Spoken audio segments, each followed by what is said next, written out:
shadows from the distant past, drawing closer, still a banner flies. A looming storm, clouds of ash, signs of a war. Hello, live tubers. Just looking at some options here while I'm getting started, but we'll be ready to play in a minute.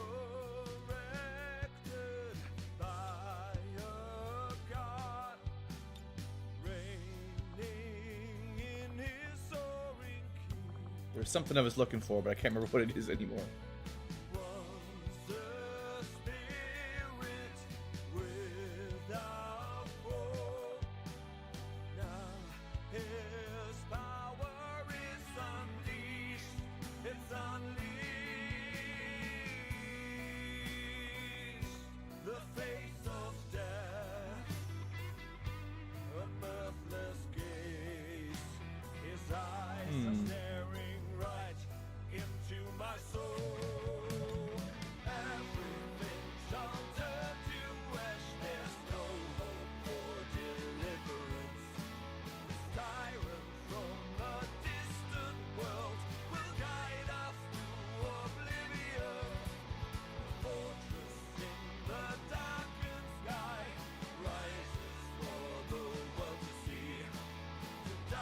Well, there's a button somewhere for some setting that I was going to double check for the stream tonight, but I don't recognize it. It might have been in like the new game settings, honestly, which is, you can't change all of them anymore. Yeah, because there's a million options in here that we just zipped through on the first stream.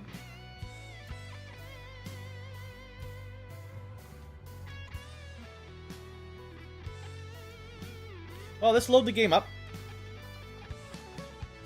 I saved inside a mission, so we'll be starting with a mission right away. That's good, or bad.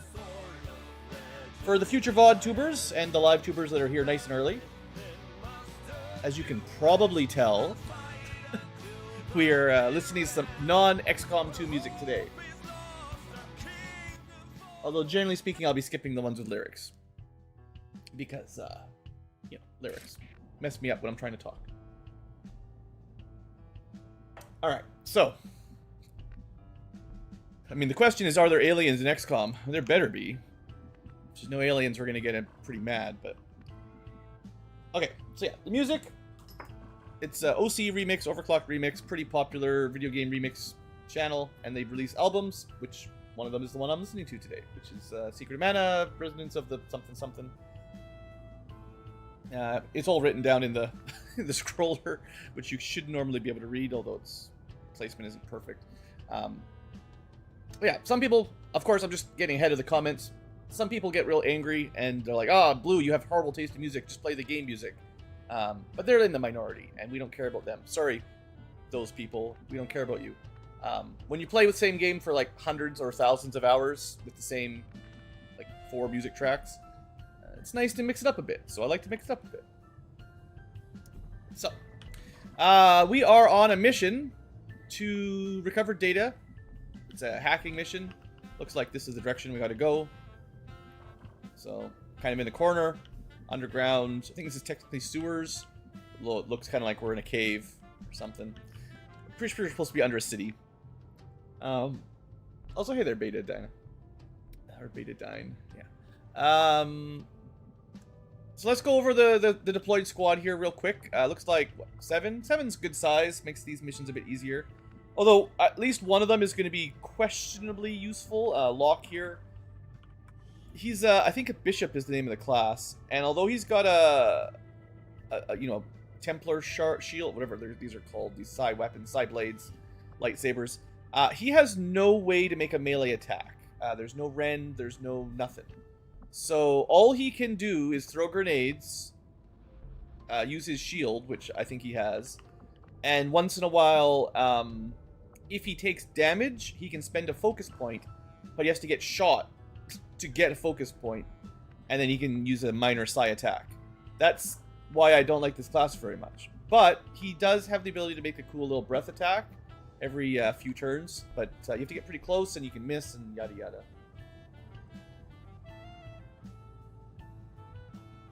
It's true. There are some. I'm playing like a full album. I'm not just going by the YouTube playlists for OC Remix that have the same song 10 times in a row. That did get a bit much, but usually I'm able to avoid that. So the Bishop class is not great early on, I don't think. Then we've got a hacker of some sort. Yeah, they got some anti-robot stuff. Combat protocol is pretty good for dealing some damage. I forget the name of this class, but we got shotgun, we got some hacking. That's okay. Then we've got Sabin on big gun, and a couple grenades as usual. I wish they showed you the name of the classes somewhere in here, but normally there's only like 4 classes, so I guess it doesn't matter. Sniper rifle. This is going to be our buffer sniper. They only have 1 buff for now, but they can heal somebody, and that's about it. So there's that. Later on, they'll probably get other cool abilities. We also have a... Is this a squatty? Oh, we brought... Not even a squatty, a rookie. He doesn't even have a class. We even brought 1 rookie along. We've got our pretty awesome Frost Captain. This is our first Advent Trooper. And they've been doing, I'd say, a really good job, honestly. And I do, fortunately, manage to find 1 sneaky unit. So I'll be sending the sneaky unit off first to infiltrate. So let's start with them. Data cache missions, usually fairly easy. I can't remember how many we're expecting. There's going to be little things to blow up that can buy us some more time. And I'd say there's often enemies... Well, they're usually between us and the data cache, as you'd expect. But other than that, I can't say much. Alright. I think there's like some train tracks here. We're probably safe to do a big move. Big, bold blue right off the bat. Yeah, we're okay. Whatever we do with our bishop, they need to be pretty close, whether they're going to get shot or do nothing. At least if they have a shield up. I mean, and this is a shield unit that doesn't get any automatic armor. Some of the other shield classes get some 1 or 2 points of free armor as well. That would help, but they don't even get that. So you want enemies to shoot at them, which is, you know, not great. Anyway, let's just move everybody up for the first turn. I think we'll be okay. I could leave the sniper a little bit back, but I don't even think there's any good line of sights. Also, by the way, did I mention this this tracking feat on my scout is really nice. We can't see them. And if you'd walked up, it's possible they would have activated. But thankfully, due to, you know, X-ray vision, you just know they're there.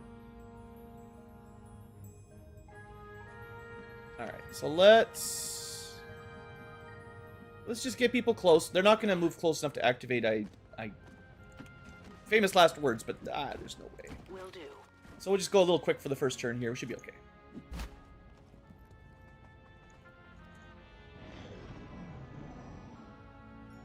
Yeah. Oh, they're coming. Well, I guess we're gonna shoot them.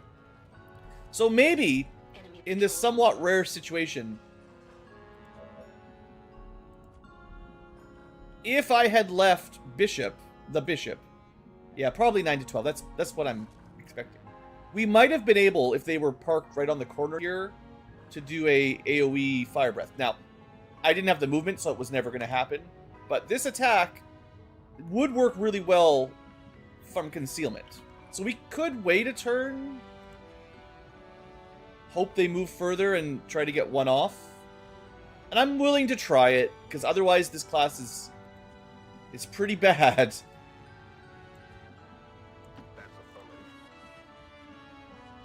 But I can't even do it on our phase. Like, we have to literally do it on enemy phase. Like, we can't do it on enemy phase with an Overwatch. It has to be our... Like, we have to use an ambush, basically. It has to be on our turn when they're moving. When they've stopped moving. Oh, man. Good start to the stream words.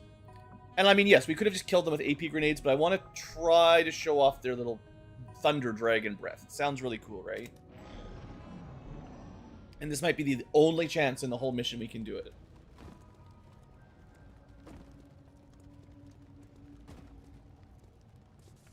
They're in a pretty good spot for it. I think we got them. This will be okay. Just don't reveal us. Looks like hostiles over here. Okay.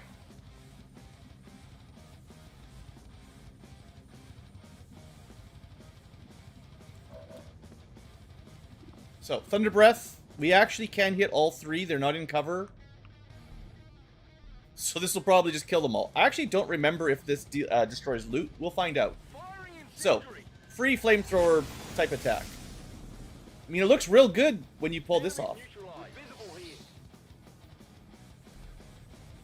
But, like I said, that's not reliable. It doesn't even end his turn.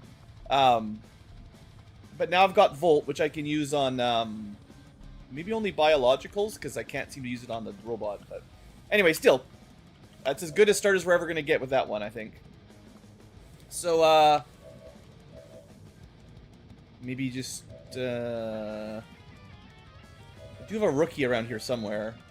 They don't actually need the kill to promote. I think they get a rookie promotion just for free. He won't be stealing any hearts. Oh, yeah. I mean, if he could dual wield his side blade with his Genji glove, he could do nothing because he can't attack. But yeah, it does seem really cool. I know it's not going to work out very often. Let's just shoot it, maybe. Yeah. Unfortunately, sometimes the camera angle and the heavy weapons are just way too loud. It's very frustrating. I don't know if there's any way to change it. Like, I can change the sound effect volume, but it doesn't seem to affect the cannons. And sometimes the camera just zooms in right beside it and it bursts our eardrums. So my apologies if that's not balanced to the rest of the game. For whatever reason, XCOM 2's audio balance is a little bit whack. Heading out. I don't even think it's the mods. Alright. Well, let's get moving. The container will detonate, but we do have a pretty good scout who can see through walls. Can't move through that door without revealing, but... yeah, let's just start moving. We'll keep the sniper somewhere that might get a shot. This underground map, I think I mentioned it when I was preparing for the squad. These maps aren't great for snipers, and the reason should be pretty clear. There is no really good high ground for shots. I mean, there's little bits like this, but then the viewing angles are terrible.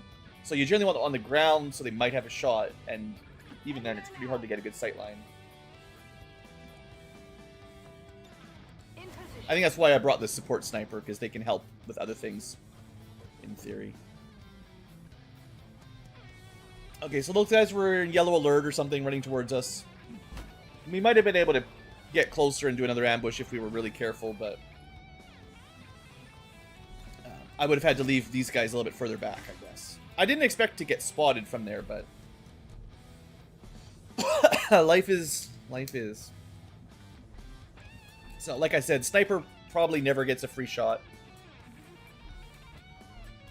Although, oddly enough, this puts us at 7. This could be the entire map already. And, you know, the lock with the Thunder Breath just killed half the map. This guy's pretty annoying, because there's not really a way to get closer to him. But I think this is where we use Combat Protocol to just do a little bit of damage and remove the Overwatch. And then the rest of the team can move up or do whatever they need. Well, I'm glad it sounds decent to you, Duffy, because, like I said, some sound effects I find really blast my eardrums. But if you guys aren't getting that, that's good. That means I did set up OBS well. Okay, so we can do... you can get up to some high ground, but it's only like partial cover. Or we could do full cover. Probably that's the best move, yeah. I know, Caesar, you're really excited to see some aliens. Oh, look, there's 8. That's fine, though. Just look really closely at whatever this weird thing is there floating. That's probably not human. Or robot. Well... seeing as we found another drone, I guess we'll start with here. You're really good at shooting. Rookies. I'm so glad that I have a unit that can attack. Okay, we got to kill this drone or someone's getting stunned and can't even shoot it from here. Well, how about that? That's good. Oh. It's really difficult.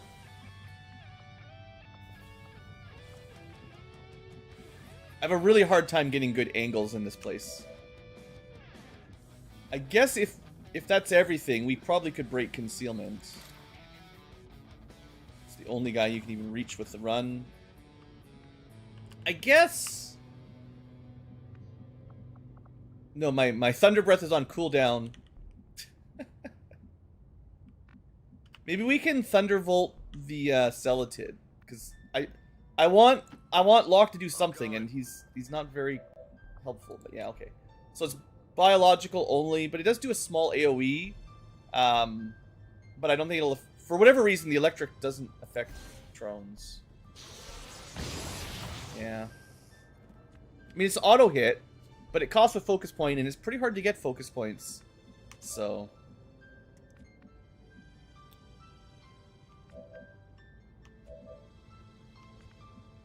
Yeah, we're not doing a good job killing everything this time. Well, do we... What's more important? I guess the Celatid is more likely to deal damage. And this will shoot or suppress. Pretty good chance to kill. Yeah. Yeah, that'll do. And then we've just got 2 drones. They're not gonna really do damage, probably. So I think we break concealment. 2 to 4 is never gonna get a kill. But it's a single action, so we can do that and then something else.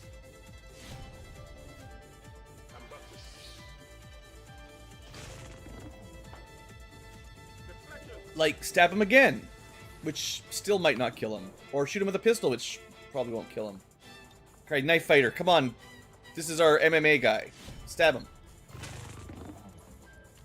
100% graze. Ah, sadness.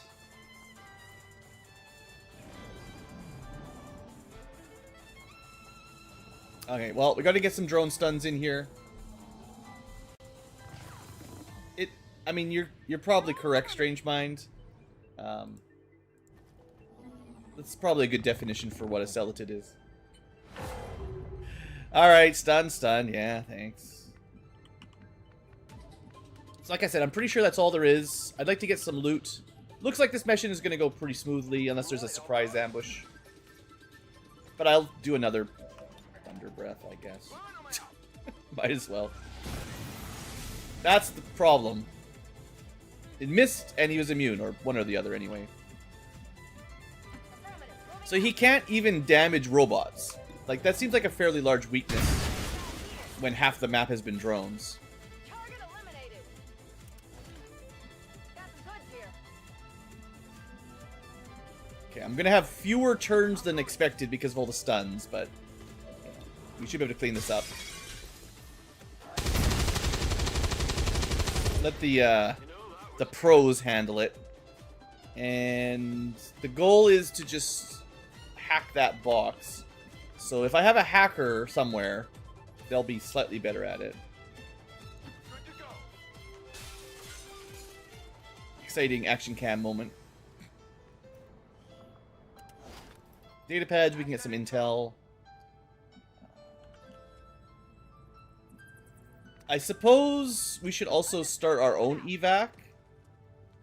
I thought this was the kind of mission where you shoot the enemy, No, I guess it's not that kind. There's a couple different types. There's one where you shoot things before the thing detonates and you buy yourself a couple extra turns. This is just get to the treasure in 8 turns kind of mission, which... It's fine. It's just a little simple. Menace requesting evac. This is Firebrand. Evac request confirmed. Hold tight. Well, the other games are definitely on YouTube there, Caesar. Alright. Actually, don't know if anyone's going to be able to get to that loot, because we're going to have to go the long way. Unless someone has the parkour ability. Move into position. So this might have been a bad place to deploy that, actually. Oh, there's still the aliens. So... And I missed one. Geesh. Didn't even see that. I'm glad I was paying some attention, at least. So that little note there meant... We've killed 8. There could be one more patrolling drone and we're in the 7 to 9. Or we might be in the 10 to 12 zone and, you know, things change, right? So maybe we should stick to blue moves. Just going to see if anyone can climb up. And it looks like that's a big no. So we're not going to be able to get up that one. Unless someone had like a grappling hook. Which I can also check for. It's usually right on the right side of their action bar. But yeah, no action. No, none of those either. Okay. I thought we were just going to go in and out right there, but I was wrong.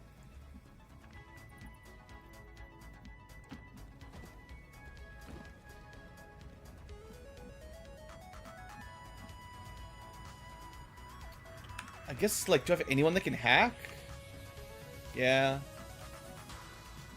Yeah, we just send them. From here, they should be able to hack it next turn. Good to go. We're near the objective. Menace 1-5, Thank you, yes. Avenger. We have I know what to do. confirmation of the target package. Move to acquire. Alrighty. Stepping off. Thank you, Action Cam. Heading to that location. On the move. Well, we'll keep you on Overwatch in case a drone comes by, but... Getting it done.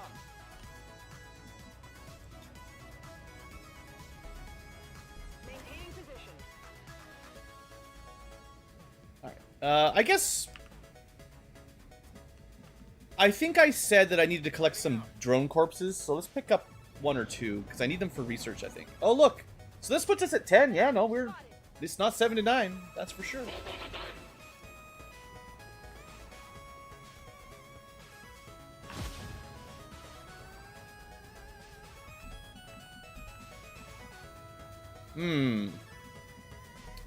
Not quite what I wanted. And they're in a pretty annoying spot.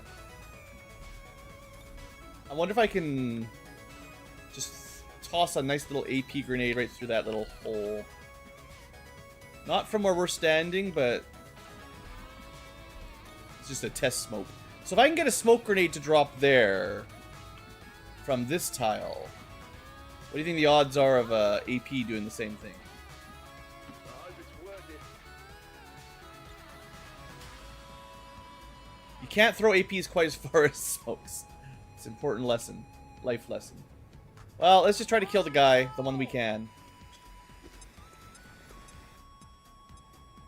Oh, he's got armor. I didn't even notice. I guess we're at the point in the game where they're going to start getting armor just by default. This might be some of the first units that just have free armor points, which unfortunately makes our APs not very good.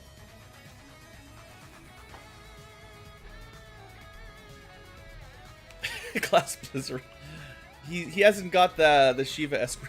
We haven't gone to Vector. I think we go for the large supply cache. The odds are low, but one random PCS is usually not very good.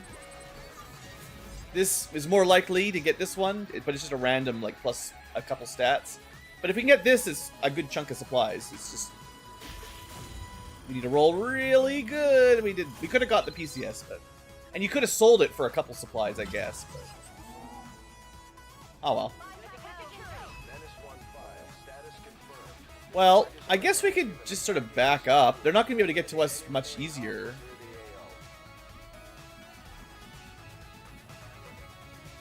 I don't think. I mean, there might be a tile where I can throw a grenade through nicely. Not from this close, though, clearly. Sniper rifle's not going to do it.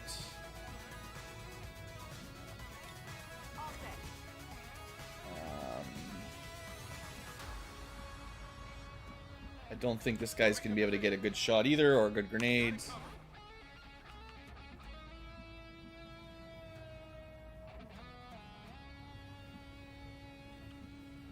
Try a Bitter Frost grenade from here. Maybe I can sneak one through. Grenade throwing is weird. The answer is no, probably. One day we'll get some really cool gear that lets us just direct our grenades perfectly. Like, there is an item eventually for the late game that you can just shoot the grenade from anywhere on this side of the wall, over the wall, down, and like just tuck it into the corner here if you want. But it's going to take a while to get there. Orders confirmed. Moving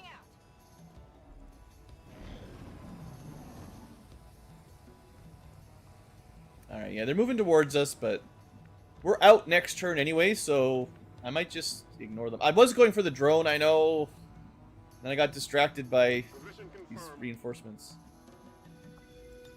Okay, we get one drone. It's invisible, but it's probably enough. Let's just take some cover, Overwatch if they chase us, and then next turn we're out. Seems doable. On Overwatch. Affirmative. Covering now. Scanning. Right, you can't shoot with a drone. It's too heavy. You can't do anything because you're locked. So...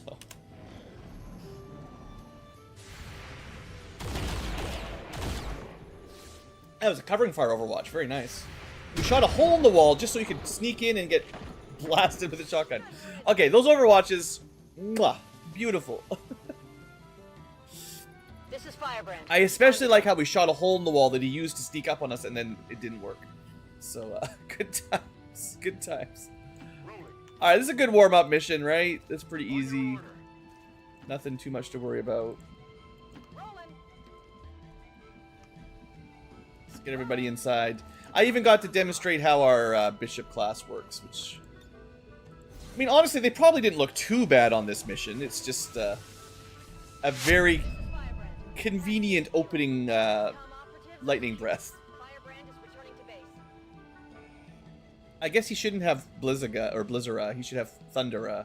He's got the Ramu. Because you get Ramu earlier anyway, and he's already doing the breath attack for lightning. So. Makes sense, right? All Advent gene therapy clinics will be closed tomorrow for equipment upgrades. Initial reports that the suspension of services were the result of dissident activity have been dismissed as radical propaganda. Alright. Yeah. Everyone thinks we're really awesome after doing a pretty easy mission with no casualties. They don't have very good expectations for us. Even our rookie who got no kills gets a promotion. So. Yeah, we did get our drone. Not much else. That's okay.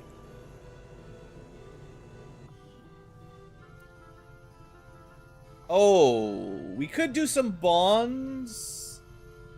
So, I have a hard time with bonds. It's like Fire Emblem supports and stuff. So, it's cool that they added it in, but compatibility is a thing. And, like, you want people with, like, probably very high in the 9 to 10 range.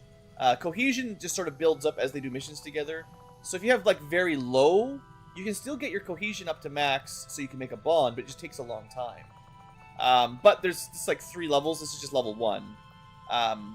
So if you want to be able to get up to the 2nd and 3rd ranks, you need people that are pretty good cohesion, go on the same missions together regularly, and then eventually you can train them up. But it is kind of permanent. I don't think you can undo it. And some classes work together a heck of a lot better than others. And also, like, we've got like 60 soldiers or something. I have to send the people that are bonded on the same missions or it doesn't do anything.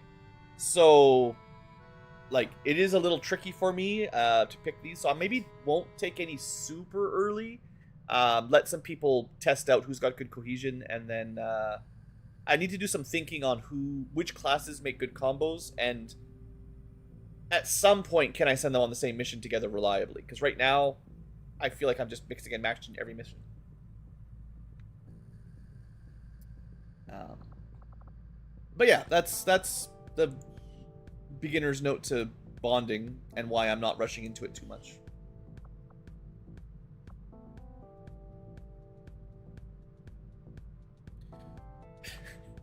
I'd just be glad it's not like Conquest, where the character bonds are written by a completely different studio than the people that made the main storyline, and they basically act like completely different characters.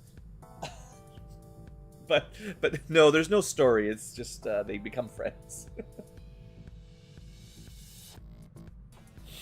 All right, well, let's do some promotion party. That's always fun, right? My very good tracking stealth unit that I've grown to love levels up to Corporal. Now, what do? We can get Reconnoiter, or probably French, but we can call it Reconnoiter if you want. I reckon. He doesn't need a shirt. He's very manly. All he needs is a gun and a knife. He straps it to his back via psychic powers. But that's all this man needs. It's great. But yeah, so Corporal, like, I'm not planning on building him into guns super. Like, we could go all stealth and scouting. Get him the free battle scanners, basically. And these are very handy. This is like, he can see anything nearby, but only within his normal sight range. This you can throw a long way and get even more vision, which is pretty solid. But disabling shot is pretty good. If you hit something, it's stunned.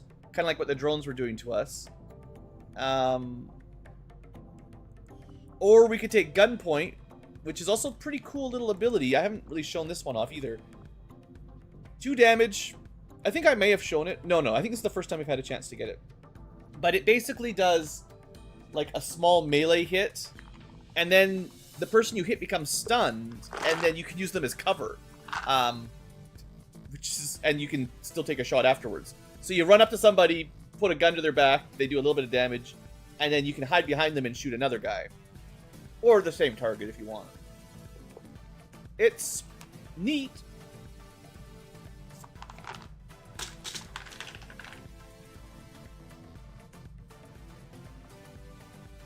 But,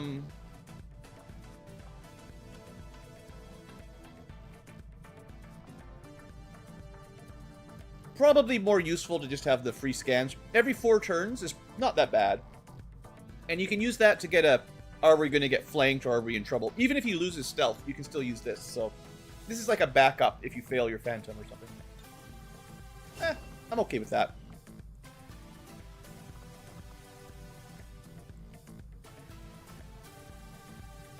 Okay. We got a promotion for our well, she's not the Hive leader yet. She's still just a psychic sniper. But, she didn't really do anything last mission because really bad mission for snipers. So, the question for her, if you want to go psychic, most of the continuity stuff is building on that. The way it works is every perk in the continuity branch gives her a larger focus pool. So you spend focus to do continuity abilities, but you don't have to. You could ignore it and just make her a sniper. Does she have a pistol? Where's she hiding it? Oh, this is different. Oh, right. She can use a shotgun or a sniper rifle. So that last mission would have been better with a shotgun. I just, you don't know everything before you send them out on the mission. I guess I knew it was the sewers, but yeah. So she's got a shotgun build. This icon is usually lightning hands for pistol extra shots. That's why I was looking for a pistol.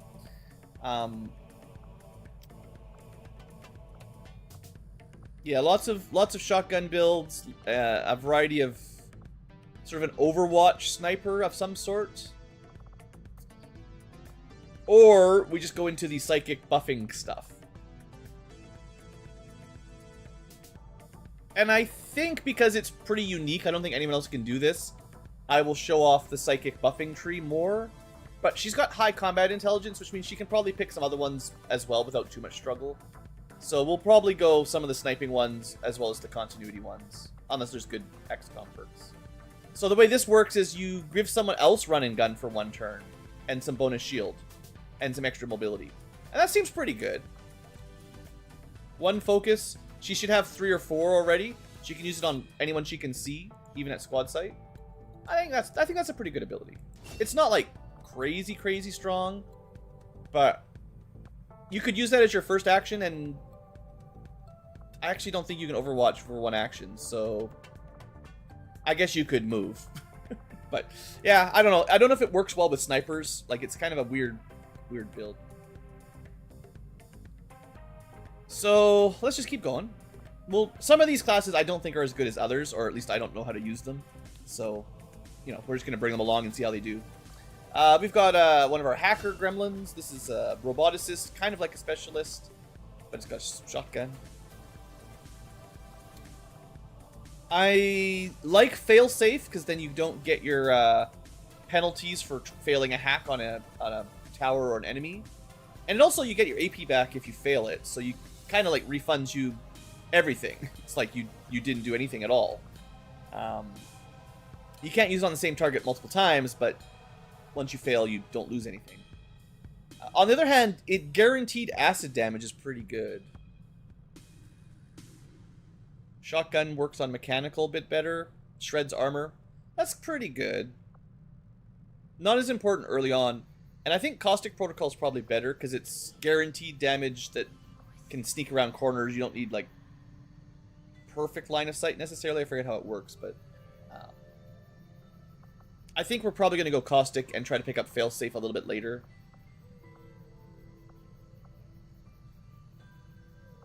Yeah, because there's a lot of robotic ones that aren't that important. Like, I don't need resupply. It's probably niche, but we can pick some other stuff up. All right, we'll go with some toxic gremlin. Seems kind of fun. We've got a couple more. Sabin, he's gonna do some bum rushing. But yeah, he's got a big gun and a big shotgun.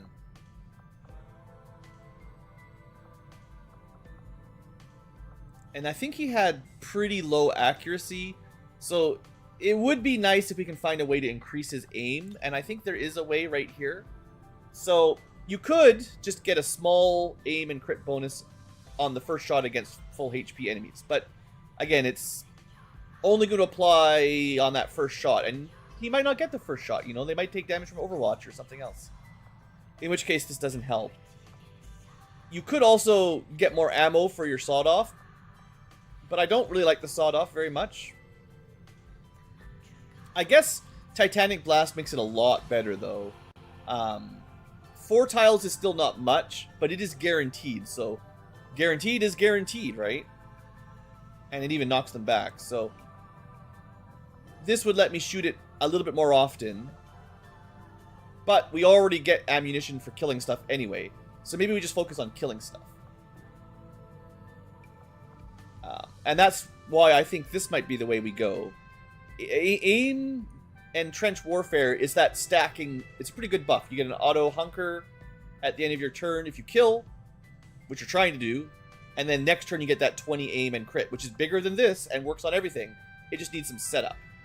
But you don't have to kill to get hunker. You can just hunker for an action anyway, and then next turn you get that 20 aim, and that's enough. Once you're into like 89, 90, that's pretty good. So he's not a very good mobility shot cannon, but if you hold still with steady, that could work. And then if he has to move, he's got this Titanic Blast for the guaranteed hit. So I think that makes sense.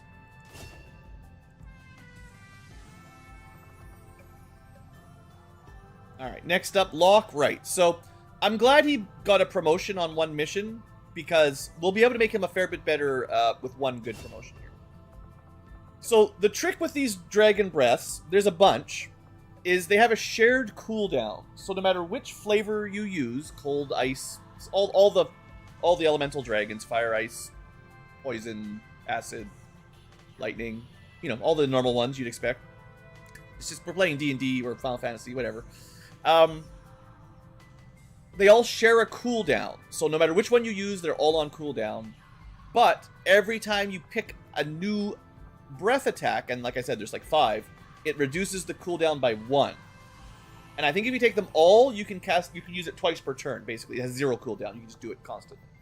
Which is still pretty niche, but, like, at least that stacks. There's some synergy there. Otherwise, what are we looking at? Zone of control. This makes it harder for him to be shot at very short range. Not great. The thing is, he gets focus points from that, but you have to do nothing and hope he doesn't die, I guess. So I don't know. I don't think Zone of Control is very good, and I don't think it works with the way I want to play him. And then the other option would be Mind Crush, which is sort of a melee attack. I think, well, it is a melee attack with kind of some debuffs. Pretty major will and hack defense debuff, to be fair. But it actually uses his shield. It doesn't even use his Psyblade, which is kind of annoying. So we can learn a shield attack, which gives him something he can do other than the lightning fire stuff. Yeah, the debuff is... Well, the will and hack defense are questionable. The disorient is good, and assuming you can get the stun, that's also helpful. But you have to combo it. This is still not, like... I still don't think it's amazing, because it means you need 2 characters in the right position with the right actions to take advantage of it. You need a psychic that can do mind control, or a roboticist that can hack. Which is something we'll want to have, but it relies on other people being available. I generally prefer something that he can just do on his own reliably, and he needs something early on. Because right now, a lot of times he's going to be doing nothing. Shield Trauma, I don't think he learns. It's from a different class. So because he doesn't get any normal shield attacks. So it's something, I don't think we're going to be getting the single action stun as well, unfortunately, which would be helpful. So it might be in the XCom tree randomly, but I don't think I want to make him a shield basher, right? Like, there's going to be other classes that are pretty good at shield bashing. I mean, switching locations is fun. He does get another shield attack with Power Crush, which does Rupture, which is pretty good. They take a lot of bonus damage from it. Like, he does get some big, like, debuffing moves, which is neat. But on the other hand, maybe we just lean into the breath attacks, right? And then Lightning Slash does do a melee attack, technically. So, like, if we just follow the Draconic line, he'll be able to do some stuff. If we take Hastened Resolve, then he can also do a shield buff and then breath attack without losing an action. So that's going to be a tough choice. I think because I'm going to use him maybe mostly for breath, just giving him even though ice might not be very good, I don't think the other 2 abilities are all that amazing, and it lowers the cooldown of the lightning breath. Also, robots for some reason were immune to lightning, electric damage, but they might not be immune to ice damage. And acid they won't be for sure once we get there. Unfortunately, robots, they have a lot of immunities. I'm just going to go with breath for now. Like I said, I don't know if this is really strong, but...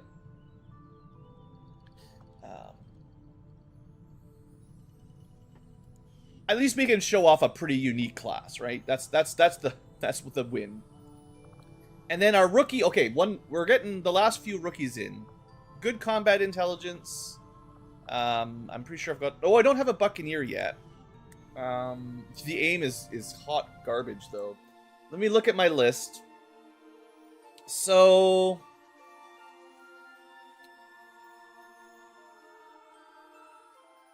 yeah, I probably got, like... I didn't update the list. I probably got, like, 10 or so classes left I haven't used. Mobility good, aim bad. So we're thinking scouting, maybe melee, but again, the aim. Oh boy, that aim.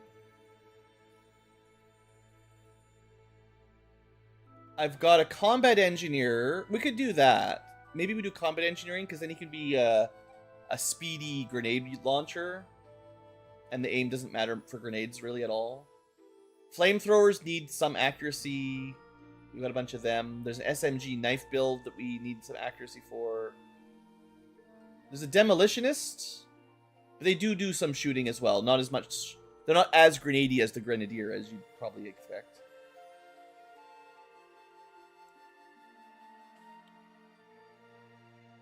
Did I pick my dragoon yet? He could also be a dragoon. The dragoon has potentially a cannon if you want, but also a gremlin and can do a lot of hacking and actually doesn't have a lot of shooting abilities. You know what? We're gonna make him a dragoon. We were talking about Final Fantasy. That's what we're gonna do. I'm pretty sure I don't have any yet. They don't get a lance, but you know, they can hack. They can hack it. Traditional dragoon. But yeah, they've got this cool, like, they give other people shields. You know, hacking enemies is nice, and they can also hack the objective. They get a lot of tanky picks. They get a bunch of gremlin abilities, and they do have some stealth options if you want to go that way. So, like, that's fun, right? Also, like, if we don't want to go with the heavy cannon, we can drop it for assault rifles or SMGs. And given that he's maybe not going to be shooting anyway, with the 60 aim, maybe we run him like this. And then he's really fast. It's not going to be very good. It's not an amazing unit. He can buff his allies and hack cement robots. We'll see. I'll think about it. And that's it for promotion party. Okay. We got maybe one more on the covert action that might... Oh, he's turning into a bounty hunter, right? Let me note down that I got my dragoon. Yeah, we definitely need some more rookies that are able to be melee, and I think I just ran out of like good stats for them at this point. So next time I'm sending out a new mission, I have to think about, can I get some melee rookies, like the Buccaneer, right? That sounds fun, right? It's like a pirate. Okay, we're getting close to laser tech. We're getting close to build more building tech. We got lots of stuff coming up for today's stream. We can get some alloys, which is good. That's the reward for the mission we just did. I'm in the middle of making contact with South Africa, which is our 4th region, but that'll be nice. I'll probably make contact first and then get the alloys after, because I've got a good amount of alloys at this second. Other than that, we've got a mission up here called Devils. We got Charlie mission, Delta Squad, Alpha Squad, Mikey Squad. That's 5 missions on the roster already without anything popping. So it's going to keep us busy. So for now, let's try to make contact, get this started, and then we'll pick up our alloys and hopefully make some cool guns. Or just keep doing infinite missions. I might skip it. No, it's Liberation, which means I should do it. I don't want another Saboteur. I don't necessarily want Gene Simmons. He's pretty old, from what I've heard. He does a TV reality show nowadays.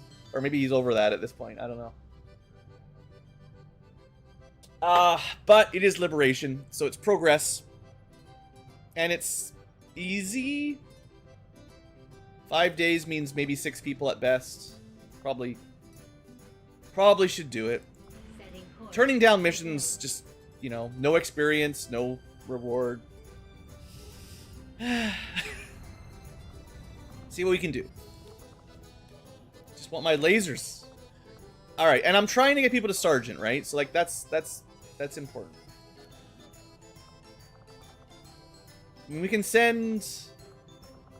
I feel like Kimbo must be pretty close to a promotion. He's at the top of the XP list, the XP ladder. But trying to not send low will units, or at least weakened will units, let's say.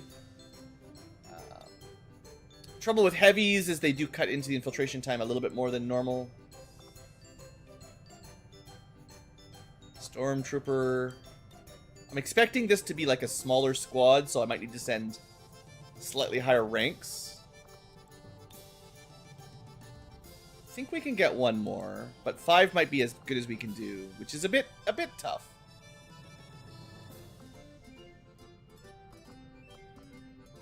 I don't think melee is great when you're short-staffed like that. Okay, we can get 5 at 100%. We just have to take the mission a bit stealthily, but it's supposed to be easy. Rescuing a person breaks stealth, but we've got our good detector. We do have an emergency rocket. We got a bit of sniping. Actually, 2 sniping is too much. Hold on. We don't want that one. Somebody else.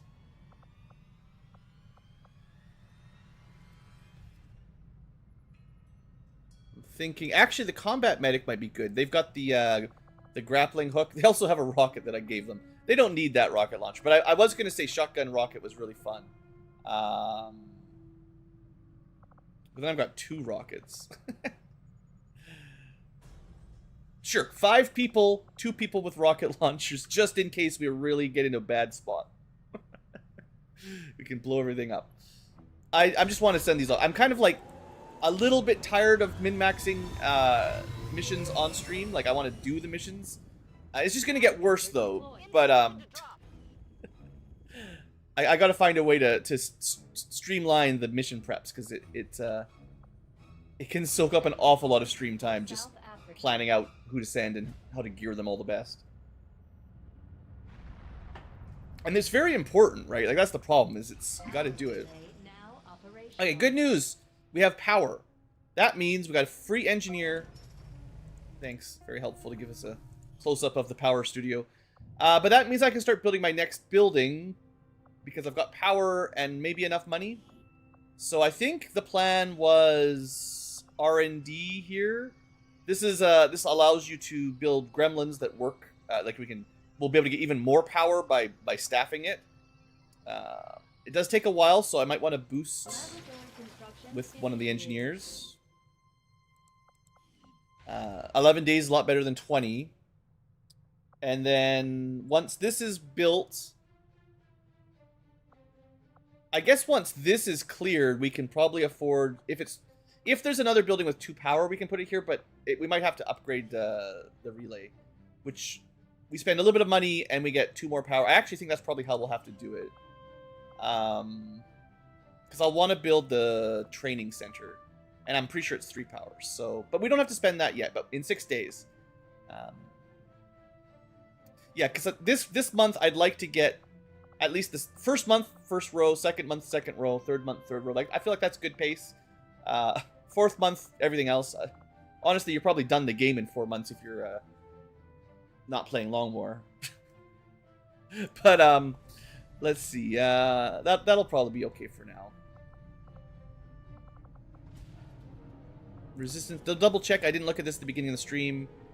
We got our 3 places. We're getting close to liberating New Chile, our starting home, and then we'll stop going for intel. We'll get some supplies naturally for finally, which will be really nice. Brazil still going for intel for missions. New Australia intel for missions. It'd be nice to have more rookies there, but I mean, we keep getting faceless instead of rookies. It's not my fault. I can't help it. Okay, that's all the base for now.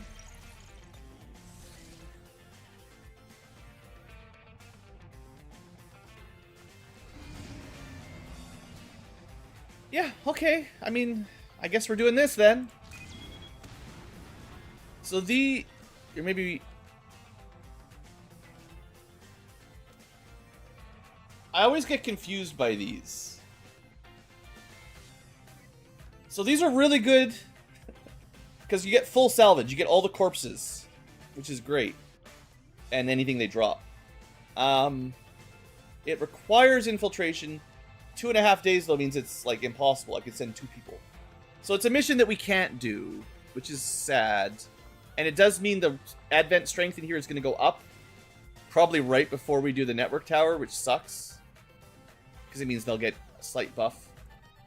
But, like, there's no way...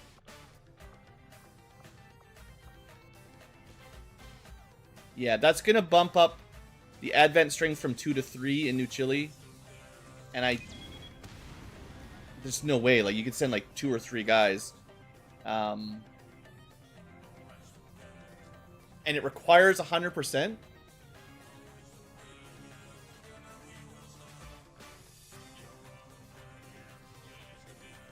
Yeah, so unless I want to spend intel, and then I might be able to send 4 or 5.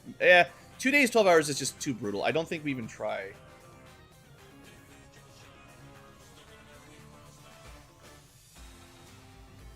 I think this is how we lose a squad if we try it. Which is sad, because this is another really nice mission for us.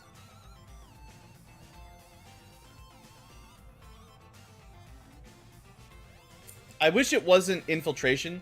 I wish this was just one of those missions where you just deploy a squad up to whatever size is appropriate, and then you just do the mission immediately. Because it doesn't sound like an infiltration. It's like, oh, there's a supply train. Quick, go intercept it before the time runs out. And you just send a mission to go do it. Instead, it's like, oh, no, you got to spend a week getting ready, but we only have 2 days to figure it out. Not great feeling, because there's nothing you can do. But we can look at our proving ground. Okay. This is our second, well, third of the first buildings, I suppose. Proving ground is where we do some research engineering projects. Not all of them, but some of them. And also where we turn soldiers into mechs. But we need to build that. Costs a bit of power and stuff. And you have to have research, which I think is R&D. There's a research for mechs. Oh no, maybe it's this one. So it might just be like do this, and then you have to build the mech itself. So you need a... I don't even think we've unlocked... Well... I'm not sure if we can unlock them. I might need mechanized warfare as well. Yeah, that's what's going to unlock all the mech equipment. So it's pretty expensive and pretty slow. 10 days to learn how to augment people. Another 10 days, and I also need more scientists anyway, to learn how to make mechs. And then you also have to augment people, which takes quite a while. And then you have to buy the gear for the mech, probably, like the guns and stuff. So, in my test game, I really took too long to get that, which meant my mechs didn't join me till pretty late in the game. I'm definitely going to rush it a little bit more this time around, because the mechs are very cool and strong. And I know how they work a little better now. They're basically like sparks. If you played XCom 2, or the whatever, Shen's Gift, whatever the DLC was, there are leveling up sparks, which are robot versions. But the mechs they have their own classes and stuff. They're pretty cool. Anyway, now that we've got the proving ground, we should generally have a project going here if we can afford it.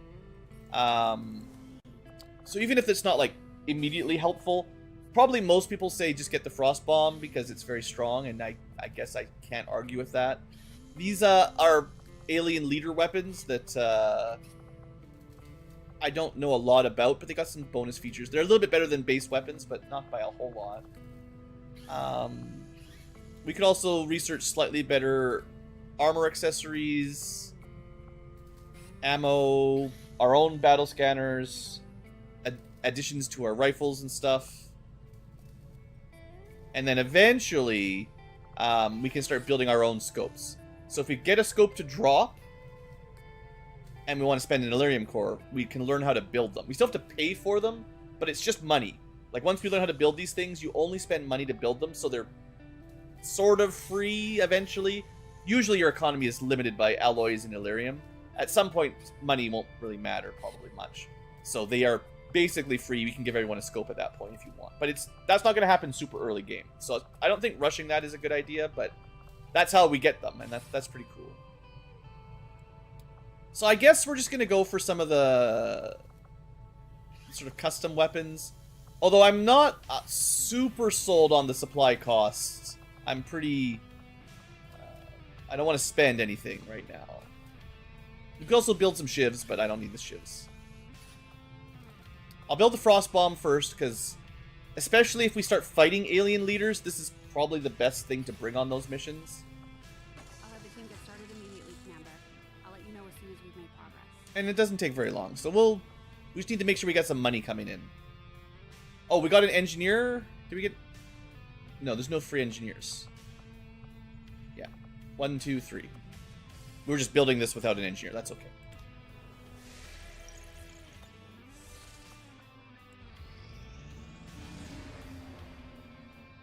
Another one? Well, screw me, I guess.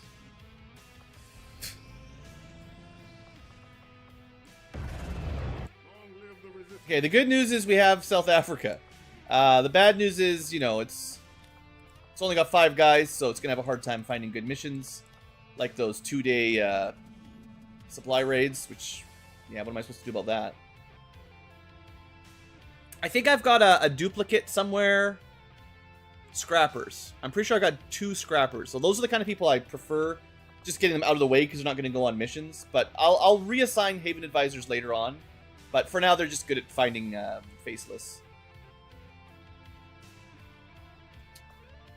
That's really unfortunate. Network tower's not ready to go. Oh, it is ready to go. Okay. Good news. I can do the network tower before the strength goes up. Which means I should. But I can wait, because I was thinking about over-infiltrating a little bit. These missions are a bit spicy. It is 13 to 15. I swear that was... No, that's what it was when we started it. Yeah, I was thinking that it already went up. But if the Advent strength goes up again, it will probably go to light/moderate. And that might make it, you know, I don't know, 16 to 18 or something. And that's going to get pretty hard. Yeah, we're going to pop that before this finishes in 20 hours. But I might be able to get a little bit of extra, whatever the word is, infiltration. Hey there, Dirigible. Alright, so let's... It's 20 hours. Well, it actually would be a little bit less because we flew around. 18 hours. So we want to go...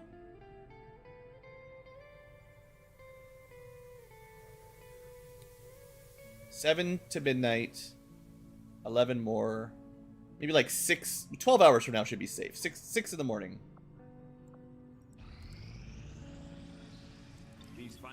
We got laser weapons first. That's fine. This is why I wanted to save some money and for the next research and building these, which again, then I just spent it all. So, you know, classic.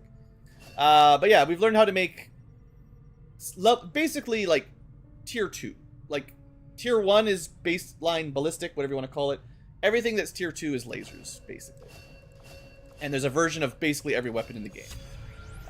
We can also do an officer autopsy at double speed, I think, or some % improved speed. We did also collect enough drones to do that, and then we also need the second tier of laser to get the other. I think it's just 2. It's like basic and advanced, and then that unlocks the full set of laser weapons. We're also unlocking some upgrades for our mechs, if we get mechs. Or shivs and stuff, whatever. The automated guys.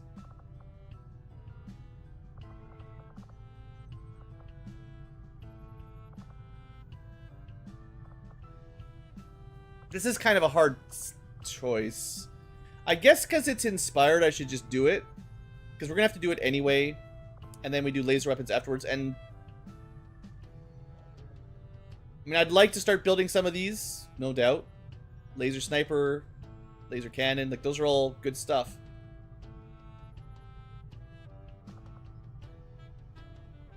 I can't remember how the rules for inspired works. Does it disappear if I finish advanced laser, or does it stay there? So I think the idea is you're supposed to do it immediately. Like maybe you can fit in a really short research or something, but it maybe like goes away in a couple days or something. I can't remember exactly how it works. I could probably look it up. Blue's gonna do a little Google foo because I forget the mechanics here. XCom 2 research inspired. What does the wiki say? Does the wiki know what it means? There's a lot of pop-ups. Making it hard to find anything. Inspired.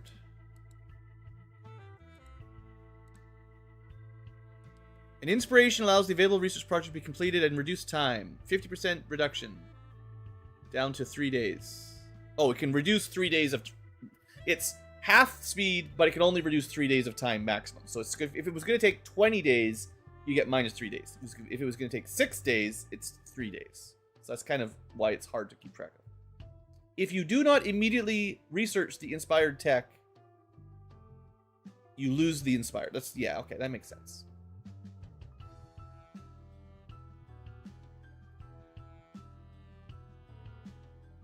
There are ways to get permanent inspirations. So if we research a data pad, if it grants us an inspiration to a tech, that stays until we decide to research it. But the random ones disappear after if you don't select them. Okay. So I feel like that kind of sells it. That's kind of why I was confused. There's a couple different ways to get them. So I guess then it's only going to save us 3 days, but you know, 3 days is better than not. It's more efficient in the large scale, even though I'd rather get laser weapons earlier. To do reasonably well against them, despite Thanks, Tygan. Okay, how much time have I got? Like a few hours? 10 hours remain. We're at 109%. Still normal. I would like this to say vulnerable, but I don't know if we've got enough time. No. I went to click stop, but this interrupted me, and I feel like we lost another hour. We actually made it perfectly. Just gotta go right now. I wish there was better time control. Like, pausing games. This is a classic real-time strategy problem where there's not like a dedicated pause button. Pause unpauses, and lots of pop-ups pause, so you could press pause, but then something else pauses at the same time, and then you unpause, and you miss a bunch of important stuff. Like, I'm not sure if I've seen a game really do it amazingly well, but obviously XCOM 2 could do better. It's kind of my idea. Anyway, we're going to do this. It's a little bit easier by some definition. Maybe it's closer to 13 than 15. We might be able to get a bit close to the enemies without them activating. They have less yellow alert power, stuff like that. And if we wait like a minute, reinforcements show up, and this will be a harder mission. So we're not going to go past 116. I feel like that was as good as I can do. We'll see what happens.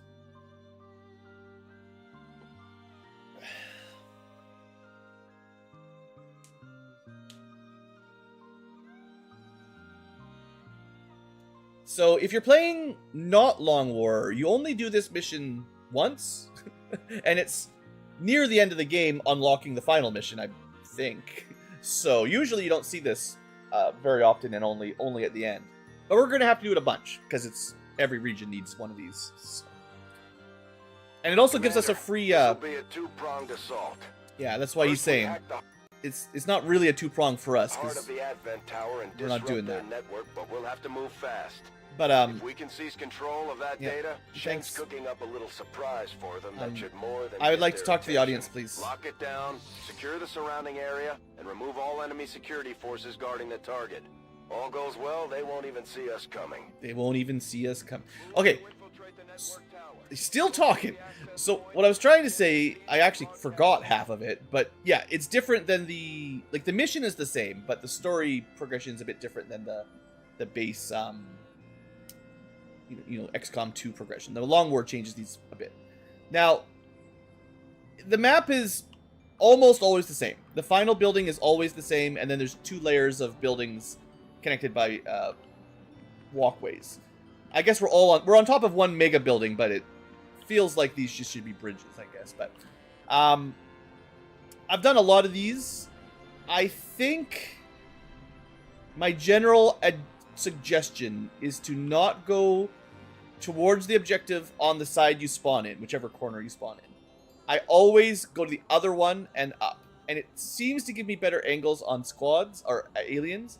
Because I think if I move up, there's a pretty good chance there's one over here, and then we're flanked. But usually if I go over here, we activate this guy with no flank, clean it up, and then we can take this position and clear out the rest of the map from there. Or vice versa, if you start here, you do that on this side. So we'll see if that works. That's my usual strategy. But also, usually there's like a building here, and a building here, and a walkway in the middle. This is a different layout, so that might not work on this map. And of course, we don't have any, you know, we don't have any laser weapons on this mission. Gonna have to wait a little bit. But for now, scout it out, see what we can find. 13 to 15 is the target. We've got an enemy squad. Yeah, so it's almost always a pod on that. Like, I feel like if I'd gone up here, we wouldn't have seen them, but there might have been an activation over somewhere above us, and then they would have hopped down and surprised us, right? Like, it seems like that always happens. Copy that. For now, let's just dash up over a bit. Running. Got a lot of SMGs. Did I bring 2 scouts?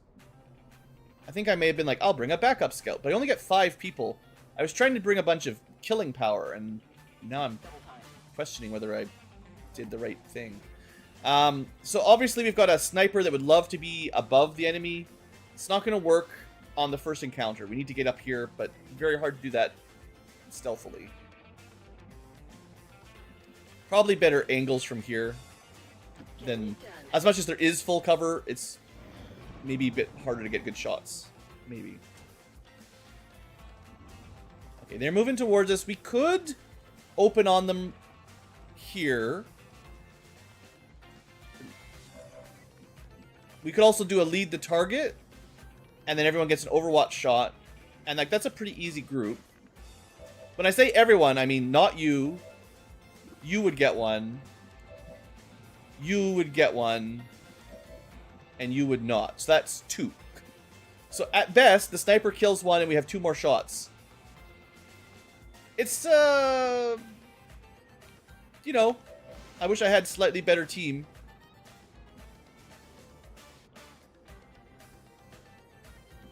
Otherwise, I open with like an AP. But no, I really like opening with the lead the target. I think it's one of the best ways to open an ambush. There's an ambush skill that's better, but that would be the best way that we just don't have.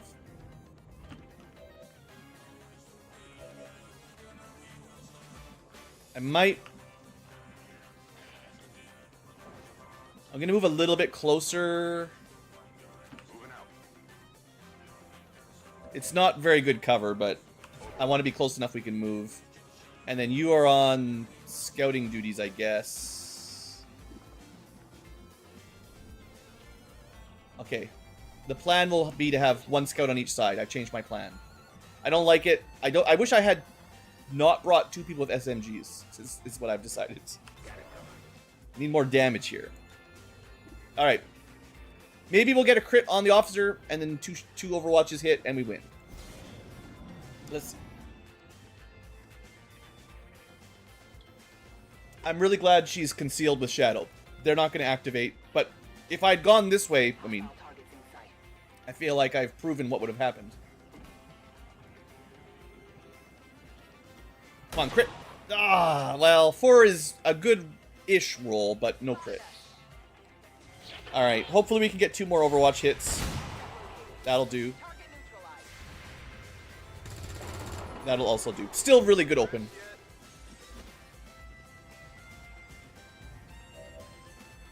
You know, it is a fair bit like Magic the Gathering or any of those kind of card games. You set up your deck as best you can, and then you play against the enemy, and you randomly get screwed. I mean, you draw the right cards and win because you made good decisions in deck building and choosing when to spend your resources. Mm-hmm. It's not all RNG, says the 99% miss. But yeah, there's some similarities. Okay, we don't want to activate these guys, but they'll probably be on yellow alert. They'll run to us. So, can we... I mean, ideally we might get a kill in an Overwatch, but I mean, the odds are pretty weak.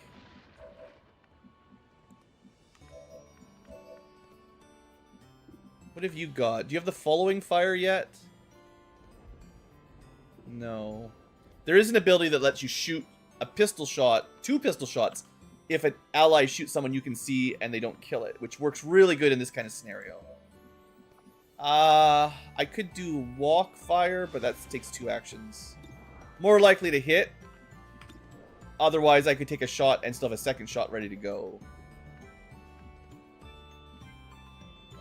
You know, this might be the kind of mission to bring one of those mine layers on where they're concealed dropping a trap. Because, like, I know you couldn't throw a mine that far. It would never work. You could put a mine like over here, and if they happen to walk to us, you might blow one of them up. But it's not enough. So we can't really go melee him or go in there because we'll activate the second group. I mean, we could just take a shot, activate them immediately, but I don't know about that. Yeah, I hear you, Duffy. I don't. When I played Magic, way back, in like junior high and middle school, that was like, oh, if you're a Magic the Gathering guy, it's gonna sound weird. I played like Ice Age era, I think.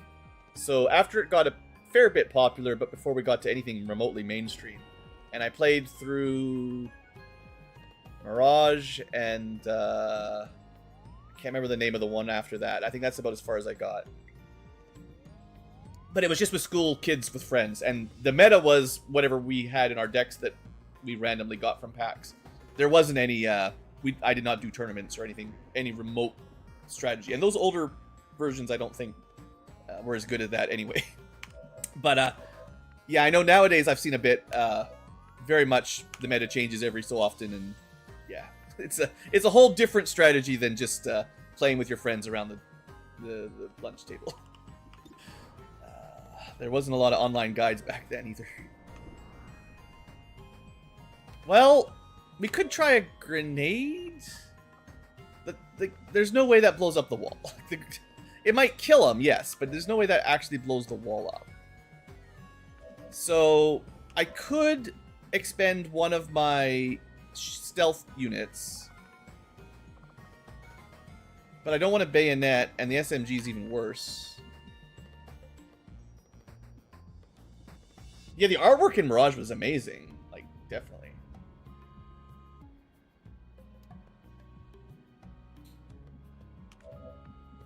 I remember being really excited. We're gonna take a break from XCOM for a second to reminisce on Blue's childhood.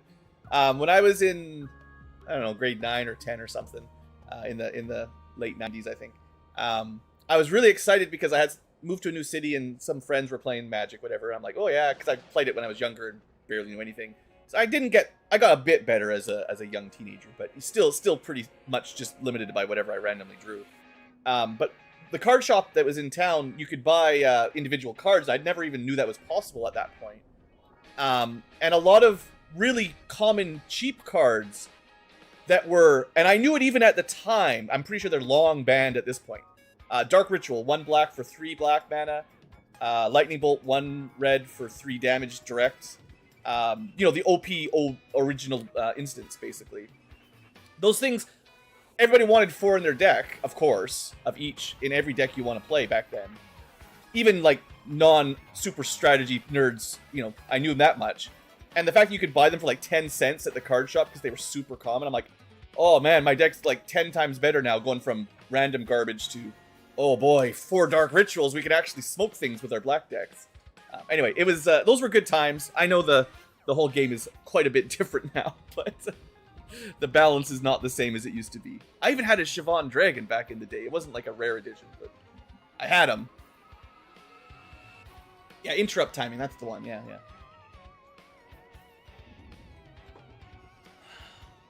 That was back in the day where everyone talked about having a Black Lotus or something. Maybe they still do. Maybe kids still brag about having the magic rocks, but somehow I doubt it. It's like kind of a product of the time. Alright, I'm really not happy with this turn. This is why I'm lollygagging so much. I don't like what the enemy's positions is, because I have no time. I guess we're going to shoot and hope we hit. Yeah. Then we're gonna... I really wanted to Overwatch here, but...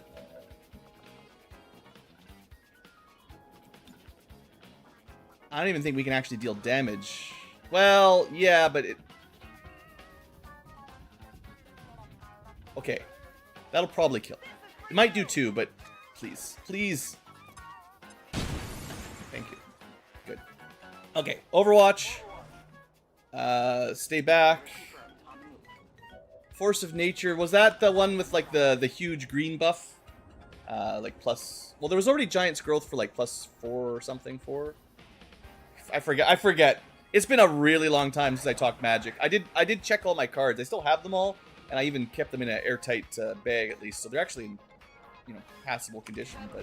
But yeah, it's been, I haven't played in so long. I don't remember them all that well. Come on, guys. We need this mission to go good. I didn't even get an Overwatch with my sniper. You didn't even try to shoot anybody. Lasai. We didn't shoot a hole in the wall. We can't see them from over there.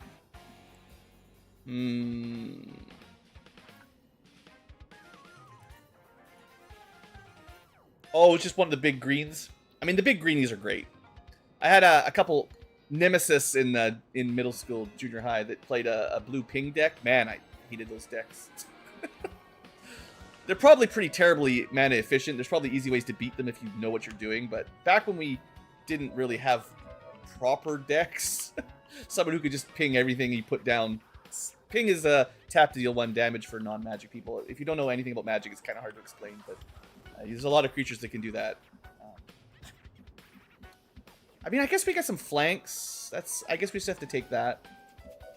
It would be great if we had a free reload, wouldn't it? They're all flanked from here. Okay.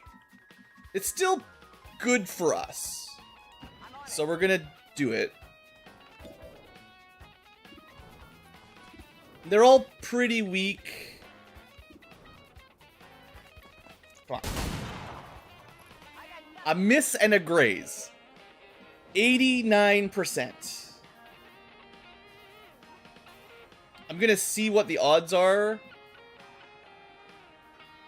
I would like to finish that guy off, but SMG is not known for long range, you know. I guess we could dash. Okay. If I can kill the other two, I might risk that. Maybe. I should have used the sniper on that shot. I guess I still can. It's a waste of damage. Sure, finish him off. He's flanked from here. Because everyone on the right side could flank. I didn't check the sniper could. I didn't think they would be standing out in the open from there. 60%. I mean, if we hit this, we can stab the medic and it's over. So, maybe? Oh, that's pretty good. Alright, alright. Maybe come back? I mean, this could fail. Worst case scenario, we activate something, don't kill, and then die. But, you know, that's not super likely. I do still have an action with my other stealth unit if I really am in trouble, but I'd like to keep them in stealth if I can. If I burn both stealth on this encounter, I'm going to be mad. We're also not getting the loot, so that's fine. They've got eyes on me. I think this is way better than trying to take an SMG shot from across the map. That's brutal. Did they just stab him in the face? Okay, murder hobo. Like, just downward face stab with a bayonet. War is terrible. Okay, we're good again. Nothing terrible happened. And I've got 1 scout, so I want to get them up front now. Try to give myself a bit of protection. Because there's a 13 to 15. We've killed 6. There's going to be at least 1 more patrol. Well, there's probably exactly 1 more patrol. I expect the next patrol has 4, I guess. That puts it at 10. And then it's either 3 or 4 patrol, and then like 3 to 5 guarding the point. I'm going to guess. Oh, I remember later on, once I was in college looking at Magic decks, never had any of the cards, but the Shiver decks. Those are the guys that every extra one you have gives the other ones +1/+1. So it's like a crazy snowball effect. I remember playing around once they started doing those online card game versions. It wasn't even like the for sale version, but like one of those fan-made ones back in the day.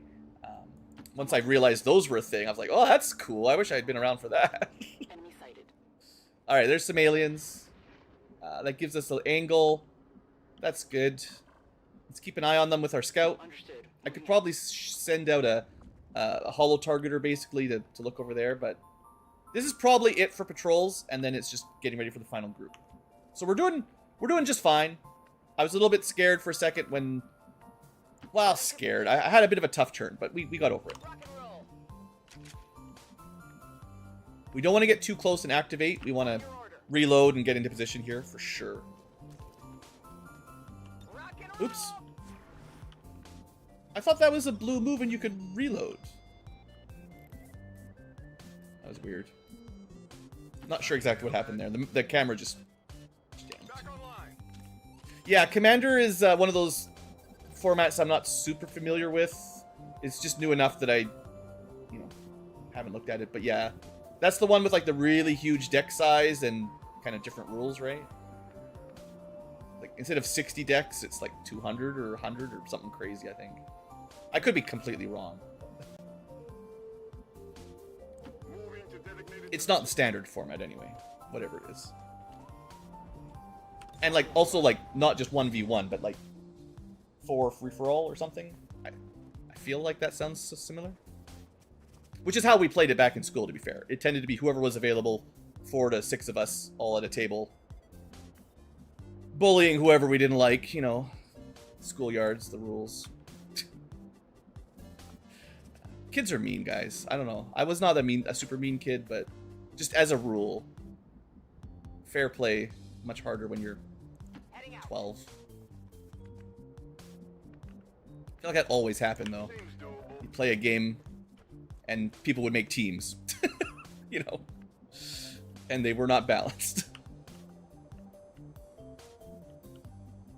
I want my sniper in position, but I don't think they could have even made it to that square, and I don't think that square is all that good. If I put them down here, they might get a shot, but boy, would I like to start getting my death from aboves, And also, reinforcements are already on the way. The worst mechanic. Maybe the second worst after timers.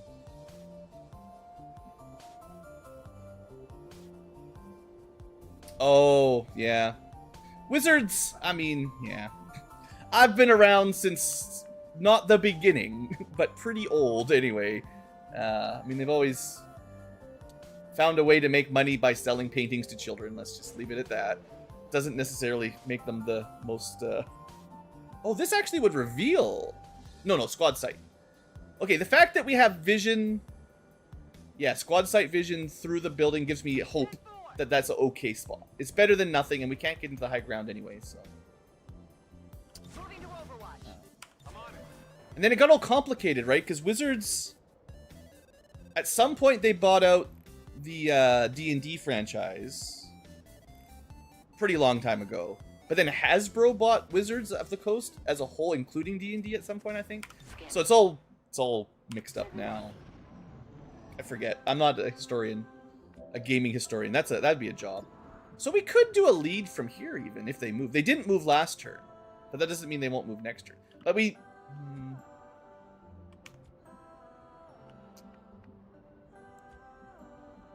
don't want to do a dumb activation, that's for sure.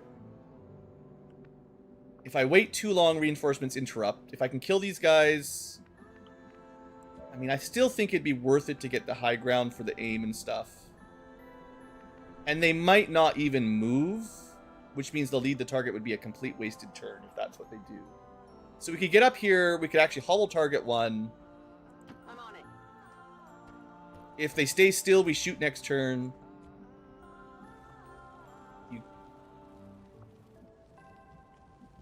I must have been looking at the wrong preview, because there's where you can currently see and then where you will see from the next tile. Unless the game lied, which it does sometimes. On the move. So much for holo targeting. Maybe they'll just come right at us, right?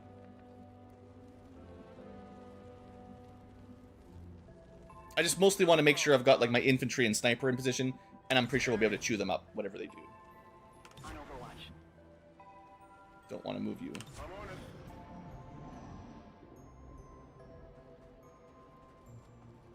moving away from us. Okay, so they're not even on yellow alert then. That's kind of probably what's confusing me a little bit. Okay, we do have a shot. The only question is, do we bother trying to lead the target to make it ideal? Or, like, that's the greed play, to make it, like, as easy as possible. You go lead, and you get a free shot, probably kill, and then you've got people on Overwatch to clean up. And I mean, yeah, that is what I'm going to do. We're going to play greedy. This is the first reload of the campaign. I'm going to try to figure out what happened. This is for science. Logig from Wololo. I don't remember that one.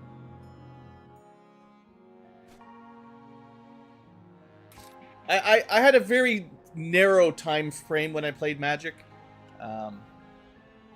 Just really depended on the school I was at. I changed school almost every year, and different friend groups was the main thing. Okay, what? How did that activate? Let's get vision on them again. Same exact movement. Okay, we can see all three with our scout. See, I feel like this is more of a glitch than a mistake. It shows that there's no line of sight from here. There is, okay.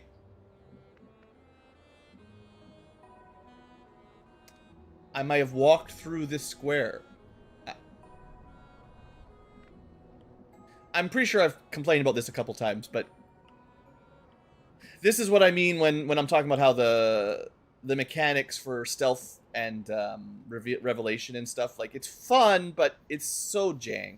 Like, there needs to be a better system than this where you're trying to set up an ambush. You even can check that the tile you're going to is fine, but it's actually a bad move, but the game doesn't know it. It doesn't even give you a warning. It's like, sure, you'll be fine. To be fair, the target preview is even a mod. The base XCOM doesn't even help you. It's just like, yeah, it sucks to be you. So there's probably a way to do what I want, but I can't get to that tile without activating. So, yeah, I reloaded. If you think that's cheating, then, well.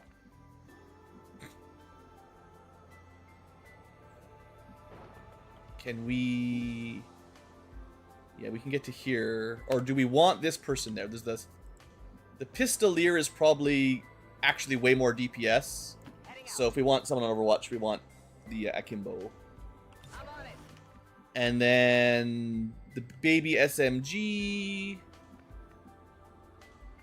I mean, this would be a great spot for the sniper, of course, but no time. So I think... I wish I didn't have to check every single square for vision. That's not really great gameplay. But this should be safe? Question mark? Alright. I mean, it's still a long shot with the SMG. Alright. Scout can just overwatch in case they run right at him. Although I'd like to keep him stealth, but I need vision more than anything. And ideally, we can only see one. So we want this guy to move, get the crit kill, well, just a kill, and then we want, the Celatid will probably fly out and get overwatched. The Sectoid is more likely to hide out, but then someone can just go stab him, because this should be the last patrol, and unless the reinforcements come, we'll be pretty good.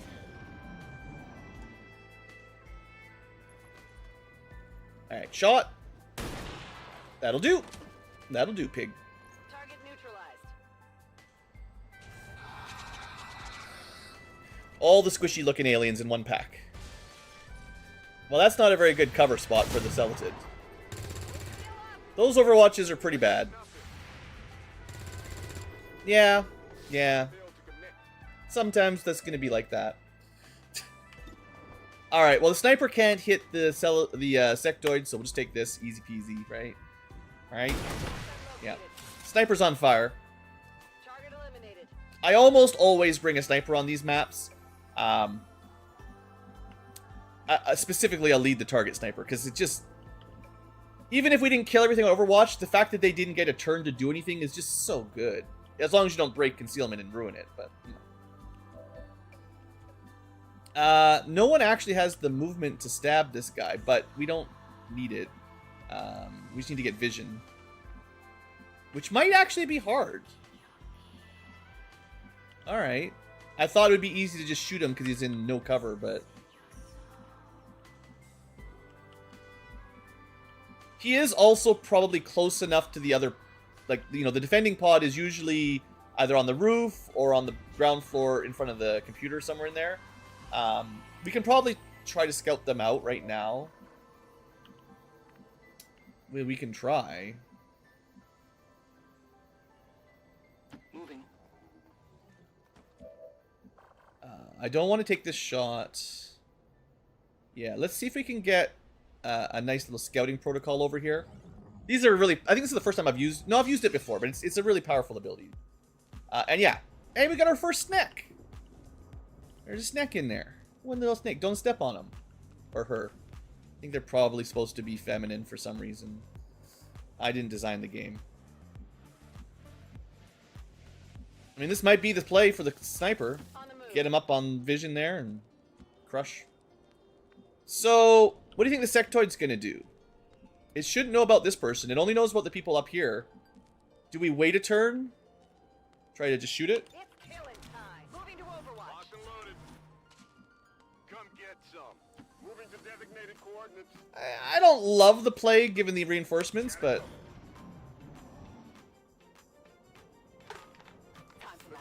He did nothing. And we're gonna get reinforcements next turn. Oh, this is where things get dicey. Well, of course. Weaken him up a bit. Oh, we didn't kill him, so we don't get the free action. I was thinking I could reload. Oh, I really like the... This is what always happens with reinforcements, is you start getting bogged down. Because I should really overwatch this turn. And that means I can't deal with the sectoid because I didn't get the... Well, mega crit, I guess. It would have been pretty low chance, but... Like, I could kill him. But then I might activate if they patrol to the left. And if we get reinforcement dropped on top of us, like, we really need everyone to be together. So, unfortunately, this turn is kind of a wash. I mean, we did some damage, but...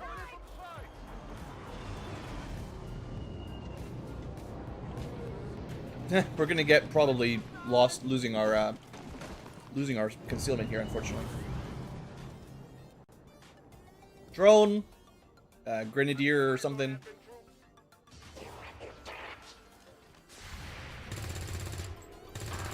One. Two. That's all the shots. And we didn't lose concealment. Hey! Okay, unfortunately, the sniper has to reload. But can help. Doesn't really need to be done like that. Maybe if I can kill this guy and that guy, I can get my scout close enough to hollow target one of the real targets up there.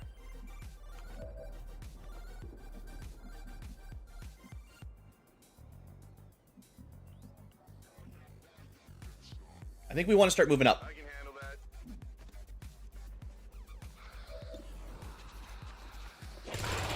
But yeah, those reinforcement guys, we got them. We got them good. Do we go for the stab in this turn? Can I move my scout up at all? Unfortunately, the sectoid is really stupid, but also smart. In the sense that I can't get past him to double check the vision. And I don't... No, I can do it this turn. That's fine. Let's do it this turn. If there's something anywhere near the window, then that will be spotted. So we want to specifically check this side. Actually, that's a pretty good scout. So we should be able to double check.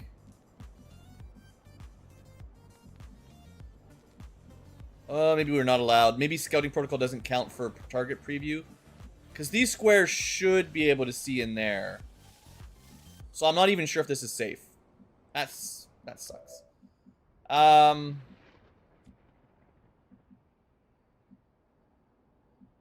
mean, we could just move around here and try to shoot him. I just, you know, the melee would pretty much guarantee it. But no, I think we're going to take some sketchy shots. Got probably the pretty good odds. Actually, what I'll do... I was thinking of using the holo target on someone in there, but I can't anyway, so... This should more reliably make sure the sectoid dies from a weak position. Because this is not a good spot to just wait around in, you know? But 99% thanks to holo targeting. We still got a graze, but that's okay. Okay. So we're laughing. We can pick up some loot. I think. First... Oh, we already did that. Now, there's no way you can see the defending pod from there, right? And we can just... Pretty sure you can pick it up from here. If you can't... I don't know. Whatever. It's not the end of the world. Yeah. Illyrium core. Worth it. Okay, so far so good. Let's get some vision on the final group. Heading out. Yeah, you're gonna have to move probably all the way up. There could be turrets as well. I think we're pretty early in the game to get a lot, but there's definitely frequently 2-ish turrets on this defensive point. But I think the advent strength maybe just a little bit too low. So that was kind of a bad spot for vision, but I have to decide if I want to leave my sniper back here or not. They're very isolated. Reinforcements can tear them up. But I need the rest of the group to be... Actually, I don't know, because we saw them somewhere along this road, so we could definitely accidentally activate. So I guess we just try to get vision and then figure it out. It's just wasting another turn, unfortunately, but we need to reload, so... I'm not even sure if this line is safe, so this is as far as I'm willing to go. And, what does my sniper do? Okay, I'm gonna put them on the left side, just so that they're a bit closer to my friends if I need to run. And we're not taking a shot this turn, but I might lead next if I can.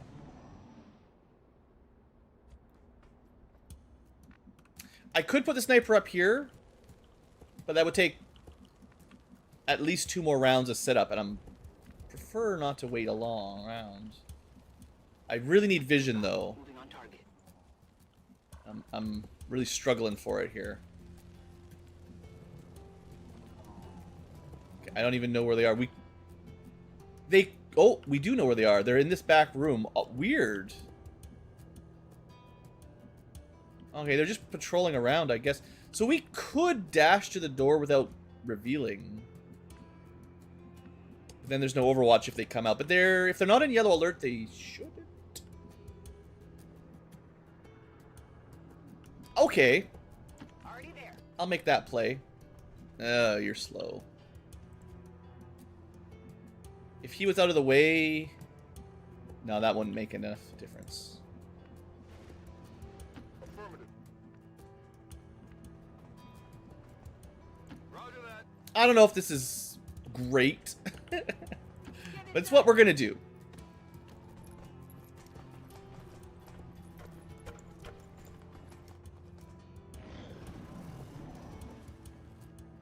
They're getting closer. Okay. The trouble is, reinforcements just are infinite and stupid.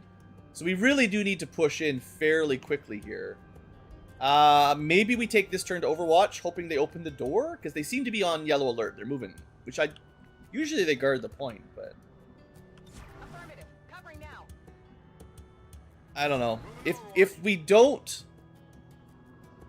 If they don't open the door this turn, we're in a bit of a tough spot with reinforcements. Pretty sure we'll have line of sight from here. Affirmative. Covering now. Now they turned around. See, that's the... Oh! They went up. Maybe we see them up on the roof? Yeah. That'll do. That'll do. That was good. Still got a good activation. Even if all we do is kill one, I'm not gonna complain. Something on this. I don't know how you shot through that door, but I'll take it. Sniper decided not to kill. We have at least one more turn before reinforcements. Good shot. Wow. Good damage. Target package secured. And we got the free move, which we're just going to use to get closer. I do have someone who can hack. So if I can kill the Snick, we can dash. Well, we can dash all the way to the point, but we don't even need to. We just need to see it, basically. And then we can probably prepare for reinforcements next turn. So Snake, this is the first time we've actually seen a Viper. Just a regular Viper, shoots poison, pulls people in, wraps them up. You know, the usual.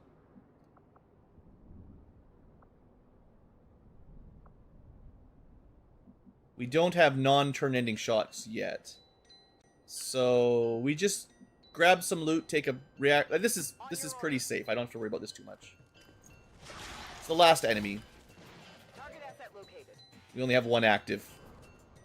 Honestly, it said 13 to 15. How do we get to 16? Oh, reinforcements. Right. Stupid grazes. Snakes are they're almost always high dodge. So they do get a lot of grazes. So much fun. Seems doable. Graze this. That probably did like 12 damage or something. Not too shabby. 11 maybe? 14? Best kind of killing is overkilling. Alright, we're out. Next turn, unless the reinforcements show up and then we have to kill them. That's the rules.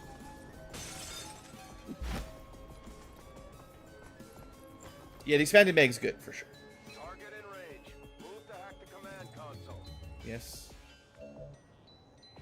Wait, she gets an extra action? The turn you reveal, you get a free action. Attempting infiltration. Because I smashed a window, we reveal, so she gets to hack for the third action. I'll just go for the easy one, I guess. I hate you, game. I tried. I hate you. Piece of cake. Alright, nice way to clean it up. Double barrel right in the face of the snake for tremendous damage. And then another ability that I rarely get value out of gets us out before reinforcements or anything else. That is a flawless victory. I'm very happy with that mission. 5 soldiers, no problems. No enemy. The enemies didn't even take a shot at us. I don't think. A single shot. New objective added. The best they had was a sectoid crying in the corner for a couple turns. Okay. Good meta progression for the story. We're not done yet, but still good. I'm certainly impressed, Commander. Some promotions.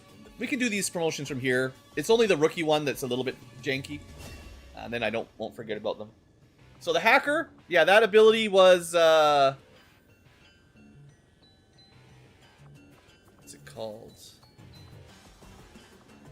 It's it's just perfect plan. Action when revealed from stealth. Very powerful. Once in a blue moon. It doesn't always make a difference, but today that was beautiful. Okay, hijacker, SMG, gremlin, stealth. We can, while stealthed, give someone else Overwatch, which is cool. This makes them even more in line to be one of the officers with the command ability, because it's just more stuff like that. But it's not super strong. But if you're in stealth trying not to fight anyway, then it can help. Resupply, I'm not a huge fan of. Like, it's good. Everyone gets a reload, which can definitely I'd say they're pretty equivalent. Like, they're both... It's rare that one Overwatch changes much. It's also pretty rare that a free reload will change much. But it does happen... Not too rare. Maybe semi-rare.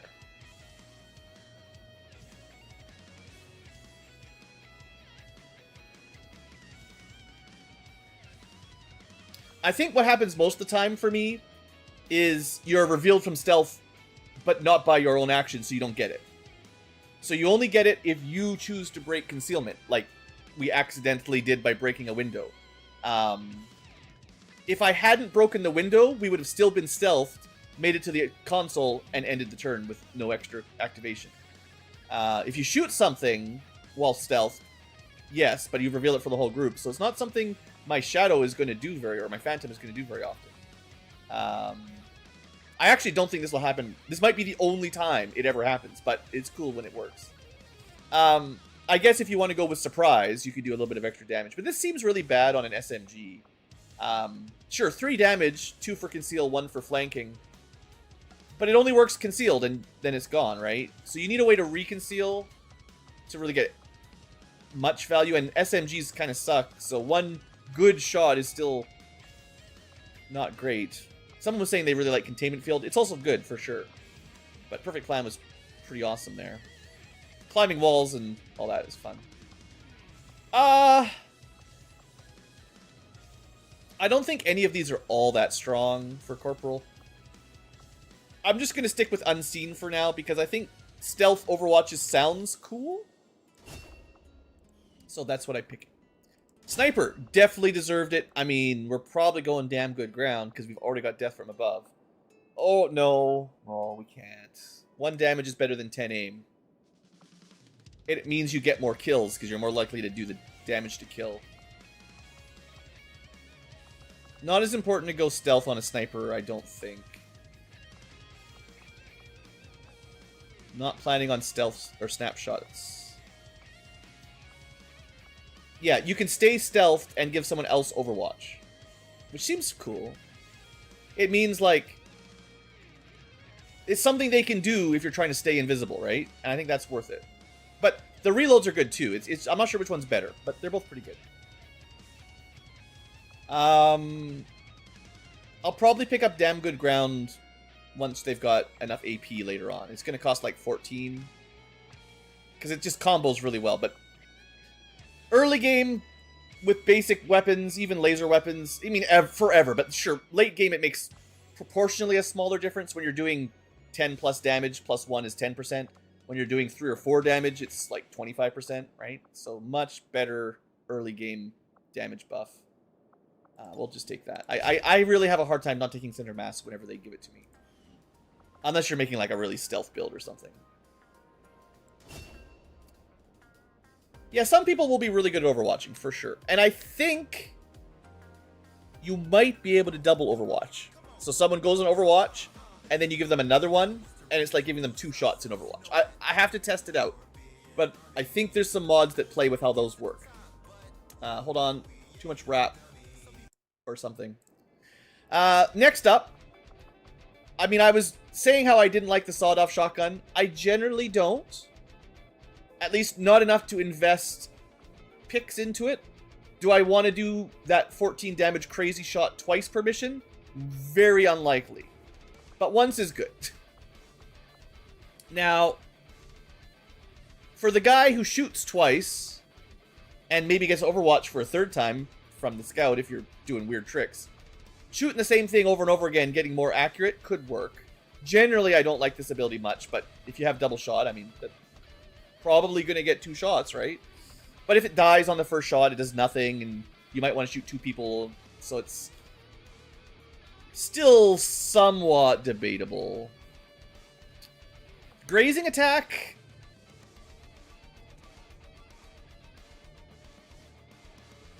Misses have 50% to upgrade to graze. But their dodge still lowers it. So a high dodge enemy... this doesn't do much.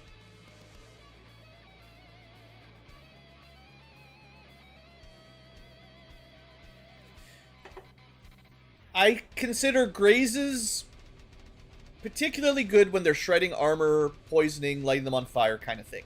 The damage is halved or whatever, which is okay, but you still get the status effect. So if you're building a status inflictor, this kind of perk I think is pretty good.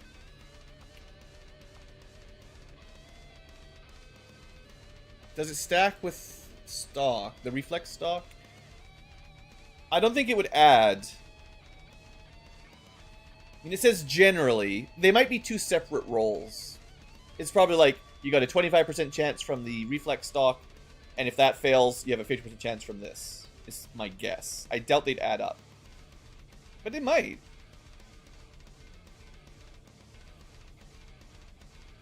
But you're still only getting a graze, and I generally don't want a graze. And the other thing is, I'm usually building, especially my infantry, to have massive aim. So he's not going to be missing very often. Or he's going to hit and get it downgraded to a graze via the enemy's dodge stat, or the graze band. And in those situations, this does nothing. So if he's hitting or nearly hitting, this won't help. It's only when you roll a miss. So none of these are super impressive. Grazing attacks, okay, but I guess we stick with infantry build for now, just because it's more likely I shoot the same target 2 or 3 times in a row than I think I care about half a damage. Well, 2 or 3 damage, whatever he's going to get. As you get higher levels, like better tech, you know, a graze on a plasma is still good, but right now it's not that much. And I don't have ammo anyway. Okay, locked on. I don't think it's a very strong ability, but, you know, they were all a bit weak in my mind. We got the Illyrium Core, we got the Extended Mag, which is minor on its own, but we'll get better ones. And I did get an Advanced Hair Trigger. That's a Tier 2 reaction fire aim, which is good. Okay, yeah, very good. So now, we're not done. Not sure why I can't go to my... I'm not allowed to go to my barracks. Work is well underway. I guess something is like, some story flag is queued. Like I have to go to the bridge or to the main map and something's gonna happen because we just did a story mission. But like I can't go to my quarters. It's illegal. XCom.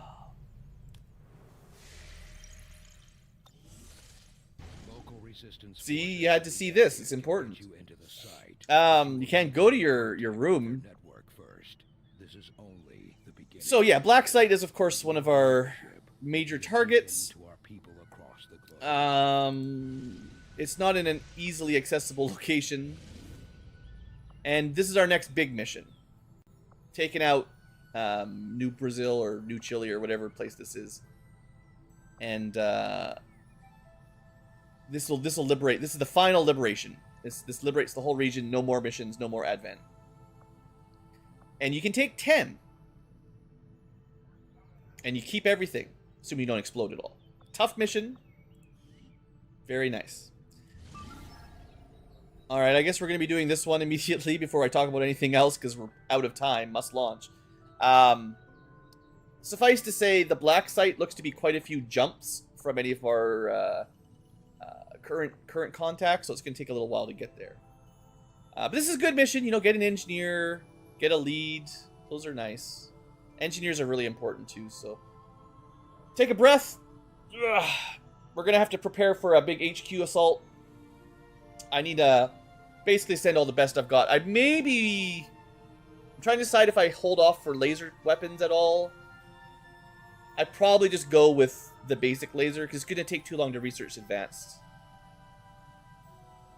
It would be great to have laser snipers, though. I like to bring 2 snipers on those missions, but all right, let's just do this one for now, and we'll plan out the HQ assault when we have the chance.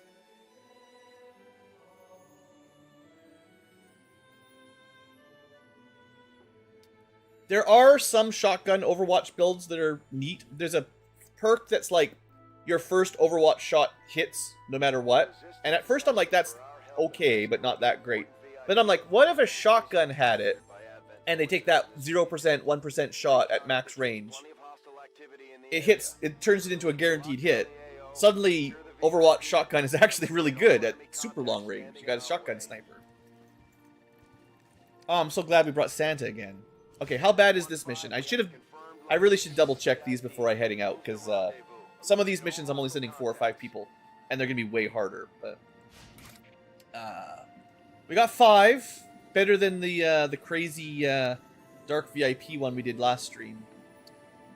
This is our first compound, so this has a security level. I think it's the first one we've done. As you start fighting, maybe explosions and stuff, but the more you fight, the higher this gets, and the higher this gets, the faster the reinforcements come. At 10, they start showing up every turn. Also, unlocking this guy's door will get it to 10. And we don't know where evac is. I don't think I can call Sky Ranger, but that puts them at 10.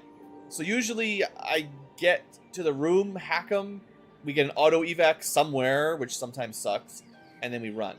I feel like the trick for this is basically don't start a fight right away. Try to get as close to the point as you can. Clear from there as much as you feel like you want, but this is a grab and run, and we've only got 5, so we don't really want to get bogged down. So we got to be a little bit careful. So we have a sniper with a sword, so it's kind of a snapshot, squad sight, sword sniper. They do a lot of different things. That's fine. We've got Santa Claus. He's coming to town bringing blast mines for presents. We got rocketing guys for, yeah, pretty sure if we get in a bad spot, we want to rocket. And then we've also got run and gun shotgun. And if I remember, dedication lets you go super fast and ignore reaction. Very good ability. I just got to remember I've got it. Run and gun is much more standard. Oh, I have a shield guy too. Cool. Yeah. Good stuff.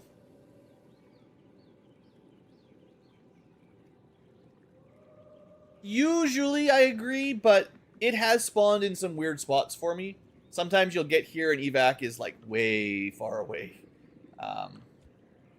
There's definitely some randomness involved. Anyway, my best stealth units. I guess I didn't have space to bring a dedicated recon. So the lightest weapon is SMG, oddly enough, even with the rockets. So they're the ones that are going to be moving first.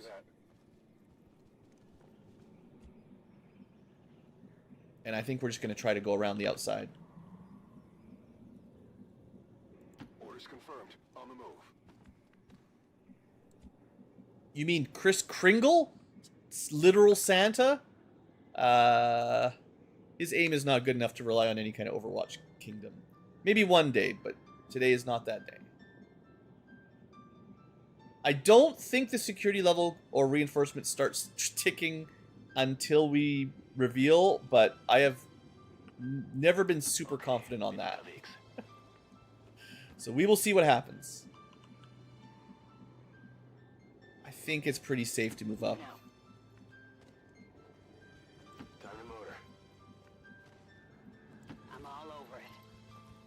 Chris Red. Oh, I've got 2 shield guys? Okay. 2 Chris's. Too many Chris's. That's the problem. We have Firebrand Other Chris. for evac, Commander, but as soon as she gets in range, the whole compound will go on high. His Overwatch 78. I do need to double check if the shield one gets included. I keep forgetting about that. But he does have Opportunist, right? Or something like that. He's still early, but yeah. He's got some Overwatch. Okay. This all should be safe enough. It's not where I wanted to click. As long as there's nothing nearby, it doesn't matter, but yeah. Well, I guess... Okay, how does stealth work? Actually, this is something I don't know. He is in cover from being spotted because of real cover. This guy is also in cover because of the shield cover. So that's meant to give him half cover from shots. But does it also give him directional, non-spotting cover?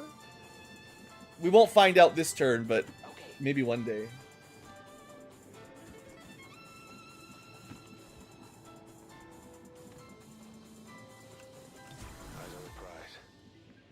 And I mean, this is a great sniper nest. These are like full covers with great viewing angles, but Will do. we can't leave people behind on a small mission like this. Schon unterwegs. Effective cover? So it does work like that? That's great.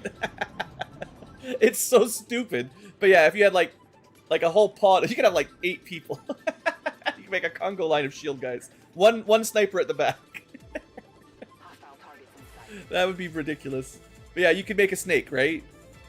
Be like, even like full cover for the front or something, and then like from here, just a big line of guys with a sniper at the back. It sounds pretty dumb, but it's also pretty fun. That's permitted. Got a group of hostiles over All right, double pod, not really what I want to activate on. I guess we can go through this really bad low ground. I didn't realize that this was part of the map. I kind of assumed that this was the edge of the map. You know, because it seemed like this would be the wall, but okay. Always find that little red invisible line, right? I still think we want to try to get around them. We can stay there, it's safe, but yeah, we should be okay back here. I see the real problem with going down is getting back up. Because if you climb back up, you generally can't see what's above you, and if there's somebody nearby, you're just opposed. But maybe one of my guys can stay up. This is fine. I didn't click where I wanted to click, but gotta slow my clicks down. My mouse is jittery today, or it's on a bad angle. Maybe I've got like a. Actually, hold on. Let's clean my the little laser sight, the little plastic cover that's got the laser under it. Sometimes you get like a little piece of something in there, and like a hair, tiny little cat fur or something, and messes up your clicking. And that can be bad in a game like this where sometimes a pixel counts.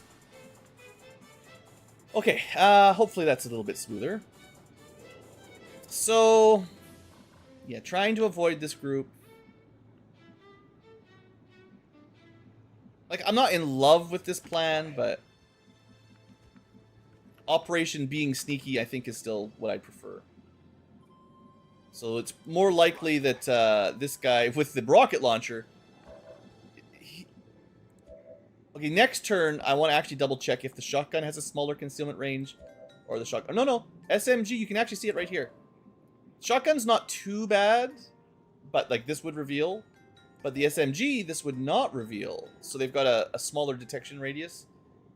Even though he has a disposable rocket launcher on his back, which usually would have much larger, more difficult time. But I didn't make the rules. That's not my fault.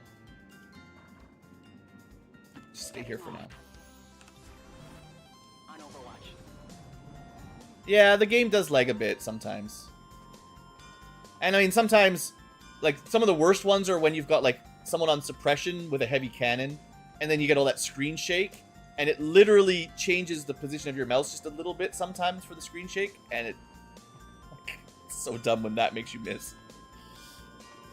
Okay, they might actually lock us in. Yeah, we can't move.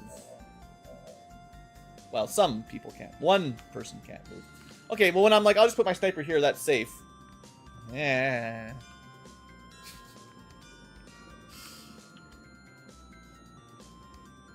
Alright, we're splitting up. That's...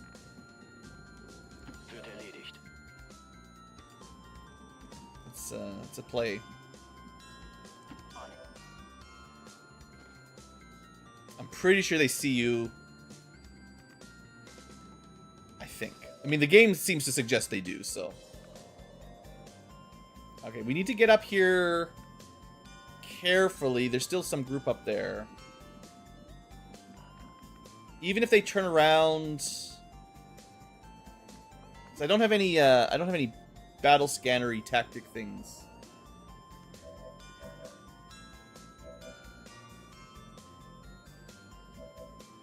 Like, if you had a battle scanner, you could throw it up with one person and then move up safely. I do not. Okay, first step.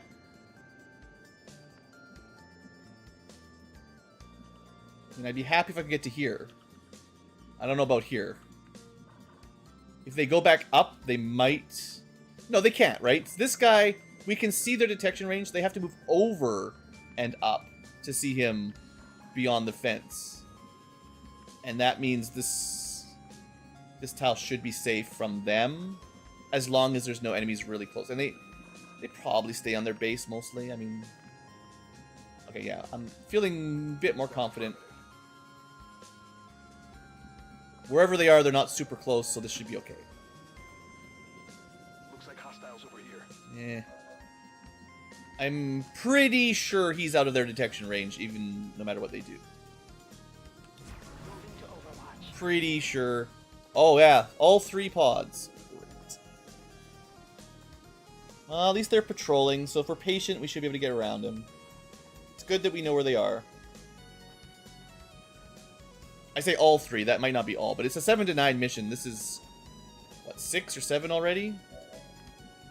2, 4... I think there was 2 more there. That's 6. That means there might be 2 more guarding the room still. Bunch of tiny pods. Okay, you're doing just fine. Can my sniper get free? Yes. But we want to move away, because if we move to here, they actually might be envisioned. I think they're blocked by this tractor, or whatever it is. Not a tractor, it's a pallet mover or something. But I think as long as we, like, specifically move away first... Roger that. Yeah, we're good. Do that move first, just in case it goes real bad. Okay, so we just gotta watch out for this group. Good copy. Moving on target. Assume the info is off? Wow.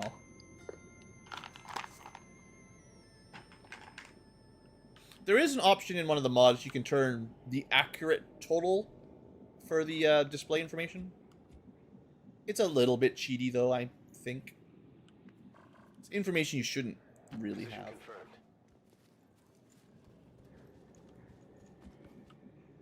Okay, we could go to high ground a little bit, but I don't think I want to.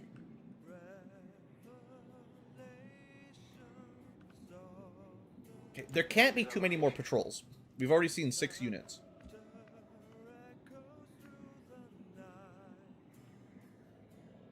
I mean, we might as well do this stealth chain, if that's how it works.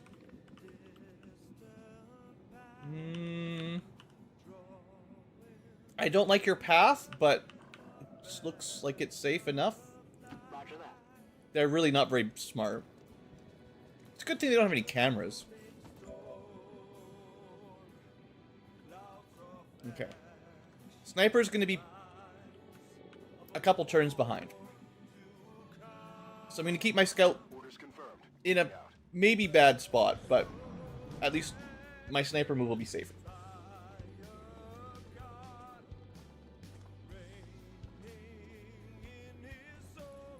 Yeah, I know there's only so much you can do with modding. Hostile squad. Okay, that's 4 groups. 1 group, 2 group, 3 group, 4 group. We found everybody this time, I'm pretty sure. And I mean, most of them are just weakling advent guys, so it's not individually very difficult, but you certainly don't want to activate 3 at a time. That's that would be bad. We might be stuck here until they patrol away, but... Right, singing. No rock operas right now. Okay, you can still move. You cannot. You cannot. You can, but then it might expose him. I mean, we needed to wait for the sniper to catch up, so... I'm on it. Pinned up high. Roger. I've got my eyes on. Moving to Overwatch. Good, they turn around. So they've got a really small patrol path. They just go back and forth. Now we know. It's 7 to 9. I'm pretty confident the mission objective says 7 to 9. But... And, like, this is probably the guards for the prisoner.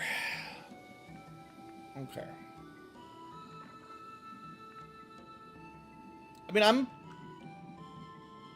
there's some... We could set up here... Ideally, killing this group and then the other ones run into us with a sniper up here. Could work.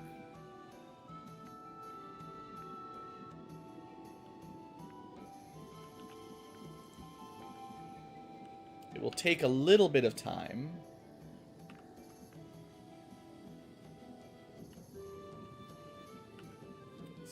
The way up is at the back. I think if you move in next turn, you'll be able to get up pretty safely. I'd like to get vision on our friends in here.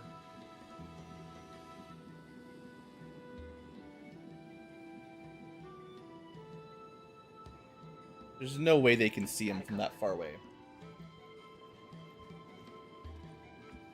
I mean, evac could be right here.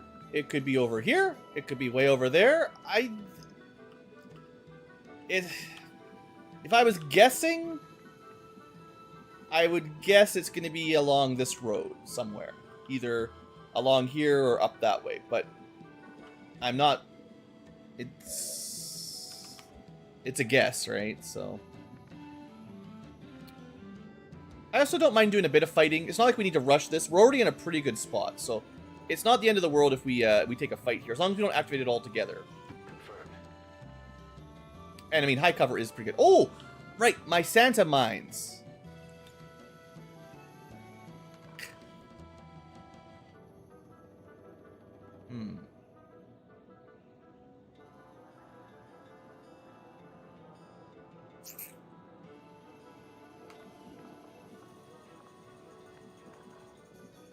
They're only pods of 2, so the best you're ever going to do is 2.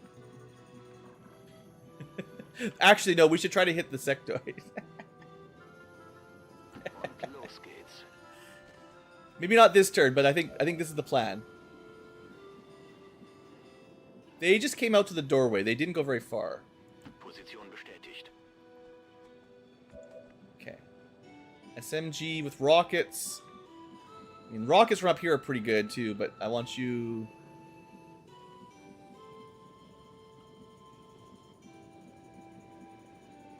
Mostly, I want you somewhere with good field of vision for shots, if I need a rocket.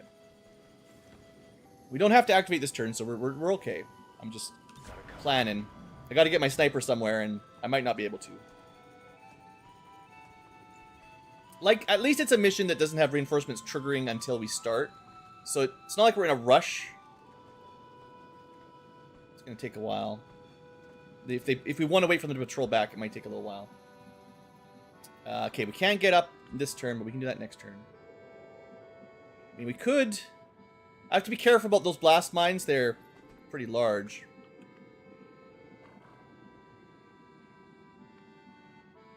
I mean, I could also just hide in the corner. I mean, if we can take the walls here, actually, they make for really nice cover, too. We don't need to use that tower. That was just my first thought.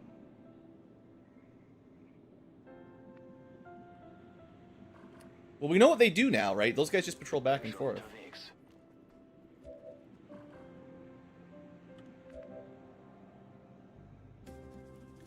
I just have to decide how I want to open, and I would like to get a mine off, I think, is...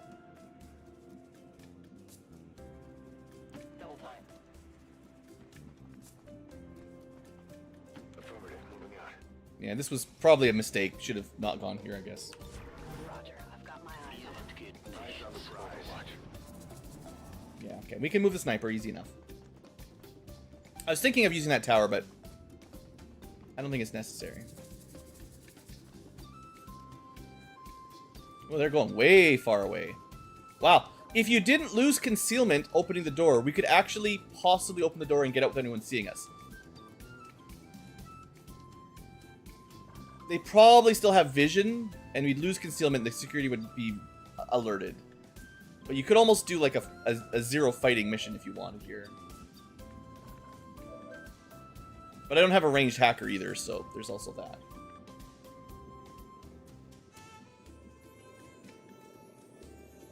We're, kind of do anything sniper, sorting. Pretty good at short range sniping if we need to anyway, so yeah, we don't have to worry about putting them super far away.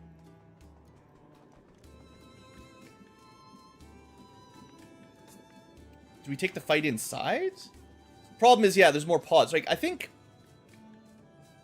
I'm just trying to think how I want to do it. I think we're pretty good. But what I don't want is for this, and this to all activate, and then for the other guy to run in. Like, I think that's going to be more annoying. So...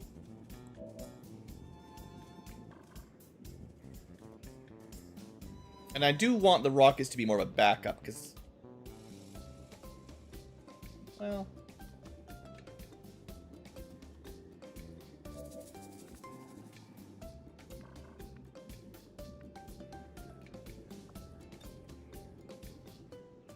Okay, I have a plan. Next turn, mines. Once they come closer. Then sniper will be somewhere. Rockets. I actually want over here. Changed my mind a little bit. Shotgun, good for close quarters.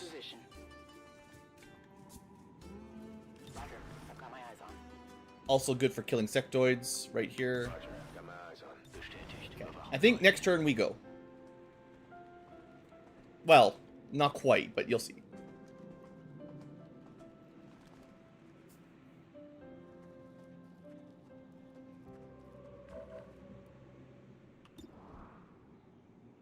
They're just standing there too. Okay. Well, this was the plan. Yeah. Mines are not good. You cannot throw them very far. But that's far enough. Santa sends his presence. And so we could wait to the enemy phase.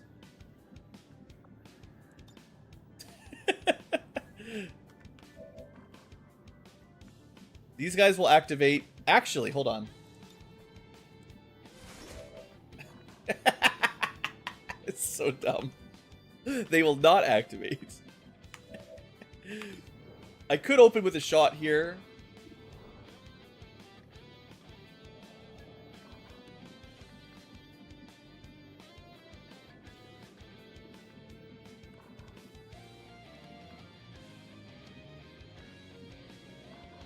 Nah, we go with the double boom. It's more fun this way. These guys get disintegrated, those guys move, get disintegrated. That's half the map dealt with.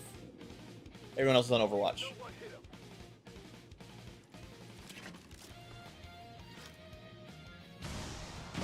It's a pretty bad rocket, but you killed him in one way. Actually, you didn't even kill that guy. I could have had the sniper on Overwatch, I guess. Oh well, what's he gonna do? What are these guys gonna do? Hey! That didn't destroy the loot!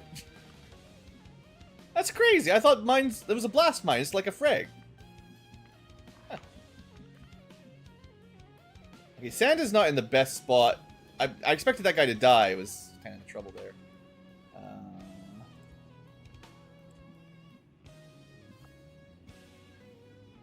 Overwatch or smoke? I think there's a pretty good chance that the 1 HP Frost guy joins the other group and then starts moving down. Or, well, tries. We could open and activate, but we won't. Maybe smoke was worth it. I don't know. Ooh, he's coming. Brave.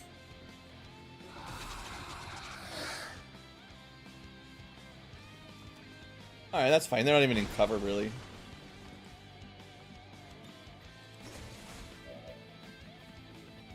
I mean... that's turn ending, though. It might be better to just go adjacent and just shoot them. 6 to 10. No, the bayonet's still better. Nullifying shot is very good. It's bonus damage. Gives debuffs. It's good against psychic units, but we don't need it. There is still another group over here, don't forget. And we got to get that prisoner out.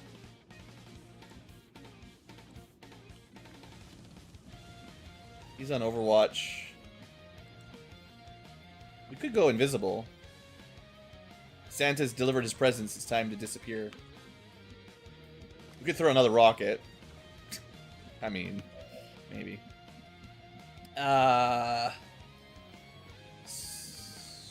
Is he gonna get line of sight on us in here? He shouldn't. Target preview is not very reliable right now, I gotta say. Because we should be able to see 2 aliens. I'm not sure why it only shows the one. Alright, well, let's start with the bayonet. It's not even super reliable that we'll get a kill here. Is there anyone else that can help? Well, yeah, we can...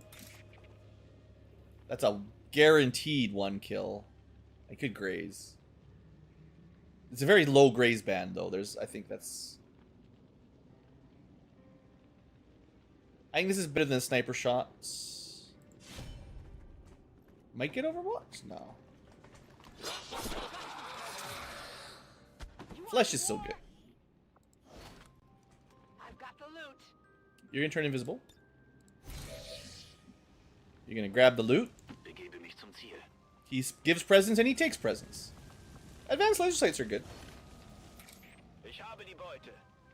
Wanted to see if he could spot the other group, but no luck. Because that would be funny for a sneaky rocket. But grab the loot, get out of there, and bring the boom. There is still that guy. Oh yeah, you can see here. If I jump, he'll see me. It would be nice to kill him.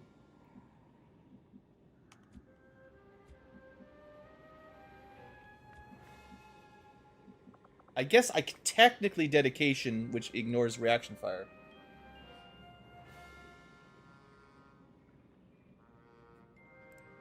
Pop that.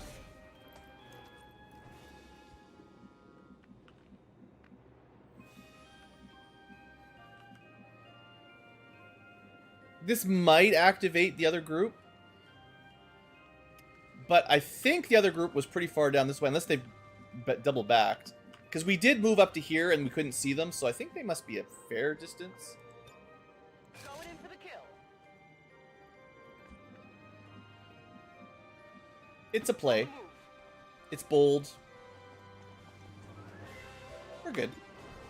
Only 89%. I guess we could stun. Or just throw a... Just go with the guarantee. Let's not risk a 11% miss. Alright, and that should be everything that's activated except for one little guy who we can shank? The shankening, yeah. I'll even go to the other side just to be a little bit closer because we want to get to that. We gotta get this guy up. Really. Hostile target down. Alright, looks pretty good. I don't know if anyone was any good at hacking, but we just need someone to get in there. Doesn't really matter who.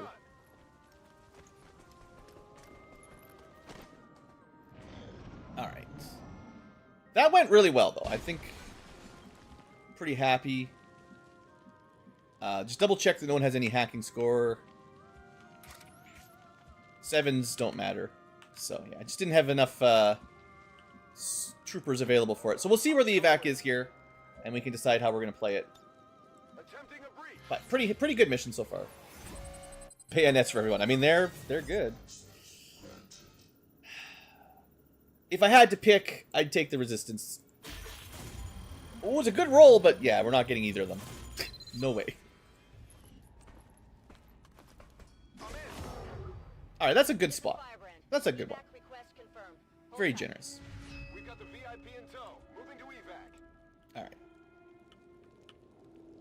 As soon as I have control, I will... There we go. Okay, we can't jump through the windows. That would be illegal. Nothing's activated. Just move. We'll probably get reinforcements very quickly.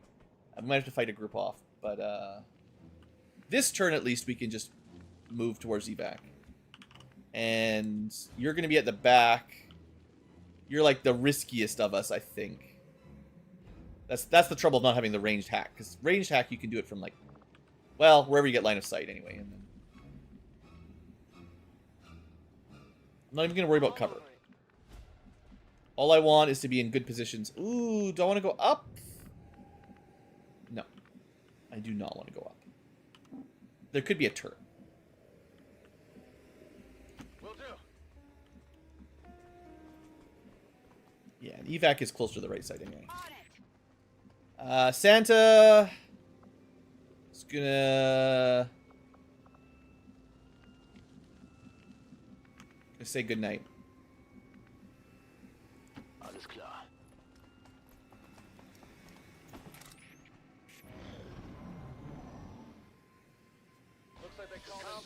Alright, next turn, reinforcements. Yeah, it's pretty hard to get out the turn after you activate. So we're not going to get out, which means we should set up an Overwatch. Although everyone but one could, and you could hope that the AI doesn't do any Overwatch traps, but we're at the point, they're giving us snakes. They could drop in an Overwatch mech or something, and that might be... Oh, we also can't get out this turn anyway, so never mind that. I think we just Overwatch. If I had more mines, I'd use them, but I do not. On your order. Somewhere that has some decent line of sight, hopefully. Overwatch. You're probably dashing. You are so dashing. No problem, boss. I'm on it. Santa was in Shadow Overwatch, or Shadow Concealment, so he could not take a shot unless they broke his concealment. Otherwise, yes. I know. But also, if the other guys are on yellow alert coming towards us, we're probably far enough away. If I don't activate them, we don't even have to deal with them, which is maybe better anyway. There's something out there. Yeah, they're there. They're coming. They're just too far away. Alright, hopefully we'll get a kill or two off this. Got pretty okay line of sight. There's only two. Not too bad.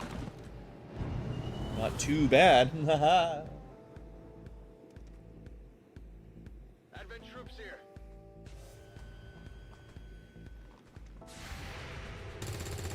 No game.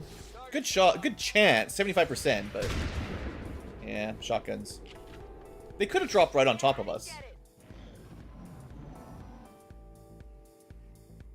Alright, we can go. We can leave them some gifts on our way out. This is Firebrand. It's time to go. Firebrand is in position and the compound is on full alert. Time to move. On the move. Nothing good and explodey. Hold on for a second. Maybe we'll get a... yeah, we could kill one with swording, but I don't want to stick around. We probably wouldn't get anything for killing them anyway, although it's possible because there's two enemies not dead. We might get experience for the first two reinforcements. That's one of those things I'm not 100% sure on the rules. We can also just blow this thing up, probably. I didn't even hit the right pixel, but... one of them is pretty dead. Santa's last gift. What's over there? Well. Can this kill us? 2-tile scatter, yes. Can this kill us? 2-tile scatter, no. Rockets away. It could miss, though.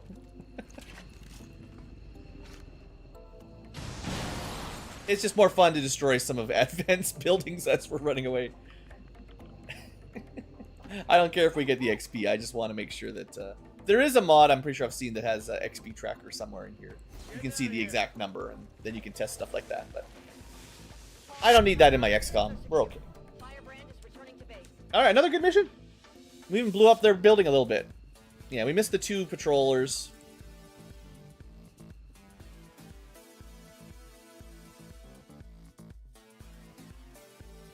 Probably I'll take a little break once we get back to base. Maybe I'll do the promo party first. Get another drink and probably change the playlist on the music, actually. All weapon fire and wounds were simulated to better train Advent forces. But the reward for a good mission is promotion parties. We're taking Advent apart one mission at a time, Commander. It's just 3. Yeah, a small group. Honestly, another flawless mission. Can't complain. We're smoking it today.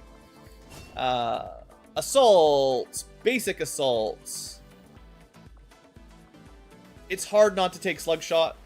And then I would have had a way of not spending an AP grenade to kill that one guy.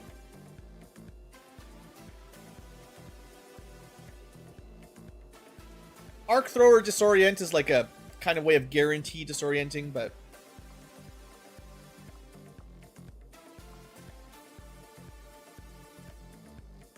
maybe with better tech, I would like the arc thrower.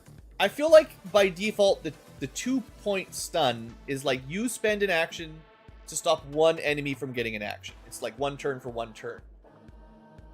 Like, and then, you know, next turn you may be able to blow them up. But like, it's not terrible, but it's not a great trade in action economy. But later on, if you're getting 4-turn stuns, that's, or 4 AP stuns, that's 2 full enemy rounds. And there are some enemies that get 3 or 4 action points, so you might even stun them for a full turn if you're lucky. Damage on crits is cool, but an alternative longer range shot is pretty good too. Minor. Well, musical minds, of course, right?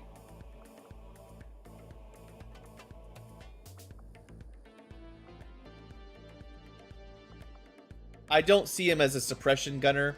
I wanna take advantage of the goofy mine build. To disorient is soldier safety? A little bit of safety. But you know what I'd rather do is kill them. Shotgun units generally don't have amazing aim the way I build them. And also the class I don't think gives them as much aim as snipers and infantry. They get more mobility and health, right? And maybe dodge.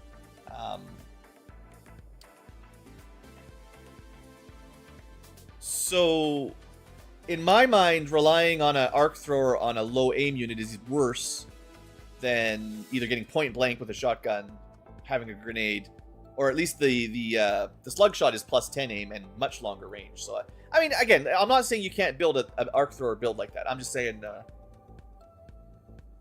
my brain thinks the other one is better. So we're just gonna go mines. Like I said, I don't see Santa as shooty. I see him as miney. Because he's the only one that gets this build. I'm pretty sure the only one that gets all these. So we got to do it with somebody. Technical rockets. You know, that first rocket wasn't very accurate. Let's make that a little better next time. Also, plus 2 damage is a lot. So not only will you keep them in the center of the AoE better, 2 damage is pretty good early on. I mean, yeah, big suppression, but not for SMG, right? He's got low mobility, so we're just going rockets. Easy. No need to think about it. Little gun, big rocket. Weird combo, but I'll take it. And we got our engineer. I didn't carry any corpses out. It's okay. Okay, engineer. Where do we send them?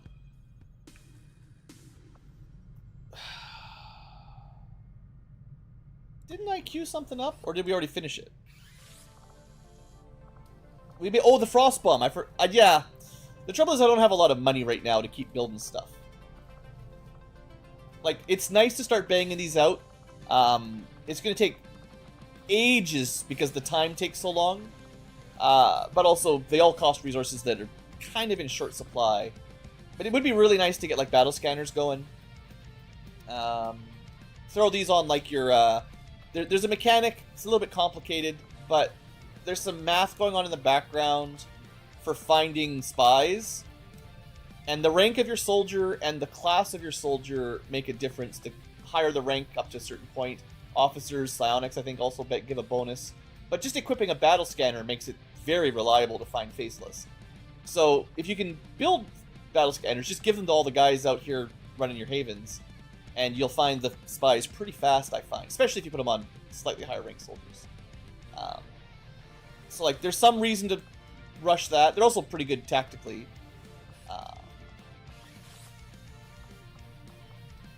Most of the other things I wouldn't say are super priority. Starting to bang through the upgrades would be nice. Although I generally rush the scout. Okay, I'm not too worried about leaving this unmanned for a little while. It's a good spot to put engineers at some point. And it's another argument to put Proving Ground adjacent to R&D. But it just didn't work out the way the order I was building.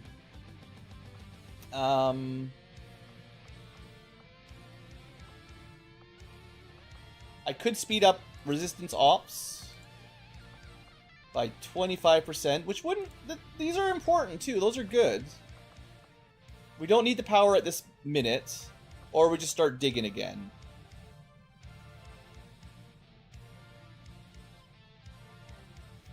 How long is the dig? Oh, it's going to take a while.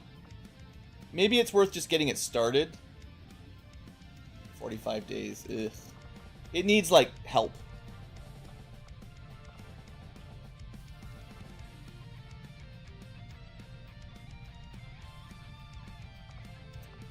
I'm gonna let my engineer go speed up covert ops for a little while.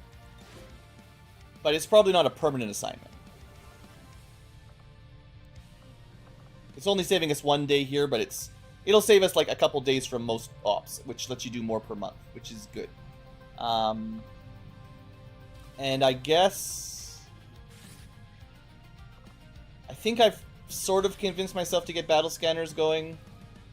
Of all the things available, they'll probably have the largest impact. 15 supplies is okay. Sounds good, Commander.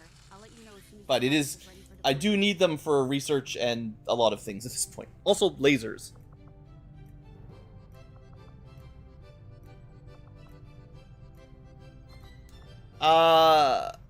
So what's going to happen is when this is done, R&D, we're going to put someone here, and it'll give me 2 free pseudo-engineers, which we can use to dig down here. These 2 might boost the next building, because we want to build here. The priority is building buildings, mostly. Like, excavating is definitely helpful, but I really need the training center, I think. That's the other basic building I'm missing. Down here, we're going to be talking psionics, which is going to take a while to research. An infirmary, maybe, which is also going to take a while. We don't need it. Like, the 3rd layer is not a huge rush. So, once I get these guys, I'll have, like, the core of the base ready. And now I'm starting to think, like, long-term, what do I want to invest time into? I mean, getting battle scanners in 5 days might be better than this, but... Actually, I'm not sure it's halved. It might only be 25% as well, but 2 days off or something. Anyway, like I said, I'm going to take a short break. I'm going to need to stretch out and get a drink. But when we come back, I'll change the music, and we'll probably start prepping for the big HQ assault, which may or may not happen tonight, but at least we can do the prep.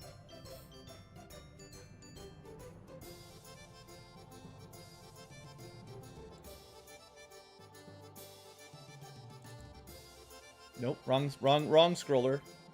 Don't leave yet. I got one for all kinds of different things. Alright. Also, I haven't had hiccups in quite a while, so hopefully that doesn't happen. The worst when you're trying to stream, man. Oh, it's brutal. Okay. Short break. Get a drink. Smoke maybe got him. See you guys in a few minutes.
laser bayonet.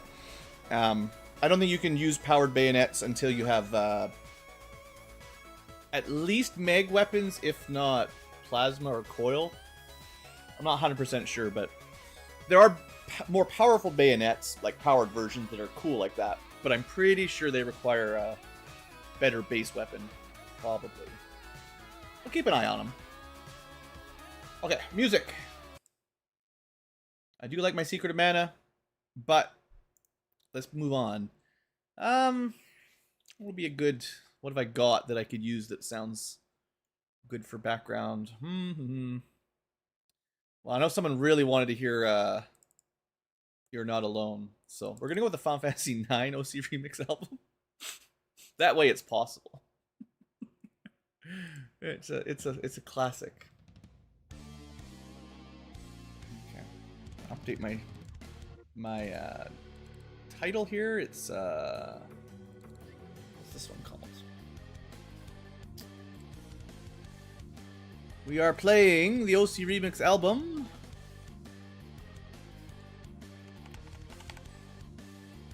Final Fantasy IX.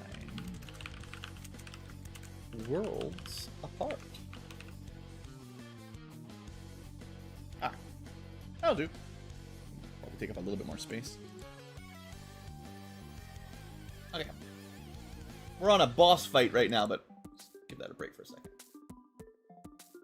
Definitely need to replay Final Fantasy 9 and 10 one of these days again. Been talking about streaming it for probably years, but I've replayed all the older ones, 1 through 6, pretty regularly, but the PlayStation and PlayStation 2 ones, I don't know, just harder for me to go back to, I guess, for some reason. They take a lot longer, I think. They're long. Wrap up Final Fantasy 4 in an afternoon if you rush, but not 9. I mean, there's probably a speedrunner that can, but that's different. Okay. Take a drink. Yeah. We got laser weapons. The next mission, assuming we have money, which we don't, and supplies, or some alloys, which we do, we can start building. I'm just going to show off the costs here, actually. Some of the basic laser stuff would be nice. Even just pistols for, like, my Akimbos and gunslingers. Like, it's dirt cheap. A crystal is not very expensive. And 5 supplies is not much. You can also get the... I probably won't be building laser shorties for the sawed-offs. Auto pistols, basically the same price as a normal pistol, just depends what you like. Immolators are better flamethrowers. I have a Frost Captain, so we can build him a better gun, maybe. I could also build more mines with trooper corpses. And of course the swords are good. But laser rifles, a little bit more expensive. Laser bullpups, laser SMGs. That's why we do need some supplies. But I wouldn't mind building a small set of laser weapons for the HQ assault, which means we need some money.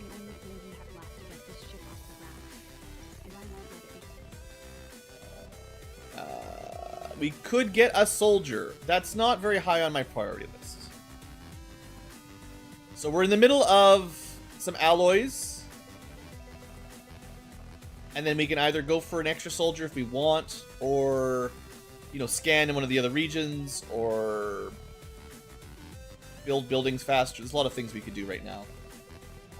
This is the first time we've had the Dark Event tab available, but it doesn't say anything yet. It looks like it's... You know, this is the shortest route that the game calculates to the black site. You could also go through here if we wanted.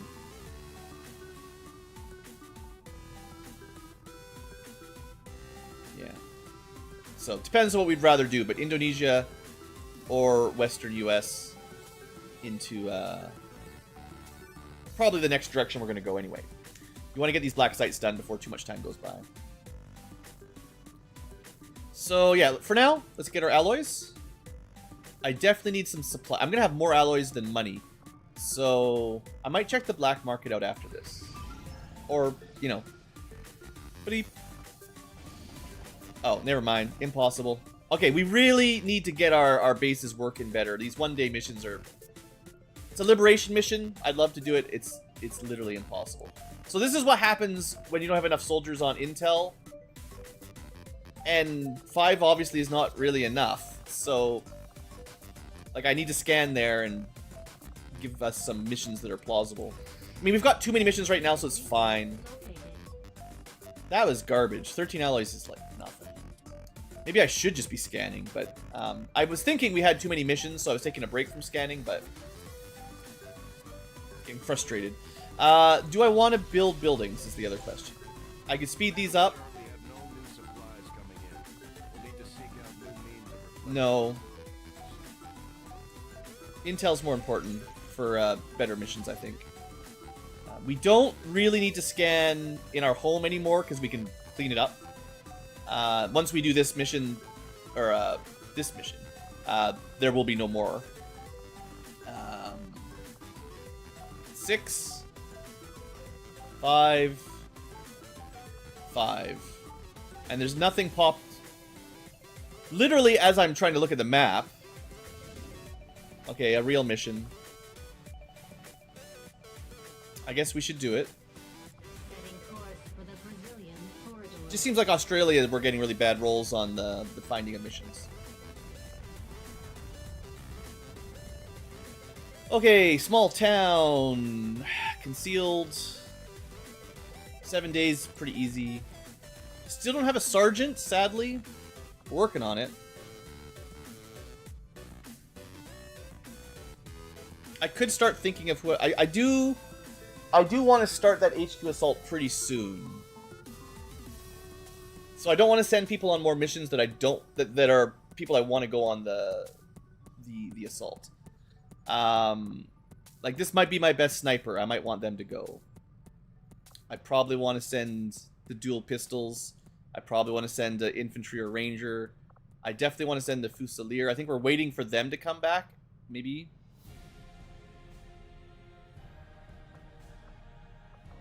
But yeah. We might not be able to send 10. 10 will take a very long time, but I'll think about it. Let's start with stealth. I definitely need to do the HQ assault, the headquarters assault, but I don't... Some of these guys should rest a little bit anyway.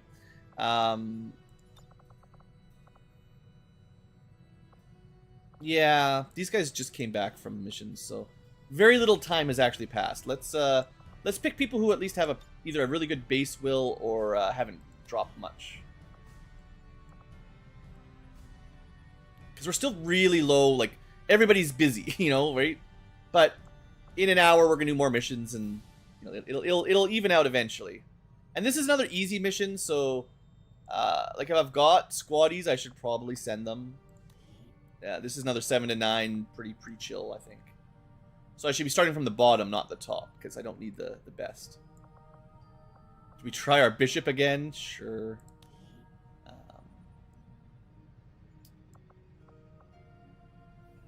Santa Claus can take a day off. He's used to getting a whole year off. Crasher is one that I really should put in a haven or something. I think they were in a haven, and then they got injured, if I remember correctly. We can probably send 7. Part of why I have no soldiers ever is because I'm sending 7 per mission, which is a lot.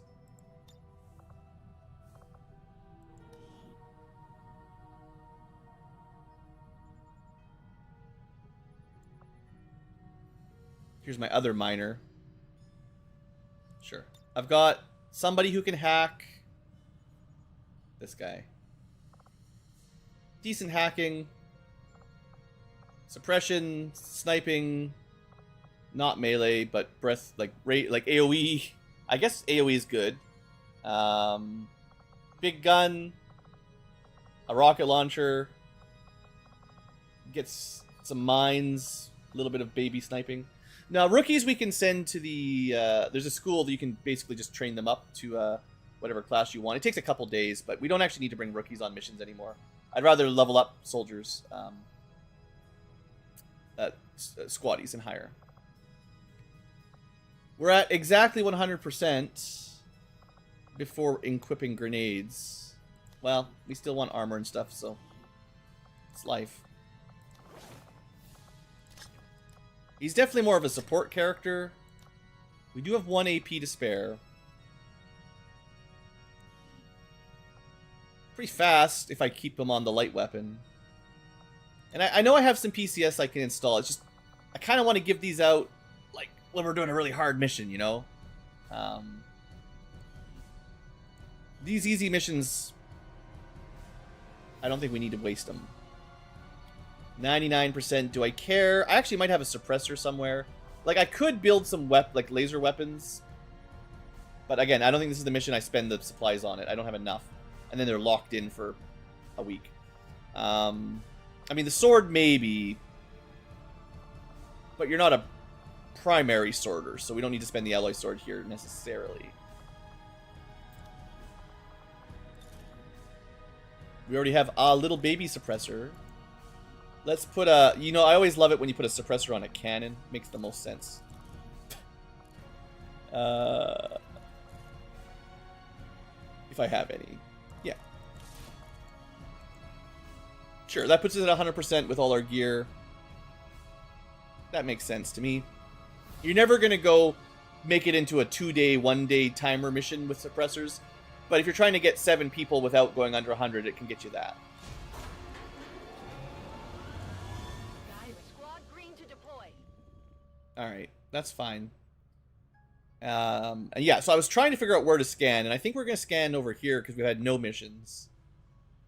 And New Australia has just been giving me some bad stuff, but hopefully the jailbreak gets us some resistance, and then the intel will be a little better. Now, it's possible we're getting bad missions because 4 of the 5 Haven Ops are actually faceless spies, and that's you know, not counting towards getting intel. I think it works that way because it says you've got this number of people, but the ones that are spies don't actually contribute. They just don't tell you. It's great. It's so much fun. Okay, we can't do the HQ assault until I've got some spare soldiers. We have to finish some missions. They're going to start popping right now. We're going to Australia. We're not doing that one. We're not doing that one. 79%, 74%, 1%. So I think what I'd like to do, meta strategy layer, is do the jailbreak, do the resistance, do the VIP. Hopefully we don't take a bunch of injuries and stuff. That will free up most of our roster, not counting this recent group. And then we do the HQ assault, just like in a day, right? Like, it's not going to be very far away. This will get us, yeah, quite a lot of soldiers back. I mean, assuming we live, but it's pretty likely.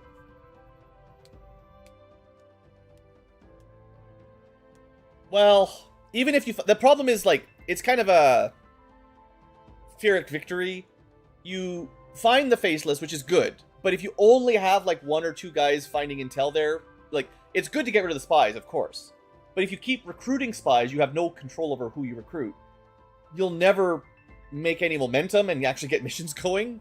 Because one guy looking for missions will never find any.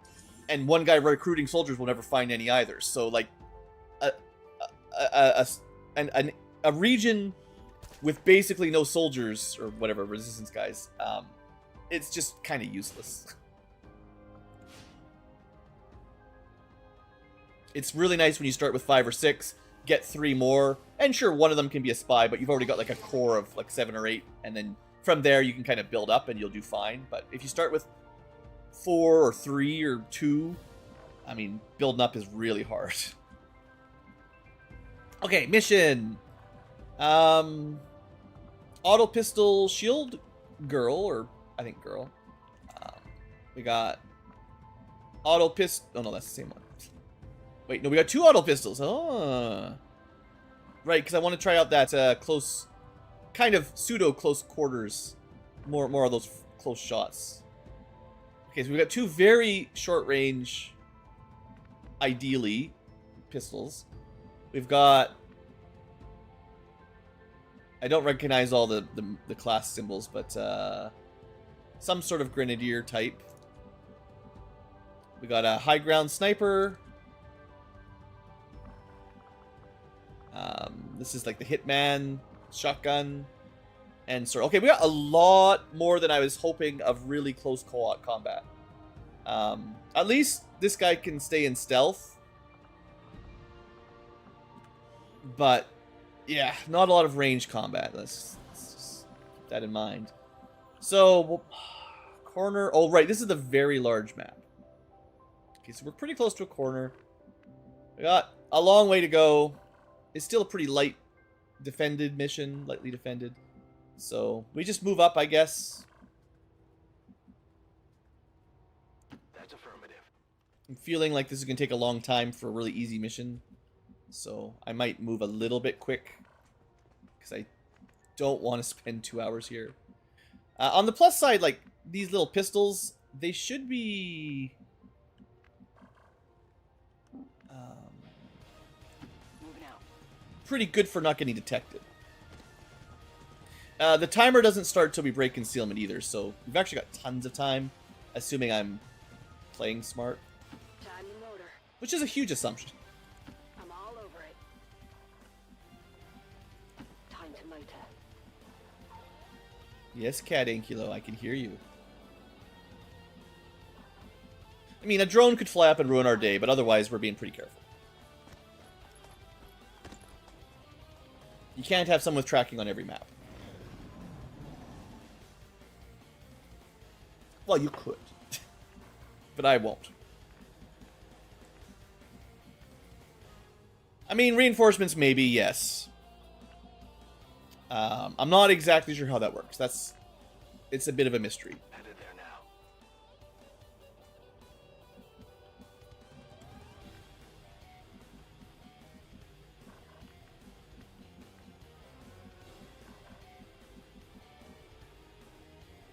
Sure. Heading to that location. But yeah, I'm not going to crawl across, don't worry. I am considering the fact that we've got lots of time, but I don't want to go slow, so... We will be making relatively quick moves. Confirmed on the move.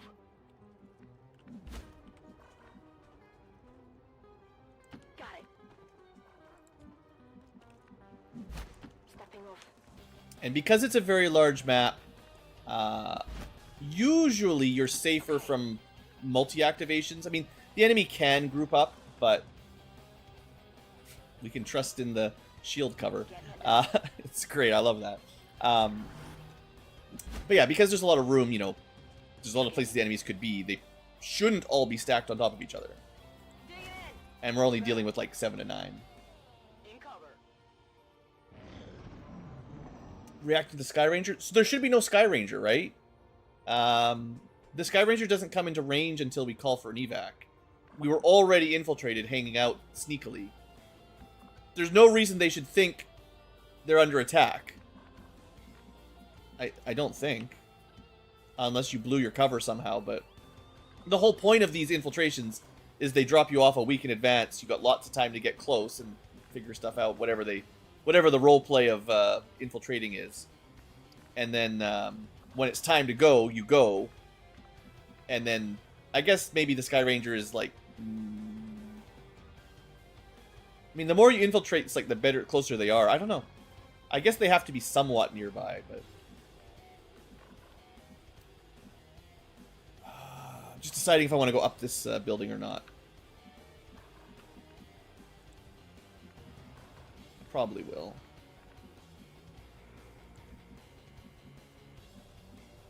This is good for vision. Okay. There is a rookie, or not a rookie. There is a civilian in there. Maybe even a spy faceless, although it's very unlikely. But, you know, if they're in the wrong tile, they could have still seen me there, which would be pretty annoying. Do I really want to go on top of the cafe? This is not like a very handy high ground. But it might be where we want to take the fight. Moving to position. Getting it done. Okay. I'm all over it.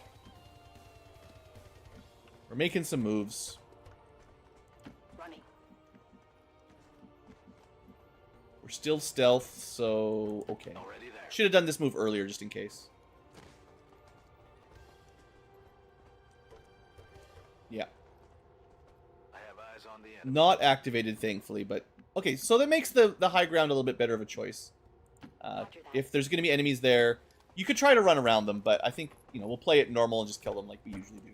We've got a big squad. We should be fine. We just, because we're all melee, you know, I want to be a little bit careful. Well, auto pistols. It's not exactly melee, but... Also, this guy loves to get stabbed by swords, so... Okay, I'm glad we saw them, actually. You know, this move, I'm thinking, is better than I originally thought. We might not have had vision from here, and it is possible these front tiles are exactly where they would spot us from, and that's what probably catches me the most, is when I move to the edge, and they're just right underneath me. Yeah, no, he's a sword guy. His detection range is reasonably low. They would have had to be pretty close, and I could see up to, like, here, from back here, from wherever we were getting our vision. So I knew it was probably okay. Not for sure, but... Okay, well, seeing as we have vision... We can't see the sectoid. There's no way they see us from here, right? Moving to position. Yeah, we were fine. Even this spot would have been fine. Okay.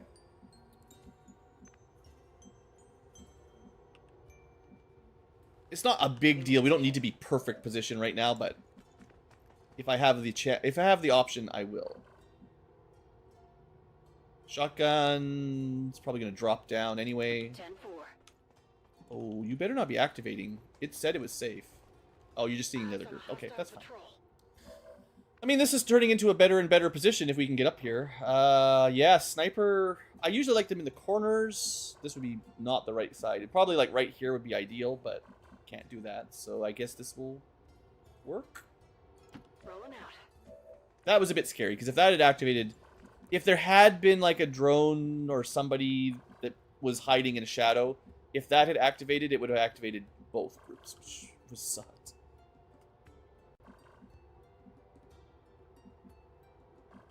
Auto pistol. We got a rocket though. We might do some rocketing.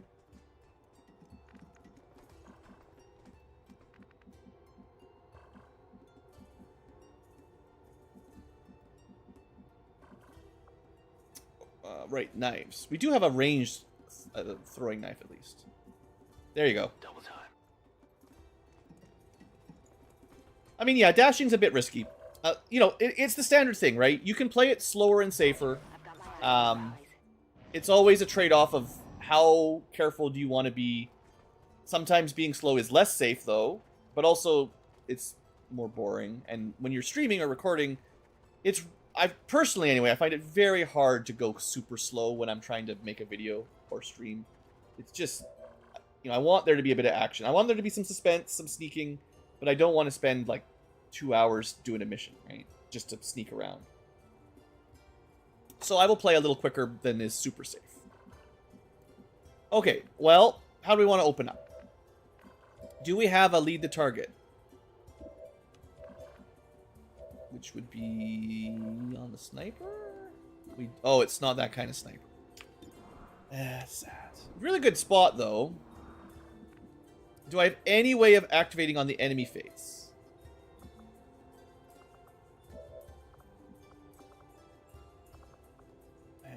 Fan the hammer is real good, too. I mean, we don't need it against these guys, but some of these abilities are just great. We could open with a rocket, you know, of course, but... We don't have mines. This is one of the few times where you might be able to get off a mine, maybe. I don't think we have any, like, good activating, like enemy phase activations, unfortunately. They're fairly rare, I guess. So second best. So an AP doesn't really, well, to be fair, the sectoid is immune to explosives, but you could AP the trooper and maybe nearly kill the Celatid. These guys would take cover. This is only 5 out of 7 to 9, so double activation's not too scary. With everyone on Overwatch? Well, we don't have very many Overwatches is the thing. We have probably a shot with a sniper rifle, maybe an Overwatch.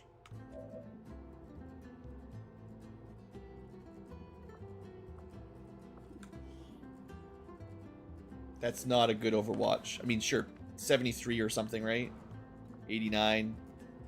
Oh, it's because of the grays, but yeah, height is +10. Range is close enough to get a +6. So it's actually okay, but only if it shoots here. The Overwatch might shoot on these guys if they move first. So we also could open with a rat-a-tat-tat. This will do more than that very reliably.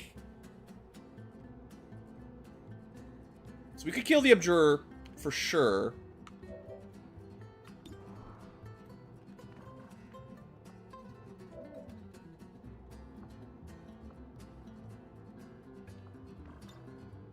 Oops. Oh, we don't have flesh. This is not the kind of sword guy that really zooms. This is more like throw a knife and stay invisible. Unfortunately. Yeah, if we had flesh, we'd have an easy way to kill that one. Which I guess we do on the sniper, sort of. But I wanted to snipe from the high ground. I think running over here would be a mistake anyway.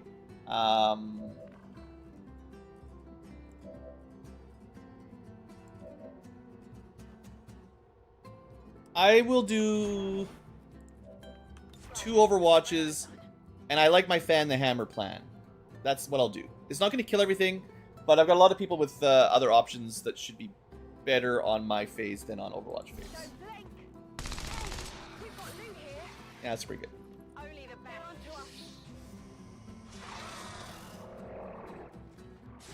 Come on.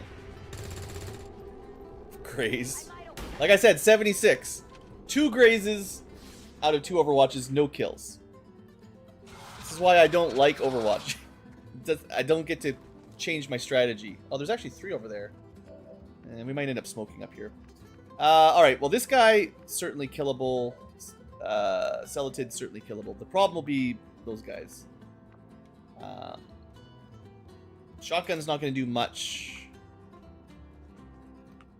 We can do this from half cover. He gets stunned, and then we can just shoot him. There's nothing else the shotgun guy's going to be able to do. Girl. Just don't activate anymore, please. So he's dealt with one way or the other. Oh, I thought you got a shot after that. Well, it's okay.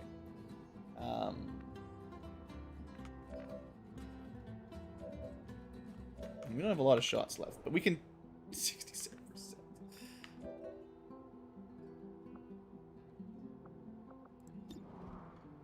We have a better aim throwing a knife. That is kind of funny. I want probably the shield guy to move down. So I'll put my sword guy. Actually... Just thinking...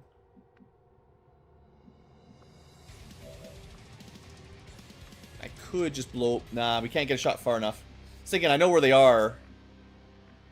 Okay, we're gonna do this. I could have phantoms. We can't actually see them. So they'll have to move into low cover. They probably won't. Like, to shoot us in low cover, they have to leave full cover, which they don't like to do. So their choice is either half cover or dashing into full cover, I think. Yeah, this guy's full cover. Although, because of this garbage, they might have a line of sight that avoids Overwatch. They might have a path that they can sneak through. Anyway, we need to find out if this hits.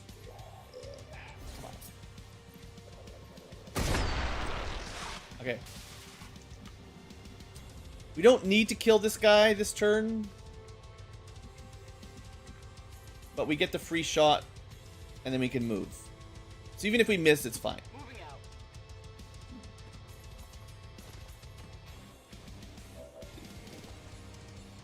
It's pretty good.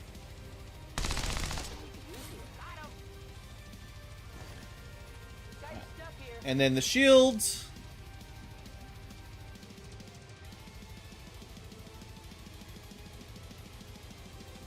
I actually think I like this. They're on the same horizontal line as the guys up top, but full cover. And I mean, I generally want the AI to shoot at me anyway. Maybe I should put them in low cover. No, don't activate. You got a lot of ammo for an auto pistol. That's impressive. More than an assault rifle. Okay, what do they do? Nothing. That guy moved to half cover to take that shot. Maybe I should have been in Phantom. I didn't think they would. But that means I can...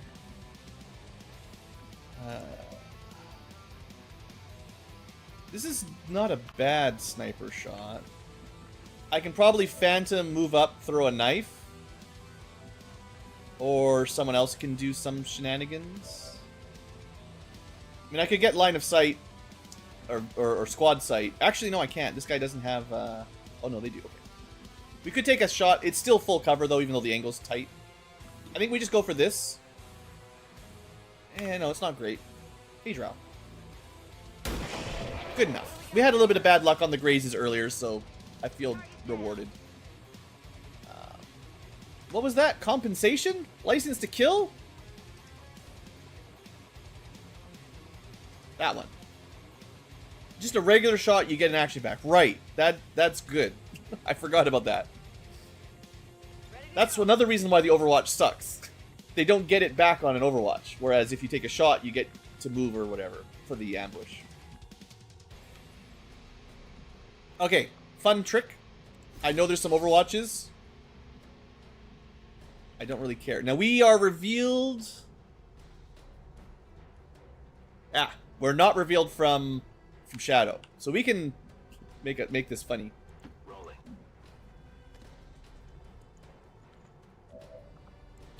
Hi there, friend. Have a knife.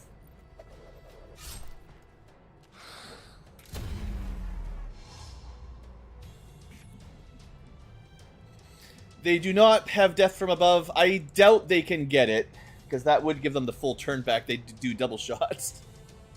I doubt it. But we can check at the end if they get a promotion or something. Okay, the 87% flanked knife missed. We know this guy's on Overwatch, though, so that's something. Maybe we just... Do I?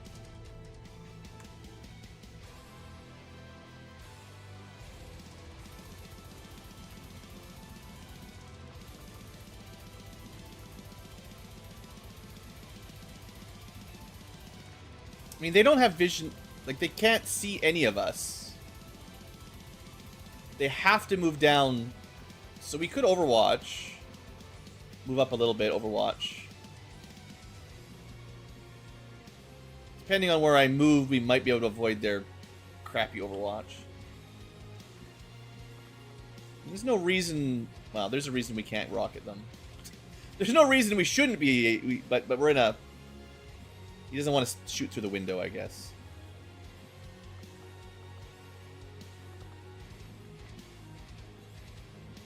I don't love it, but I think we're overwatching. Heading out. It's all because the knife missed. Wait. Did they...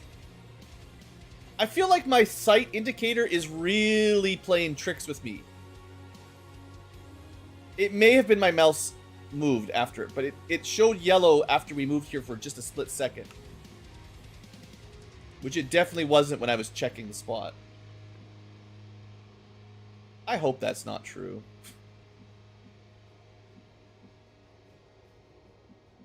You know, it probably is. Because this... Oh, no. Okay. Yeah. My roll is one step closer, and that's probably exactly the range you need then. If that can see it.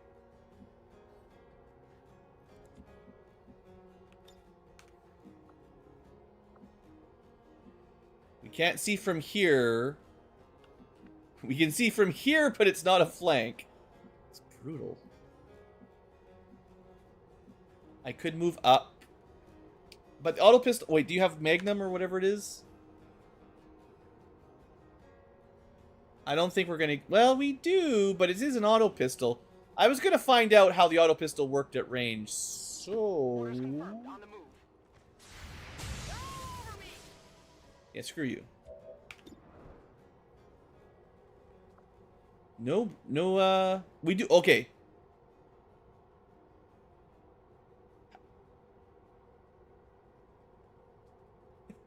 How do you have plus 60% aim? I get 20 from the shield, but where's the other 40? Because there's a huge range penalty.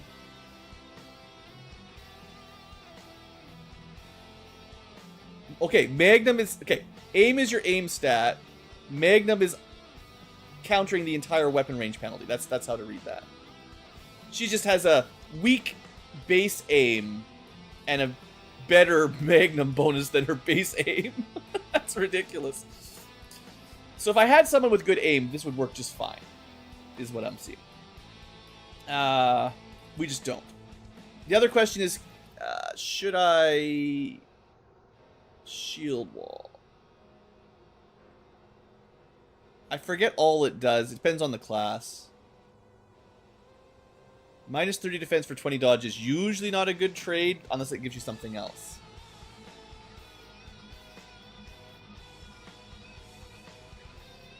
Well, let's just see what it does. It ends your turn.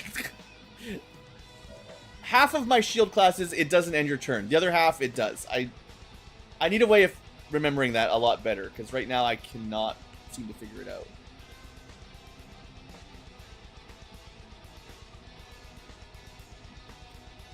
If you don't shoot... Yeah, we should get a guard for that. That's true. Okay, well, we're going to give up on moving up this turn. We had a bad knife, and then a... I wouldn't say a misclick or exactly, but it just didn't work the way I thought it did. We might even just do like a hunker. Well, we'd have to break another Overwatch, which already is a little bit gambly.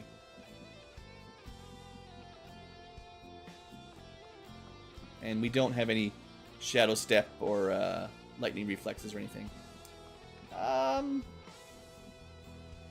We should be okay to hear hunker. A little bit closer for next turn. I don't hunker very often, but yeah, that's a free guard. Which isn't very reliable. Hey! You know what? The Overwatch was the play. Well, you can't account for grazes. We hit him twice. Of course, and this is what always happens. This is one of my problems with defensive plays. You can make a very defensive build. You can put all your eggs into defense and armor and whatever cool stuff. And what are they going to do? Well, they're just going to target your will because it's weaker, or they're going to flashbang you or something. They're just going to ignore you.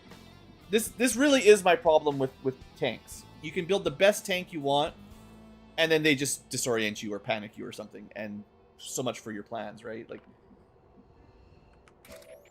okay, you're still shadowed. But, of course, they know where you are, so you can't flank him. We could flank him, but he's so dead.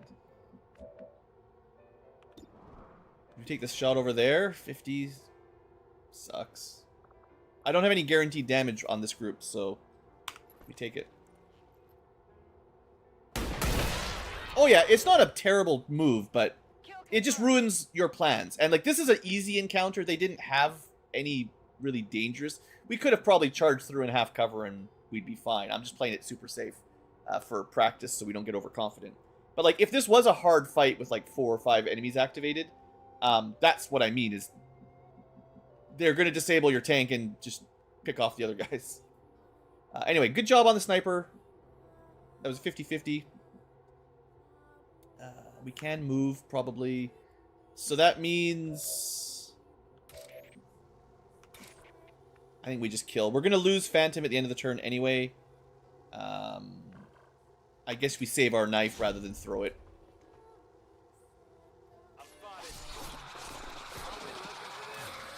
At least we got one with a knife, with a sword. And hey, we got the core. That's good. Alright, we can get this. I don't want to activate anything this turn, so this is low risk, but not zero.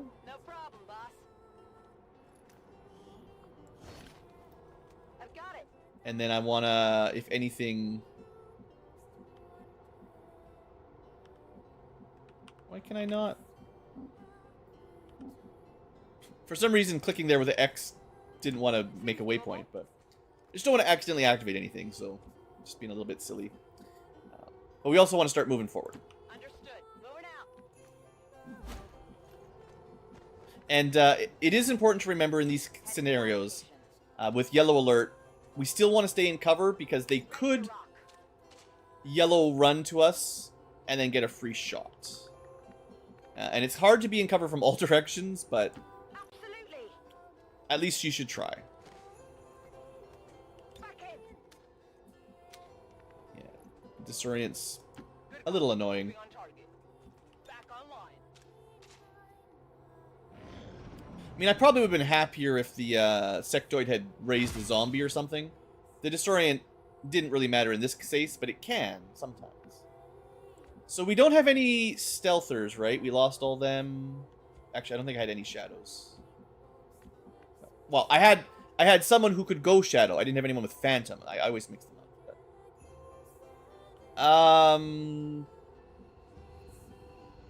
In reinforcements in some number of turns, we need to get into this room to hack the doors.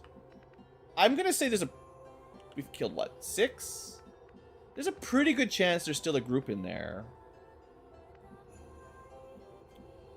They could be over here. Although that's kind of behind the objective, but it is between the objective and the evac, which sometimes the AI just likes to hide there. And to be fair, they could be on the roof. Let's just take a peek. I'm going. We've got Oh, that yeah, I mean, there they are. Fair enough. We're in good enough positioning, I think. If I could see the guy behind him, pretty sure he's right there, flanked. I kind of wish that my sniper was still back here, I guess. But is it not a snapshot sniper? Not today. Yeah, this is the group that everyone's close quarters. Maybe we just hide around the corner, let them come out and pick some good cover. Because most of my team is pretty short range.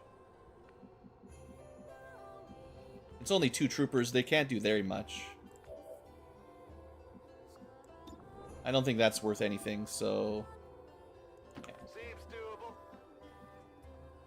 I can pick up the loot on the way over.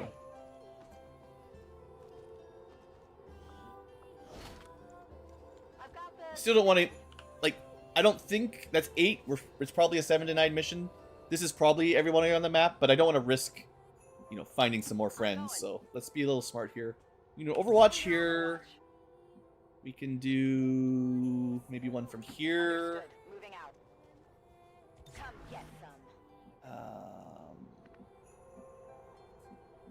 See, if I put people over here, they're not going to move towards us, so...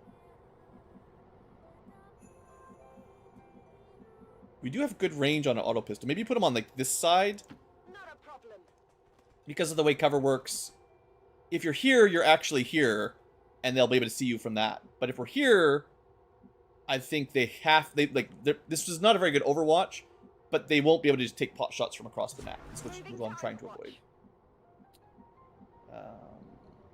And this is already a little bit open to that. Okay, well, we know we can't shield wall and still activate anything. But maybe we use this guy as bait.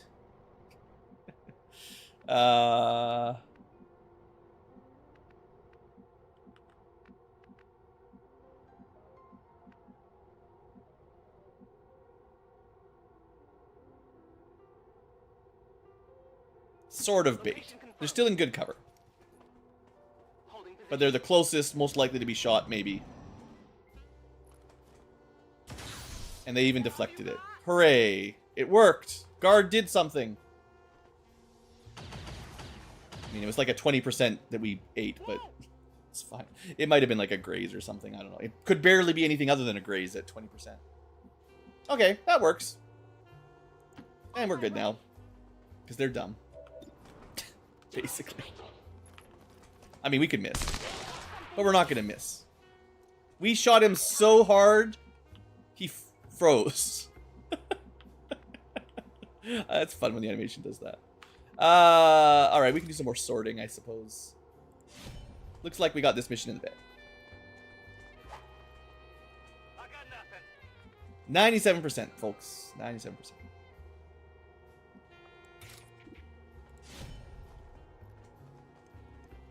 Straight miss.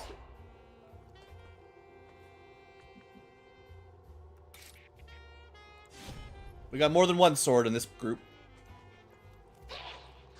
And we want that sniper to get a level up. So okay, I'm pretty sure there's nothing else to activate. At least not right here. So we'll move up a little bit through the zombie guy. Experimental magazines, very nice. Do dash. I mean, there's reinforcements coming, so we want to get a move on anyway, right?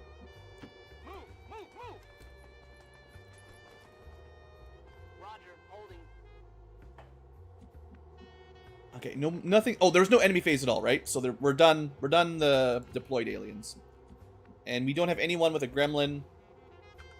Check for hacking scores. Oh, wait. We have the agents. Yes, the agents. We actually might win a hack. Send them in. It's the only person that needs to go inside, I guess. Well, what's the route out? Probably up through there, so they'll escape and head to the evac. It's actually pretty close on the same building. That's pretty nice. We might make it before reinforcements, but I wouldn't count on it. So we'll just put people up on the roof.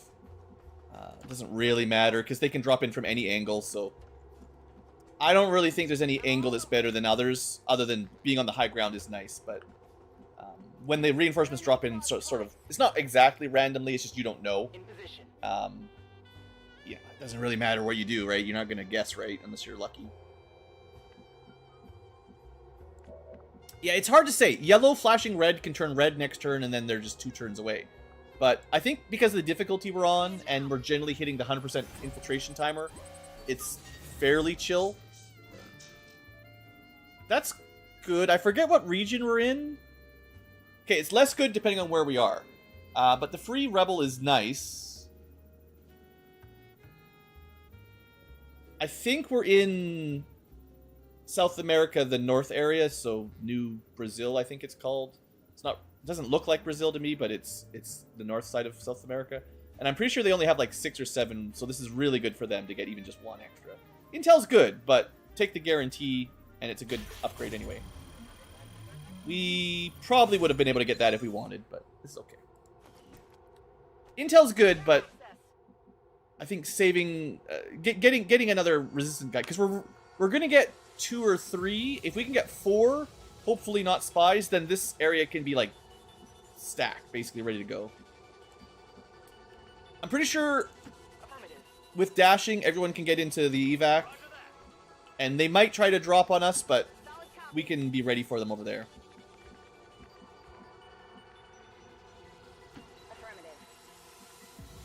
Well, maybe.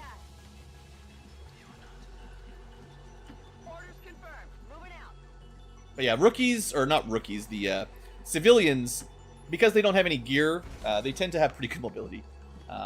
14 is not good for soldier, but with no gear penalties, pretty solid.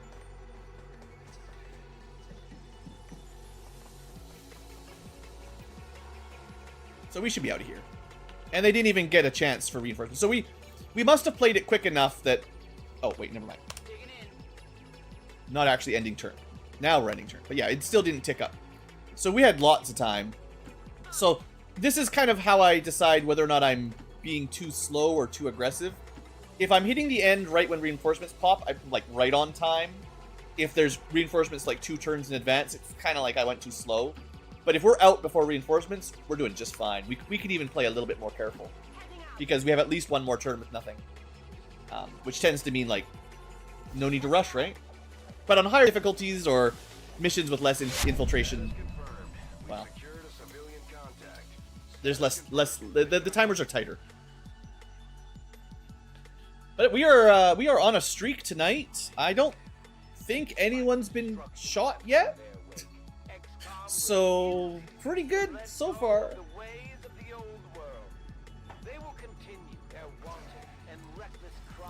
Unless I blacked someone out. Blacked the memory out, never even talked about it.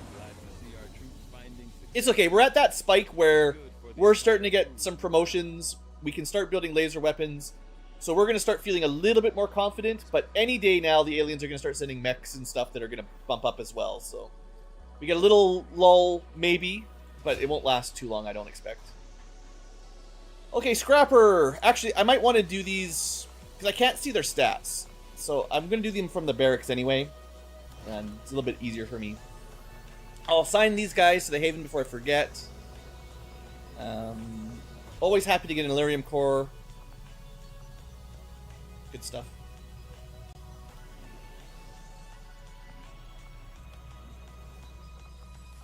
And yeah, we should have gotten... So if that was new... Yeah, that was... Okay, so it was actually the place... Okay, I was actually wrong. I thought we were in New Brazil, which had 6 and could have used 4 people. But it was actually New Australia, the other new. They're all new. Everywhere's new.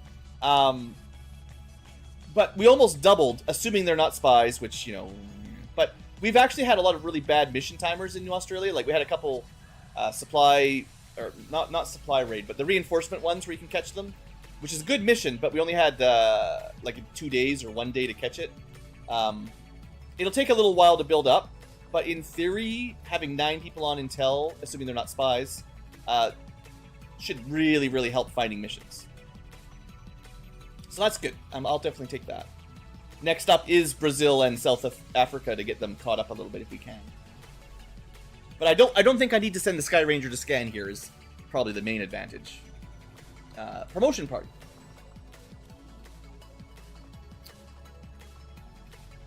You think they contribute? I know for supply, 100% they deduct anything they add, because you see it at the end of the month. You have a mysterious loss on supplies. I'm actually fairly confident for intel and recruiting it's the same. It looks like they're contributing, but it's a lie and they actually don't help. But I haven't seen the numbers behind the game, so I don't know for sure. Other than supplies, which I'm pretty sure. Okay, agent. Yeah, they did good.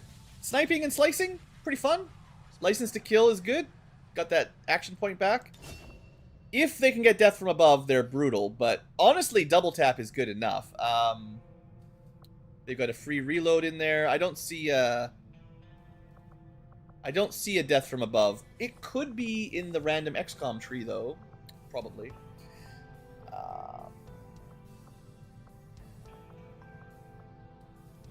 Yeah, so I was building them for sniping. Although they can also do shotgunning if you want.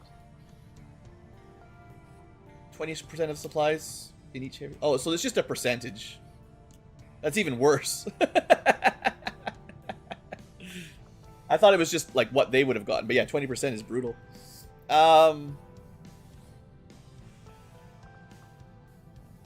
So this is an interesting melee attack. First time we've seen it. It's actually pretty darn good. Enemies with 3 or less HP. It's really nice to finish off enemies. And I think it's a non-turn ending. Yeah, dash for 1 action. It never misses. Although you have to get through armor. I still think it's pretty solid if you're going anything remotely melee. Deadeye, of course, is probably what we're going to pick. It just makes you better at sniping. You just do more damage. You take a penalty to hit, but you do 50% bonus damage. Really important on certain enemies. I don't think there's any question. If you want to do sniping, you want that.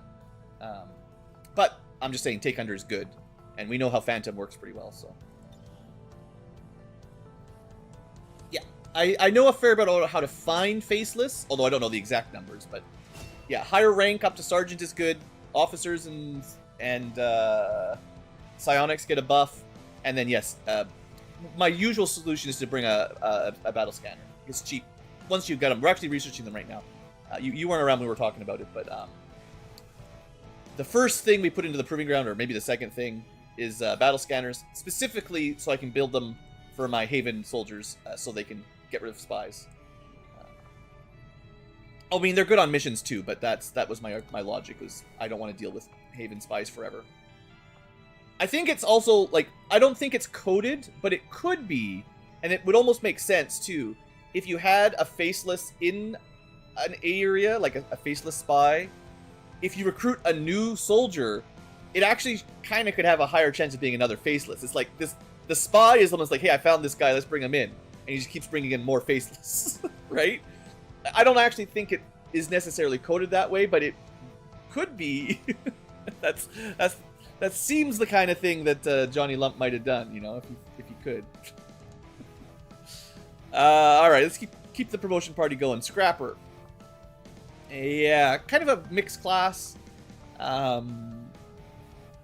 got a lot of dodge.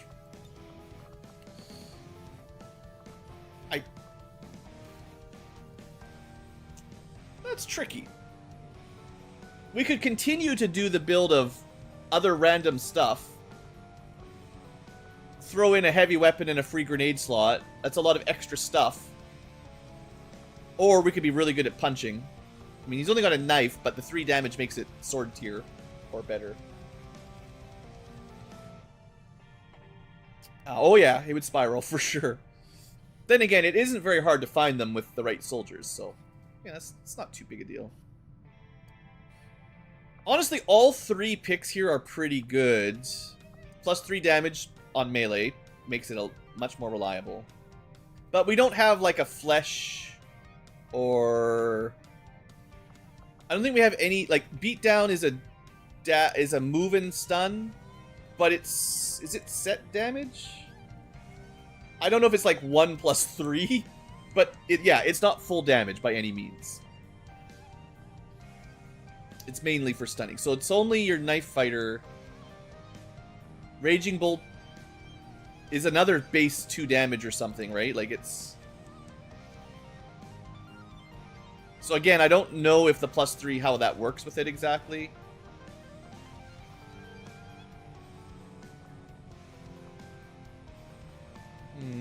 Well, yeah, 4 damage is good. It's just... It's not as good as most sword builds. Like, that plus 3 is probably here because you don't do a lot of damage. So it's getting you from 1 to 4, which makes you... I'd say pretty good early on, but it's not going to scale that well. Yeah, beatdown, Raging Bull. The knife attack, what is our knife doing these days? That's the question. 2 to 4 base? I mean, 5 to 7 is about a sword, approximately. Hey, there's the song. I was waiting for that. Everyone wants the "You're Not Alone" J-pop version, K-pop version. I don't know, whatever. I don't even know what to do. I feel like this is one of those classes that I'm not sure where they fit. I kind of want to give them Jingoistic just so they've got more variety. But this is also pretty good for adjacent. If you're going in melee, like they've got 16 moves, so decent. And they get up close, and 20 aim is not bad. But they already have the free grenade, which kind of makes me want to go a little bit more into it. Oh yeah, the music's pretty quiet. I can hear it probably a little bit louder. It's meant to be quiet, so that's probably okay. I'm gonna just go with this. Do they add weight?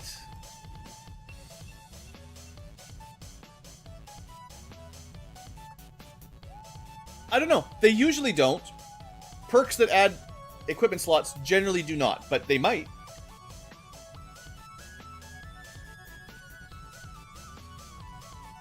We'll find out. Well, we have to remember... Oh, heavy module...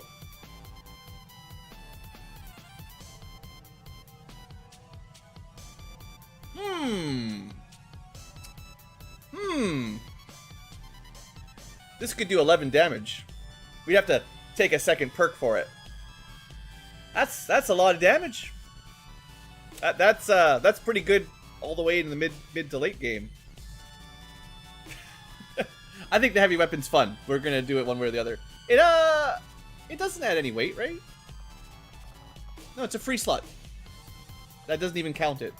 The grenade slot, it will probably show it adds a mobility, but I think basically if it says it's a grenade slot added from skill, I don't know if it's 100% true, but pretty much always it shows it as a -1 here, and if it's an ammo slot or a grenade slot, it doesn't count in battle. But We can test. I think this is a good call. I don't need to go heavy strike, but I mean shredding is good. You might want to go healing. I think shredding is better general purpose. But there's also other ones we haven't unlocked yet, so we'll keep that in mind for later. Okay, I'm happy with that. I think that's a fun pick. I don't know if it'll be better than +3 melee damage, but, you know. Our ninja. Right, so the problem with a ninja, if there's a major problem... Yeah, no, I'm pretty sure we're good for mobility there. No flesh or a really long dash. So we're looking for a skill that makes them better at moving and stabbing, or we're going hard into sneaking.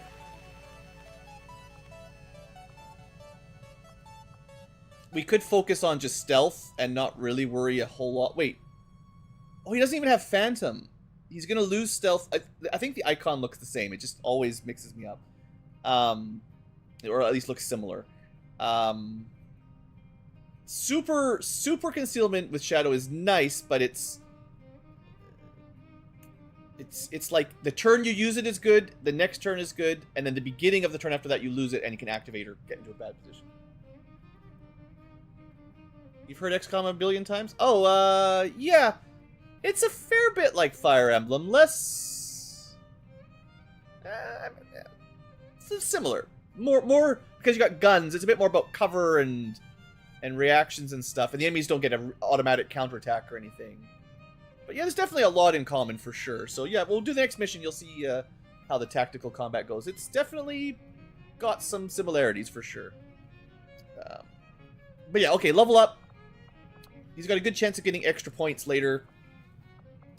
I think we... See, usually I really like tracking on my scouts. Seeing enemies through walls is, you know, solid. But there is no Phantom here. You don't start with it. So he has to use Shadow to reconceal, but it's got a cooldown. I guess he can fade back in once per mission. Yeah, it is also very modded. That's fair, yeah. This is not vanilla. Mario plus Rabbids. I don't even know what that game is. How is that the standard for tactical RPGs these days? I have no idea.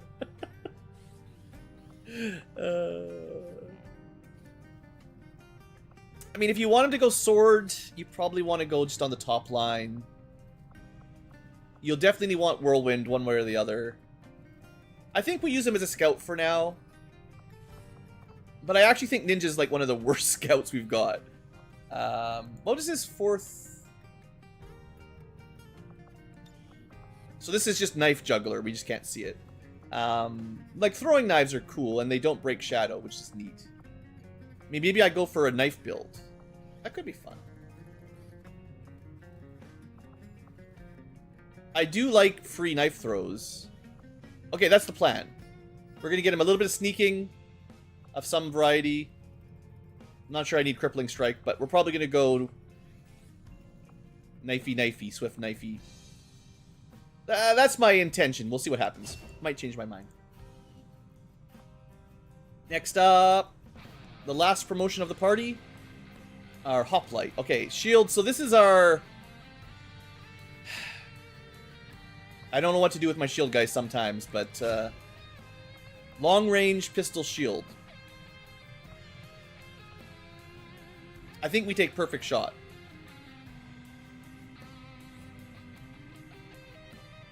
It's good. It never misses. It's guaranteed. It causes flush. It debuffs them. I see very little downside to perfect shot. On the other hand, Aegis ends your turn. It's a bit tanky, which I think the enemy just ignores most of the time. Or we can have a chance to avoid Overwatch shots, but there's way better versions of it than moving target. Yeah, having perfect shot is way, way better than the other option. Sometimes it's a hard choice. Sometimes I don't think it's even close. Okay, level up time done. Strategy layer. I guess that's one thing Fire Emblem doesn't do much. They generally don't have a strategy layer. I mean, there's sometimes a bit of base management, but money and stuff, a little tiny bit for buying some new swords. But there's a lot more in XCom. Building up and doing stuff. Okay, so next step is I need to do these 2 missions, 74 or 79. They're almost ready. That one we're not going to do. We can't do that one. 67 maybe. So there's 3 missions that are kind of close to closing. And then we really need to do this HQ assault. This is going to be the big mission. I was hoping to get this going before the end of the second month, but... or the second supply drop time. But we're doing pretty good for scheduling. I don't need to rush it. And I need, like, my good soldiers for it. And I also don't have any money, hardly, so... maybe the black market resets, we can sell something that is really valuable. I might still check that before the end of the month, because I really do need money, supplies for money. And then I can build some lasers. Covert op, success. We have our bounty hunter. It's Wolverine. Congratulations. We will do that next. Actually, I don't think there's any missions left. We're gonna have to wait till the end of the month. Facility is currently idle. If we have the soldiers to spare, we should deploy them. Well, this one popped in. I guess you can't have 0. If you run out of missions, I don't think I've ever done that before. But if you run out of missions, they just give you probably 1 more. I guess that's nice. What we want to do is, you know, meet the Templars. But we need a sergeant, and I'm desperately trying to get one. But you know, leveling up takes some time. I guess we do this. Getting some action ability points means we can get some free perk picks. We'll send... don't have a lot of guys available, to be fair, on my big list. I mean, we could send rookies, but that's probably dumb. Let's send one of my worst units, really low mobility units. We're getting... every mission we do for covert op, ambush chances go up. So, eventually we're going to have to deal with an ambush. We send Santa. If there's an ambush, you do not start concealed. Well, you do, but you don't. So you're not really going to be doing mining tricks. If we do get ambushed, honestly, the hoplite might not be bad. You could still just fail it too. Maybe I just send them a shiv. I haven't shown shivs in battle yet, so this is not a great success rate. If we get ambushed, it resets it to 0, and this is like a pretty low priority one. I don't care about the troops other than maybe 1 very much, so if these 2 die, no biggie. And if we don't get the reward, no huge problem. So we just do that. Don't rest. Don't stress. The downside for me for bonding is simply... what's the word or the term? It's the same thing for Fire Emblem, I guess. If you bought, well, old Fire Emblem, not the new, you can make a million supports. But in the old Fire Emblem rules, you could only have a total of 5 supports, right? This one, you can only have 1 support. If you pick the wrong person, and wrong is debatable, of course, then it doesn't give you much benefit. You have to, and because we have a huge roster, you have to pick someone that's going to go on the same mission reliably, and that's the only way you're going to rank up to the level 3 one. And you need, like, the abilities from the bond also need to kind of synergize a little bit. You generally wouldn't want, like, a sniper and, I don't even know what the bad... I have to think about it. That's the problem, is I have to think about what a good bond mate even is.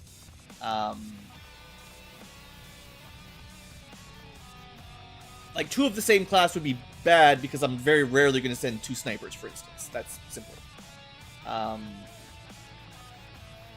And you are limited by sort of who's compatible to some degree. So if I pick the first one that's available, it might not even be a good match, you know. This one, I mean, I don't know. This is a ranger. See, rangers probably are pretty bad support. Well, good at receiving, bad at giving, because they're usually taking 2 shots. But maybe the specialist, this is a good, like, this might actually be a good match. I don't know. I'd have to think about it. So I just don't want to make the decision right now because there's no rush. And I definitely want to probably just look up what the 3 tiers of bonding abilities are, and then I'll just try to make somewhat sensible decisions around that. But I don't have all the information in my brain. I mean, you could just bond anybody, yeah. But I guess I do a little bit more.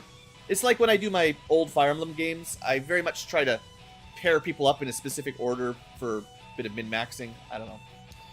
You don't need to, but it's just how I like to do those kinds of things, and I think of it very similar to Fire Emblem Fawn. Thanks! I don't know what unlocked this, but we're better at getting corpses now. Is this like... I don't know what... Oh, I guess it's just... We've entered the next phase, so they gave us a little buff. We're done the intro. Now things can be fun. Alright, Chosen. Yeah. We'll look at him. Alright. We got 3 Chosen. First up. I don't know how to say her name. The Wraith Queen. We have a Skirmisher, so if we run into her, we're doing okay with the Skirmisher. It'll make a big dent. We got the Duskwalker. We don't have a Templar yet, but we're going to get one soon, hopefully. That'll be the next one we can get. And then the Warlock, the Light Butcher, which is the last one we'll be able to counter somewhat reasonably. To be fair, the secondary classes, the primary Skirmisher and Templar and Reaper, it takes a while to unlock. But we can still have our secondary, like, pseudo-skirmishers that will be just fine. So we actually have some counters to them all right now, because I have the Witch uses a side blade, which would work against them. So we've got a couple options. Anyway, we'll see how they go when we run into them. Yeah, I don't know what the Vulture is unlocked from. It happened at the same time as the Chosen, so I assume it's something to do with them. The most important thing, and I don't think they can spawn in your starting zone, but it would be real bad if they spawned for the HQ Assault. But it looks like this one is already active in a region we're going to work in. That's why they probably unlocked. Is that a symbol that they're in there? I'm not super familiar with Chosen mechanics. I think that means he is active in this region. She is active in that region. And it is possible the other one... I don't even know where his base is. Did I just miss it? Africa... Australia and Kamchatka or whatever the... Nowhere. there's like 10 people who live here or something. If a bonded ally dies, bond is broken. I think you can make a new one. I'm pretty sure it resets it. You can make a new bond, yeah. I think. I'm not 100% though. So, we got a mission. We're just going to go do the mission. Maybe it'll tell me if there's... Well, yeah, like I said, I'm not super familiar with the Chosen anyway. We're going to go rescue, recruit Gene Simmons. I almost didn't want to do this mission, but because it's part of the Liberation chain, it's a little bit more important. If it was just recruit another Saboteur that I don't even like this class very much, I would not be doing it. But Liberations are important. We have to do those. And we're at 100%. We got 5 units. Okay, got to switch it to careful mode. Last couple missions were 7s, which were pretty easy. 5 is not the same, but at least everyone's got a couple levels, so we're not using rookies. It should be okay. Famous last words.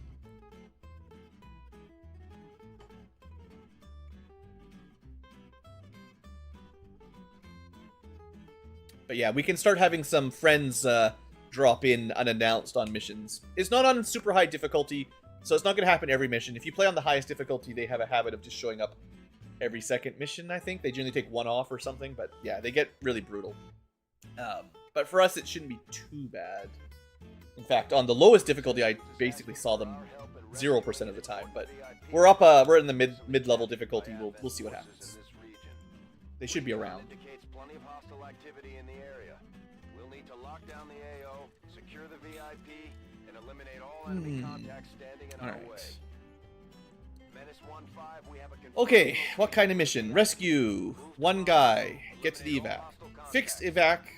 That's one thing Fire Emblem doesn't have to worry about, thankfully. Just kill the enemies and you win, or get to the point you win.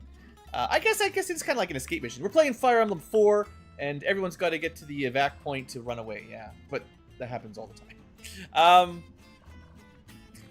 Okay, corner. Also, fog of war is different. Well, again, we're playing Thracia. Maybe it's got more in common with old Fire Emblem than new Fire Emblem. Okay, quick recap of our soldiers. We've got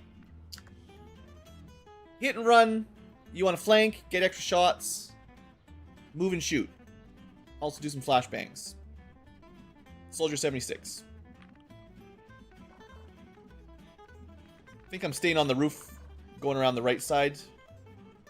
Low ground tends to be dangerous. Heading there now.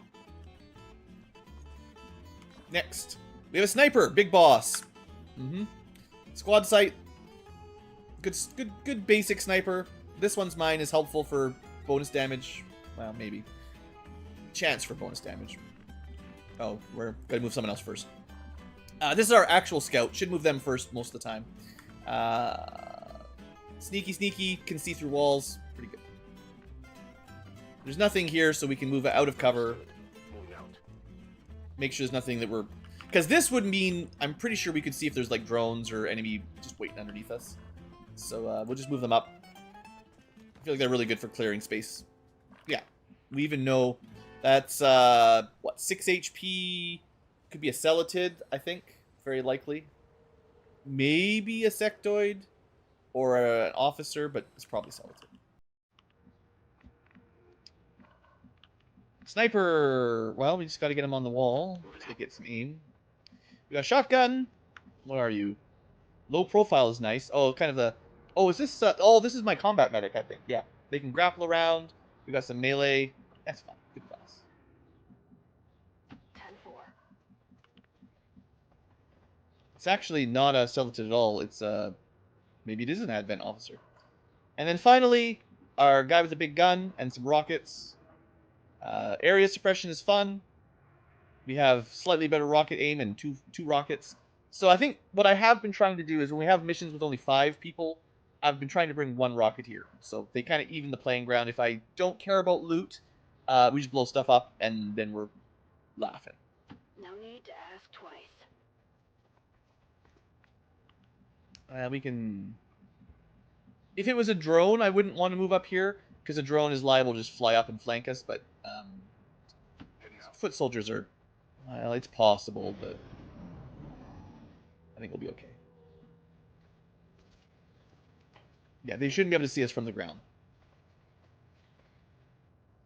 We're very, very sneaky. So that's actually... Is that our first priest? That might be our first priest. Great. Yeah. Well, it's a frost priest. Not too bad then.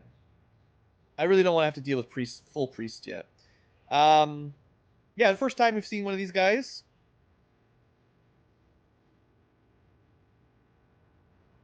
They can give their allies some shields. They can do some debuffs on us. Maybe even jam our weapon. That's okay. So the goal is don't let my MMA fighter get spotted. Keep him stealthed and just kill these guys real quick. We don't have great line of sight. Maybe we wait a turn. This is a really big map. We got a long way to go. So we don't need to rush. Check for more surprises. You got to be careful moving into these kinds of spots. But because we can see them, we know that they don't... Okay, the game has cheated me on this before. But they should not activate from this tile with this person. Because they're sneaky. Other players, other characters, cannot move there. Although, oddly enough, it's only when there's cover. That's really weird. Cover reveals, no cover does not reveal. That's... I don't really understand what the game's trying to do, but... Okay. Move and shoot.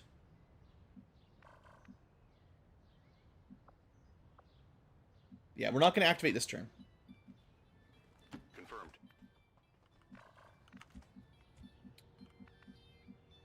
I'm going to move up carefully. On the move. Try to get more people, and like, ideally, if these guys patrol towards us anyway, like, that's good. We could pop down. Don't forget there's pretty good cover on the middle floors. And there's a staircase right beside us, so it's easy to get back. Moving to position. On Overwatch. And then the sniper... Yeah, we'll just move up. Probably not necessary, but, you know, everyone's got to make it across the map, so it's... As much as my gut is like, leave the sniper in the perfect sniping spot at the back of the map, then they die, because you can't just leave them back there. You have to bring them across. Yeah, and we got a good shot here. Oh, well, cool. We'll take this guy out too. Just a random surveillance drone. This is an easy first pot. Okay. Priorities. Not really the drone. Pathfinders. Oh yeah, we haven't really dealt with Pathfinders either. This one doesn't seem to do much. But they should have really good mobility. Yeah, 18. And they'll get like scanning protocol and stuff themselves. This one is just a basic, so it's not too big a deal. Pretty good shotgun shot, to be honest. But we can get more value out of multiple turns here, usually. Might not need it. Although that would be a pretty funny opener. Justice, like, Scorpion get over here's them. They don't get to scamper, I don't think. They wouldn't kill them, but it could be a funny way to do it. You're just going to stay invisible. You're the moving shooter. I suppose if I wanted to get advantage of that, we open with them taking a shot. And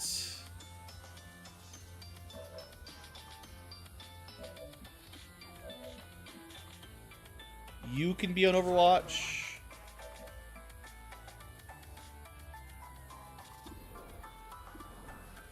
Yeah, the sniper can be Overwatch. And I will leave this person to do more tricks depending on what happens. As much as the grappling hook opener would be funny. Alright, good start. They found us.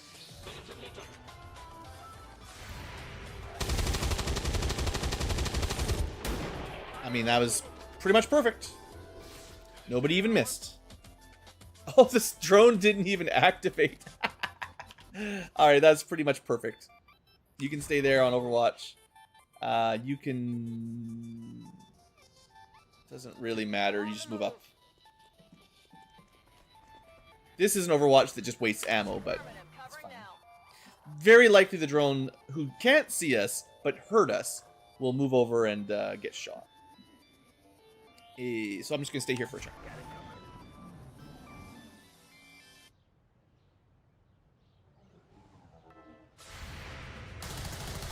I mean, this is more typical for Overwatch shots. Come on! 29%! Yeah. Shot failed to connect. Oh, we got a free. That's a yellow alert. You got a free action. Usually they don't get those. That's okay.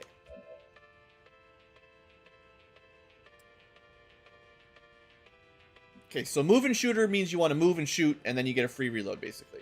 Although you could just reload and shoot, I suppose. But we can shoot. We can reload after we shoot, which is even better.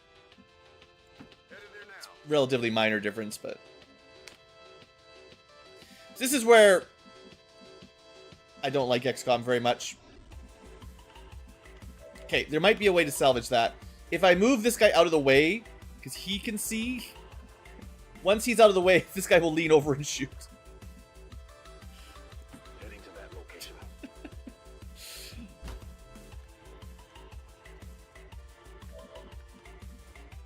No? Come on, that's supposed to work. Ugh. The drone is literally hiding behind this little statue. It's so dumb. I don't really want to jump down there. Moving to designated coordinates. Because they're, you know, we could activate another group. Yeah. Alright, the easiest enemy in the game. Just gotta hit it. On the move.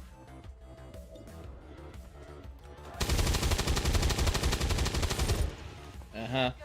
80. See, this is why it's like Fire Emblem. 80% miss. 50% miss. 90% miss.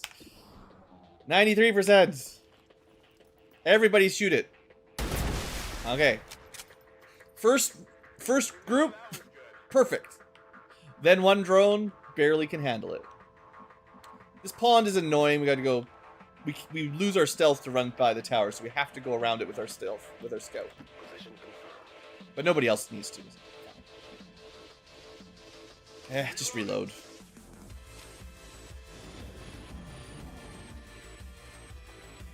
It is the old Thracia / old Fire Emblem. There's no 2RN in this game. At least I'm pretty sure.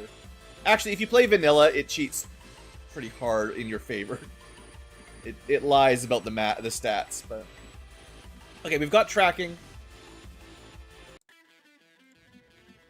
That means these kind of cover is actually really nice because you can still X-ray Superman vision through the walls. So if there is something up there, we will know. As long as it's fairly close. And we're trying to get, well, to here technically, and then up there. So we're getting pretty close to our target. This is a bit brave, but we'll do that. And for XCOM, like, not every mission is stealth-based like this. XCOM 2 is the only one in the series that focuses so hard on stealth. And it's got some good and bad by doing that.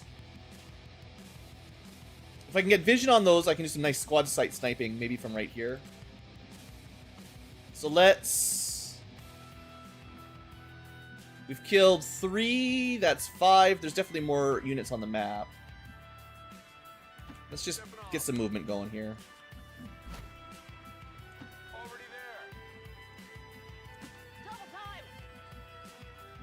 Got a little bit slowed down by that drone by 1 turn approximately.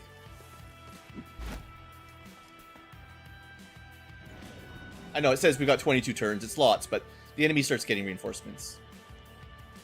Okay, second pod right there. So I moved a little bit too close with one of my guys, but that's okay. That's unfortunate. How is that a flank?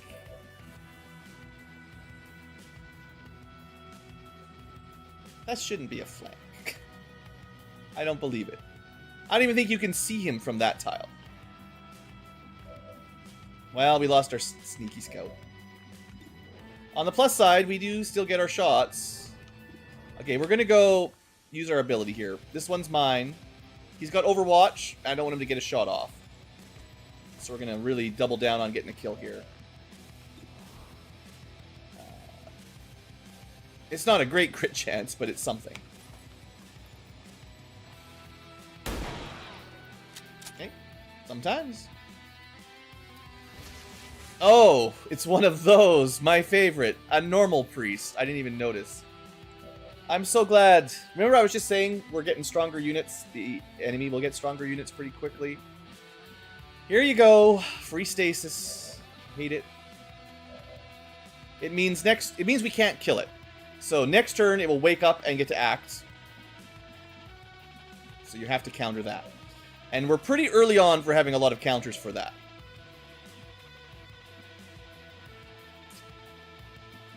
If I move up, we probably activate, because I did see more enemies over there. Those are civilians, probably.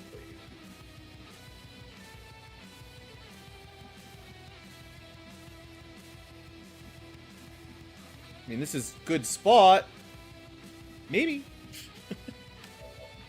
Maybe we deal with the people who are further back first. They have less choices, so if I get a lucky hit from back here, then that'll do. I don't think area suppression works on him in sustain. Maybe it does. That's not something I've tested thoroughly. Oh, well, this would work. Not on the guy in sustain, but it'll work on him. We don't have to get close. We just need to hit this 87%, and he's exposed. So that's a good way to handle it. then we don't have to even consider going up. But we have to hit. Oh yeah, the animation for this glitch is out. So usually only skirmishers get the ripjack grapple thing. Other classes don't have the skirmisher model, so they just magic pull them, but that's fine. And then we can just stab him again if we want. Someone might be carrying something. Target neutralized. Okay. Dealt with. Tech guys will love this. Yeah. So we should set up some overwatches at the very least. Yeah.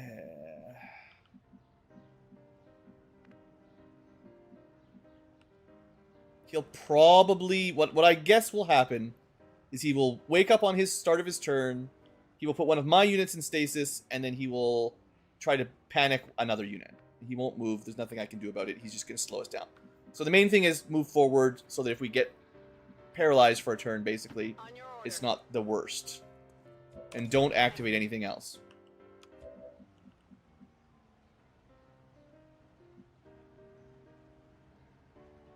Yeah, I'm actually moving back just because I do not want to risk.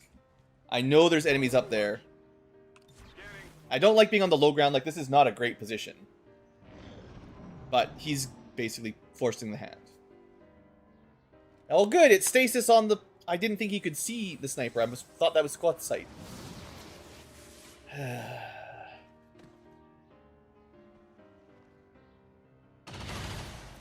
Of course. So welcome viewers to the enemy I hate the most. They get not very many kills. They don't stop me from winning the missions very often, but they are the most frustrating, and they show up from here on till the end of the game. They never stop showing up. We had a nice first couple months, but it's over. Now we deal with these guys on almost every mission. Hooray. Is this turn ending? Probably. No! Okay. This is good. I want to see what's over here. Yeah. They're coming.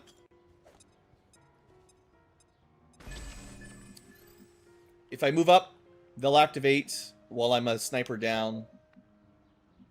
We don't want that.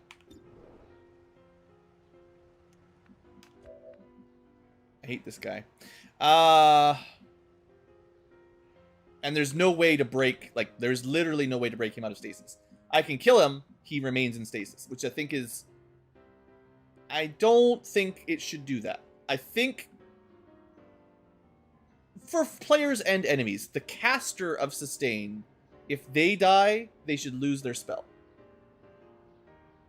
Yeah. Maybe even if they're disoriented or stunned or something, they should lose it. But definitely dead.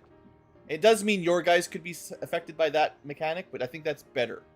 As it is, there's just no counterplay. He's gone for a turn. Nobody can hurt him. He doesn't get an action. But it means he's a full turn behind the squad, which means reinforcements are going to drop. Well, are more likely to drop. And I can't move forward because I can't leave him alone. And yeah, it just... I hate it. I wonder if I could sneak up and just AP these guys. Well, that's a sectoid abjurer. It won't really do 0 damage. Probably not worth it.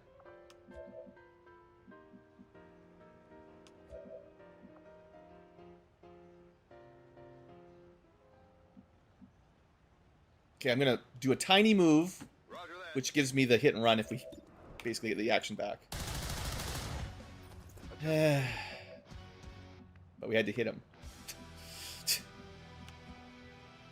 Alright, whatever. He needs to die.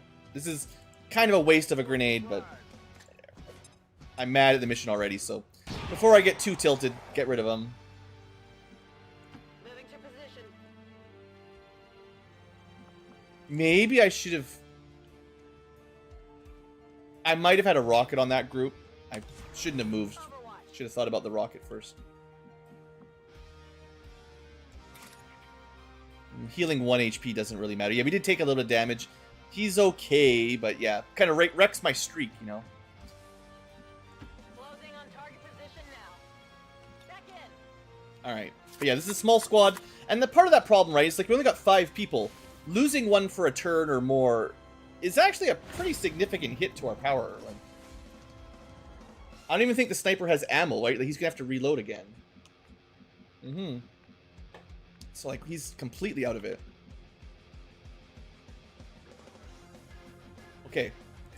I'm going to try to use my stealth wall vision to find them without revealing. Yeah. I mean, we know where one of them is. If we don't care about the civilians, we might. No, we're too close. Dang. Even if we had vision, the sniper doesn't have any ammo. That's 3 or 4. That's probably the rest of the group, but like I said, I'm worried about reinforcements. I can't... This is a great sniper spot, but I can't leave him back there. So, thank you, Stasis. Totally threw off our progression by a turn or two.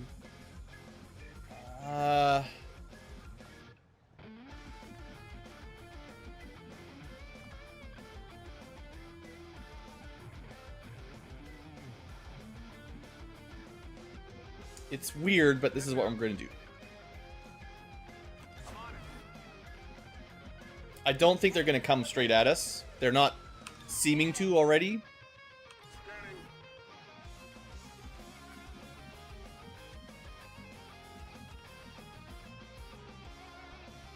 I don't know if I could get the angle from out here, and it's kind of too far away. I'm on it. Yeah. Not happy about this. This mission's not going the way I want. This is why I cannot leave the sniper.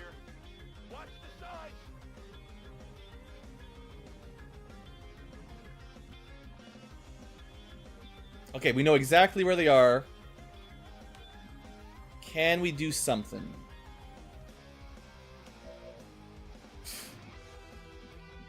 Yeah.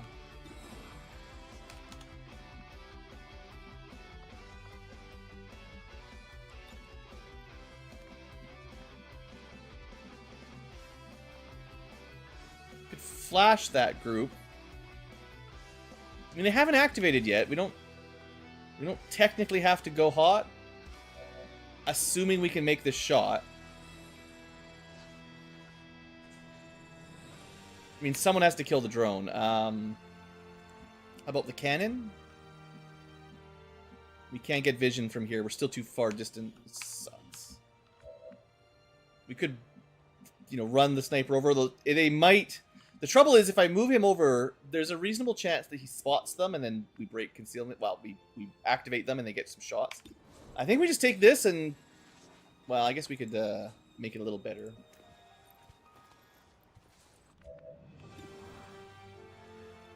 It's not great, but it upgrades a graze to a kit if his dodge applies or something. It helps a little. Yeah. Shot failed to connect. All right. Orders confirmed. Moving out. Got it covered. The drone has to move closer to the sniper Hit it there now. to stun him. Stunning him is not the end of the world, it just is annoying. It's almost as annoying as getting stasis, but it's not that bad. Come get some. Heading out. This is the dumbest strategy, but I don't know what else to do. Okay, they spot the sniper and activate. I've got eyes on We're gonna have to deal with them now. Maybe someone will jump over the cliff and get shot? No. They know where we are, even though they shouldn't. They know. Oh, good. There's another pod that activates on the same turn. Also flanking us. And impossible to hit. Absolutely impossible to hit. Okay. That's the free shot from this one's mine. Overwatch 1, 2. Anyone else? No? They're shifting their attack.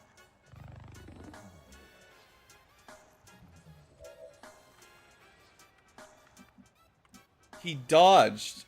So this one's mine, an offensive ability. I was really hoping we'd kill, but it gave him enough, like, defense that the drone just missed him from point blank, so thank you.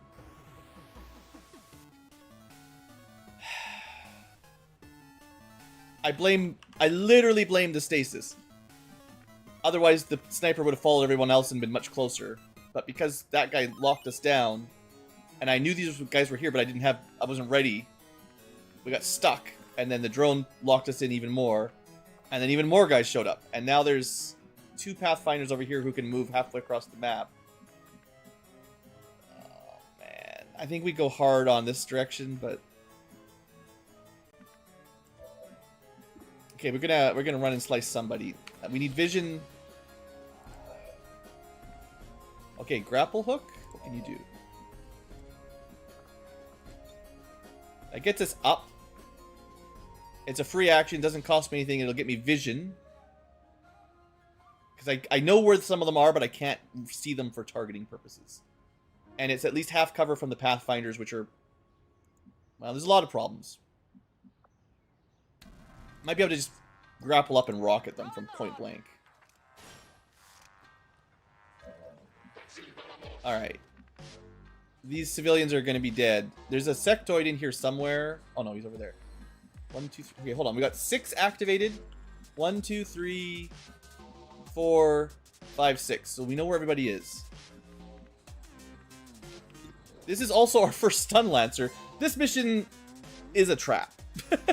We've never seen most of these enemies, and they're just all here to make my day terrible.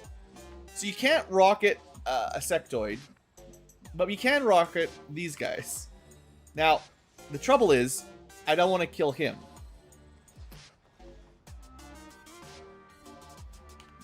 It does not show me if I'm going to have any scatter on the rocket. So I don't know if I should trust it. I could stab this guy, but it won't kill him.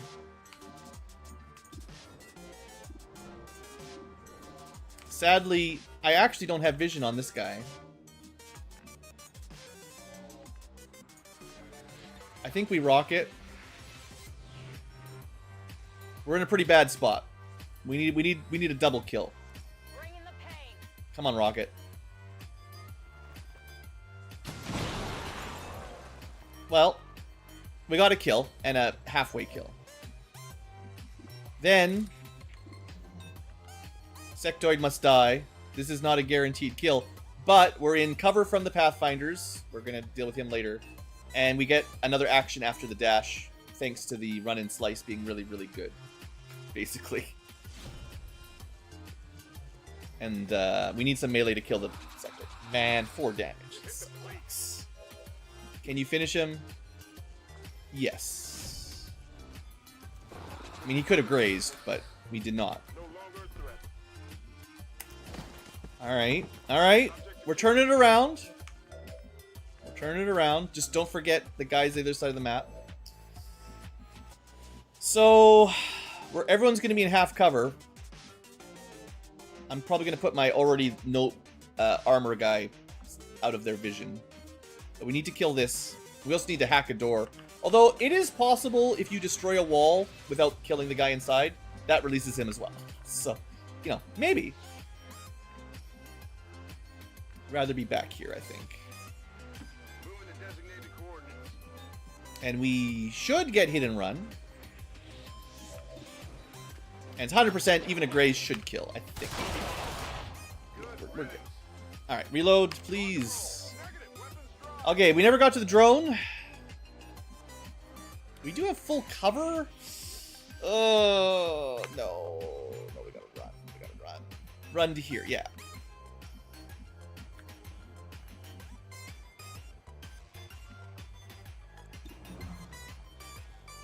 It'll probably kill it.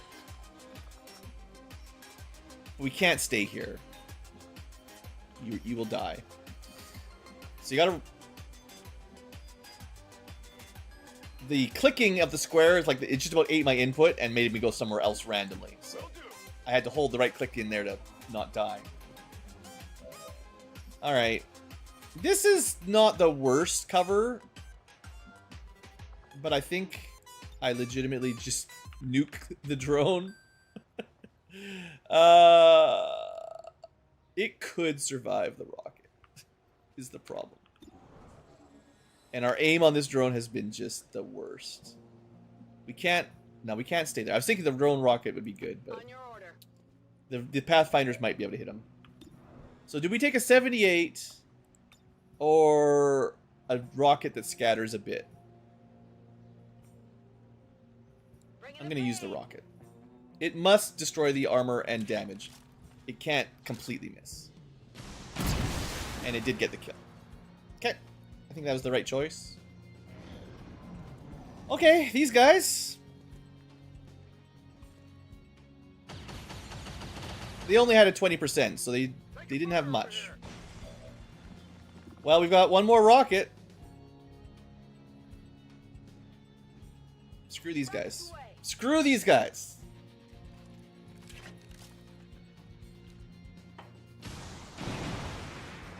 One dead, one completely exposed. You know what's next?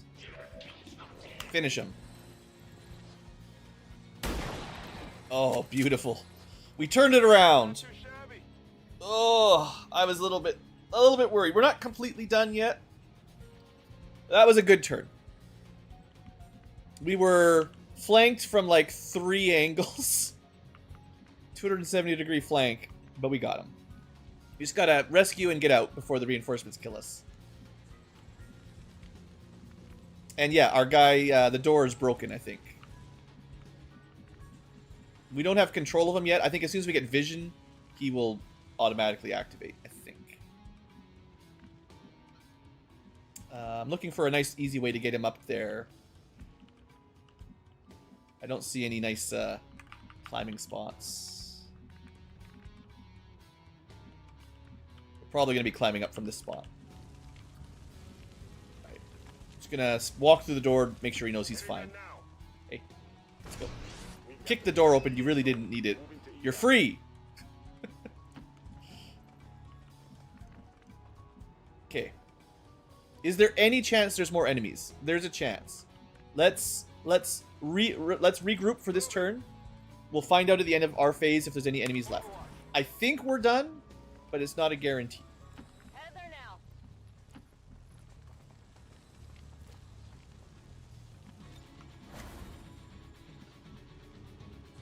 I'd rather be close to the way out. Yeah, no enemy phase, so we're good. And we can almost escape this turn with... At least our objective will pretty much for sure make it. I probably shouldn't split people up too much, but... I won't actually evac for real with my soldiers until my Furiosa and Big Boss are there. They're going to be about a turn behind. But this one worked out pretty well. Well, this is the turn when reinforcements show up. So, the good news is the rookie can get out. And this proves again that if I hadn't been stasis, we would be out approximately this turn.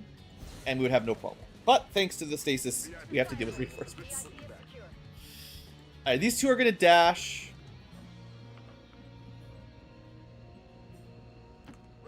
And then the other ones are beyond Overwatch.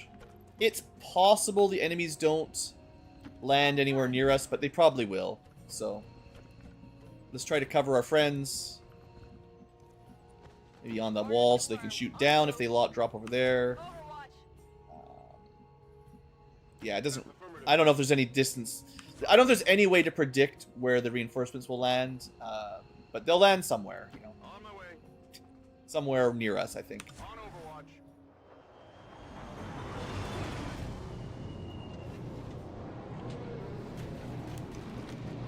Looks like just 2. We might get them. Our first turn of Overwatches were pretty awesome. Come on, team. Oh, they're far away. Never mind. They're like somewhere on this side, I guess. I didn't recognize. Maybe they're like right over there. Anyway, they can't see us, which means we're pretty much free to go, I think. And as discussed, there is absolutely no reason to stick around and fight reinforcements. You get nothing. Well, okay. If you've got the collect enemy troop mod turned on, you could try to farm them and bring some corpse packs. You can only bring 5 or as many soldiers as you've got. But that's not as intentional, so we're not doing stuff like that. Evac confirmed. But I will take that as a big win. Status confirmed. Mission accomplished.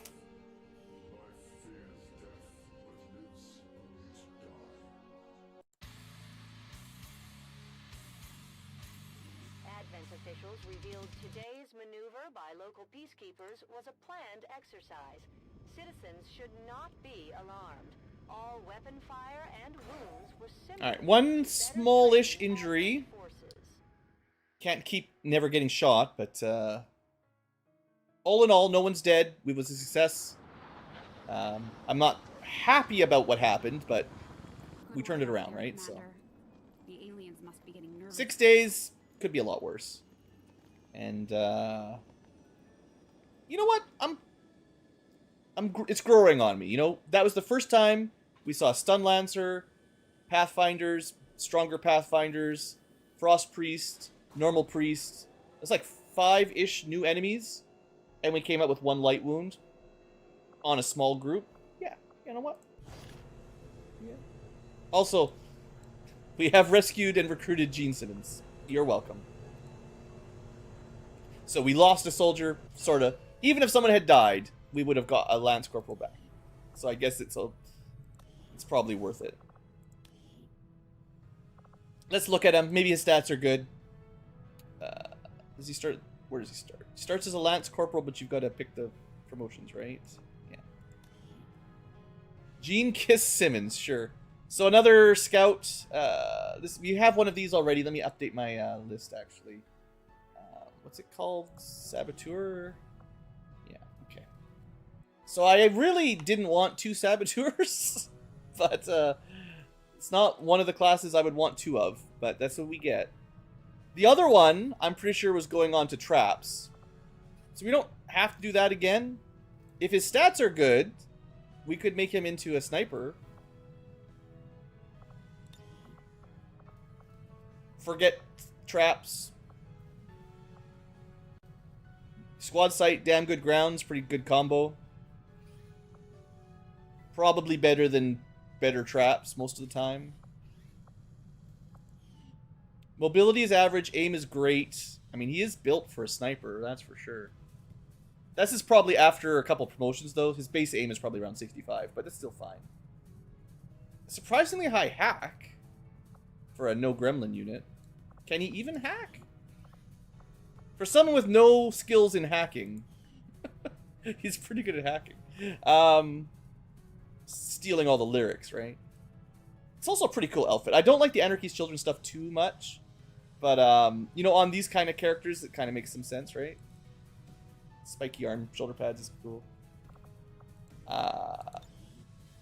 Yeah, we're just going to go for sniping, I think.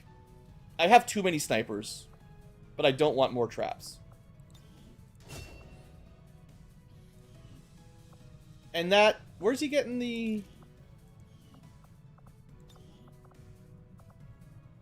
How's he getting plus 10 aim?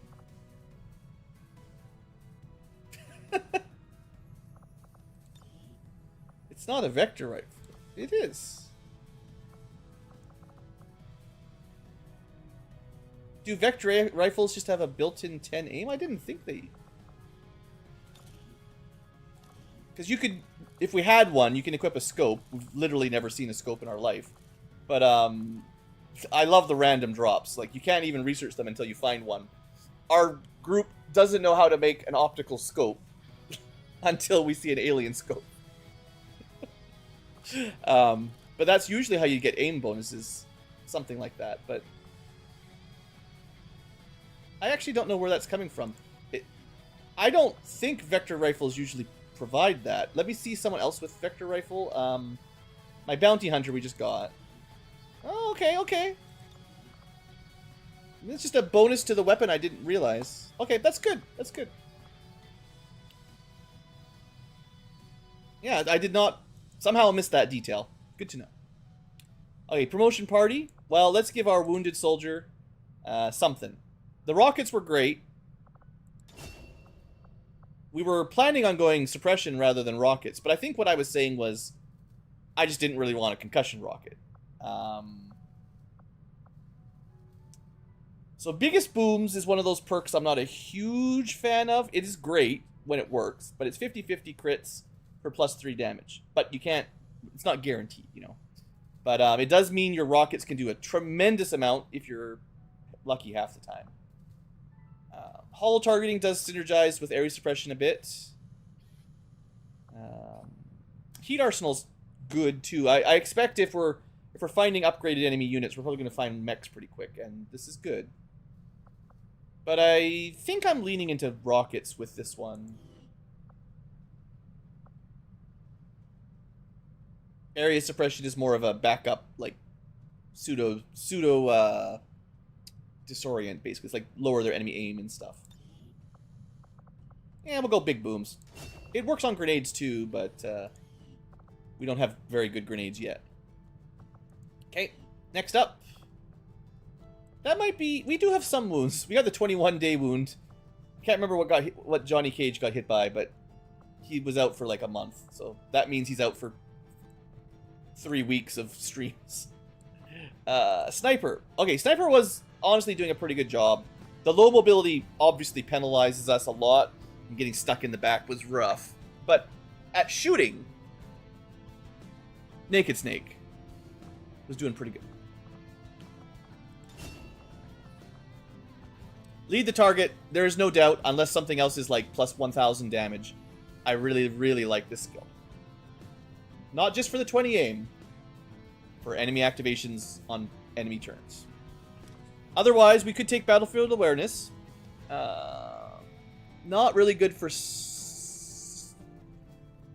If you kill, enemies miss you on the next turn, once per 3 turns.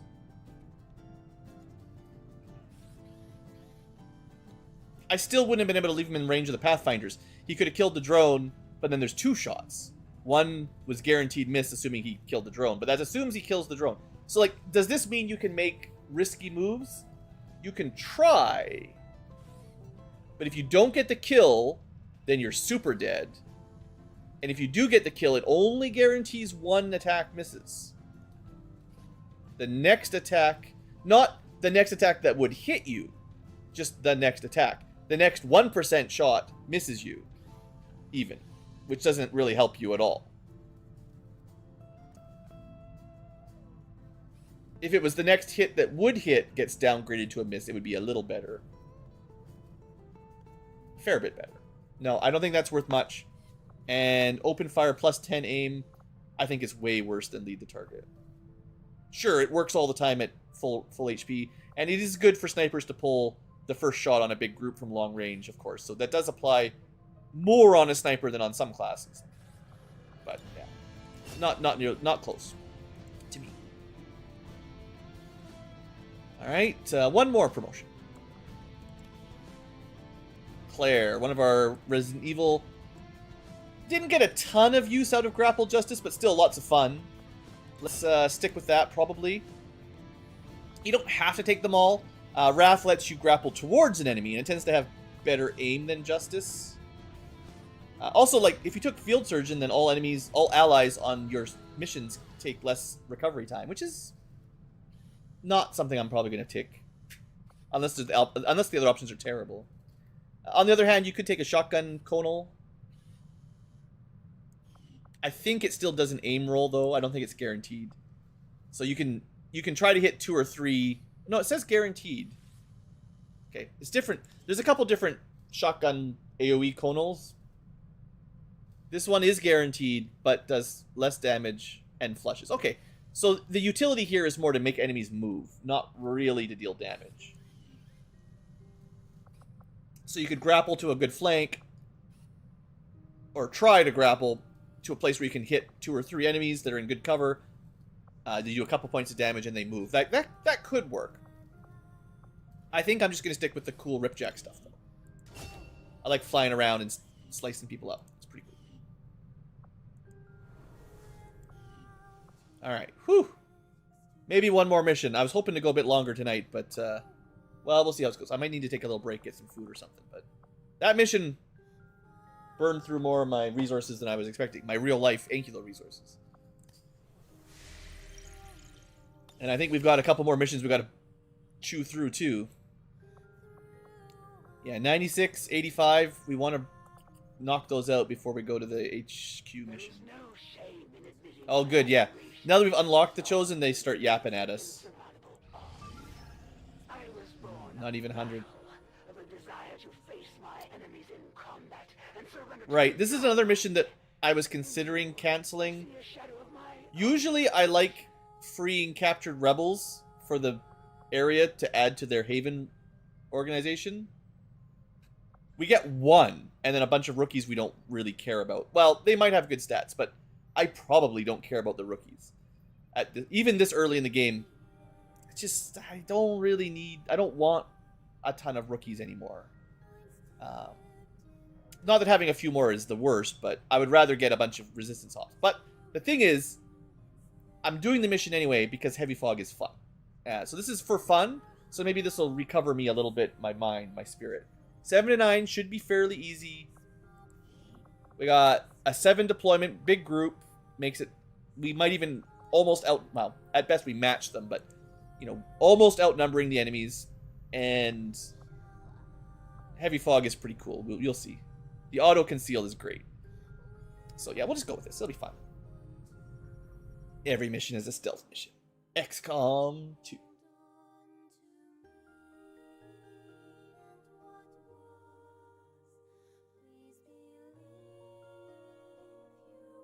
Also, for those of you still listening in quietly, thanks for watching, of course. It is a very strange hour to be streaming for most of the world.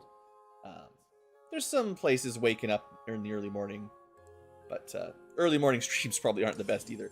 So, unless you're maybe in like Australia or something, what would the time zone be? There might be evening in Australia, maybe mid-afternoon or something. But I have a weird sleep schedule, so this is when I'm streaming today. Anyway, let's get our mission going.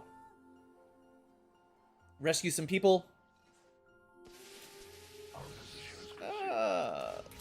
I don't know if I've ever seen the evac point exactly the tile we start in before. It's a fixed evac. I don't get to choose it. 11 a.m. Nice. I mean, that's not too early. But yeah. I guess if you're, what is that, 9 hours ahead of me, that sounds European. Yeah. Time's ticking along. Okay.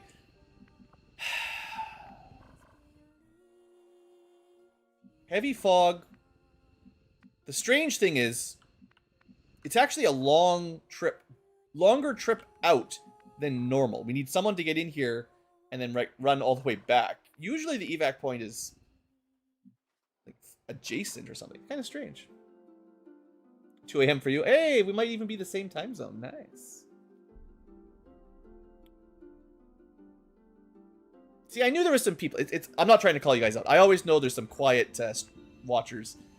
I feel like it's usually like 5 to 10% of viewers actually chat somewhat regularly, so don't feel called out or anything if you don't want to chat. But yeah, nice to know there's just people around. Late night tubers. Or early morning tubers, I guess. Depends on where you are, but yeah. Okay, so auto conceal mission. Just don't take bad groups. It's only 7 to 9. We should be able to play a little bit fast and loose. It's not a good sniper mission. I don't know why I brought a sniper on a Heavy Fog half visibility mission, but you know. That was yesterday, Ankylo. Do I have a scout with good sneakery? Oh, we can start channeling. Actually, I will do this. I know we're standing out in the middle of nowhere, but you start getting focus points for free, and it's on a cooldown. I think it's a good choice. I don't actually have anyone with really good concealment. Yeah, the lurkers are good, and like I said, if you only judge a stream by the number of people chatting, you're definitely underselling it, I think. At least on my channel, but I think it's pretty standard. And I'm not really I don't have like a view counter on. That's not like the kind of thing I worry about too much anyway. Okay, we're just going to take some safe moves for turn 1, get some very short range vision. We're almost hoping to get like a sound ping, actually. Rather than like visual confirmation. Although we do have people with SMGs. It's an actual grenade launcher. Wow. And it's yellow icon because you can shoot them without ending your turn. That is 2. I definitely I do that as well. I watch a lot of series or streams. I don't watch a ton of streams, but when I'm watching Let's Plays, It is often while I'm playing another game or doing something else. Even working. Oh, don't tell everybody. I'm on the move. But I think if you made that illegal, you'd lose a lot of IT people. We could grapple... Actually, I should have started with that. That's what I should have done right off the bat. I forgot I had a grappler. This is a good first move. More vision and a good position, and it doesn't cost an action. We can just stay there for now, though. But now we know we can get up there eventually. Do you have, like, negative movement? No, just 12. It's just a long way to go. That's all. Okay. Solid copy. Third screening. Ooh, we're really going hard on the monitor. I mean, I have 3 monitors, too. Don't get me wrong. I've had 2 monitors for most of my life. Once I started streaming, 3 became kind of standard. Etrian Odyssey. Ah, nice! I played the first one, and a little bit of the second one. Way back in the day. I don't know how the series continued, but I know the first one was brutal. It definitely took me back to the old NES-style RPGs for sure. Very much like old Final Fantasy. Pick your party, do whatever, and then grind. Grind and grind and grind. Almost too much even, actually. Let's see. Vision is reduced, so moving to corners is safer. I don't think we open up that angle. We move to this side first. That's too much. I go as ordered. What if there had been a drone up here?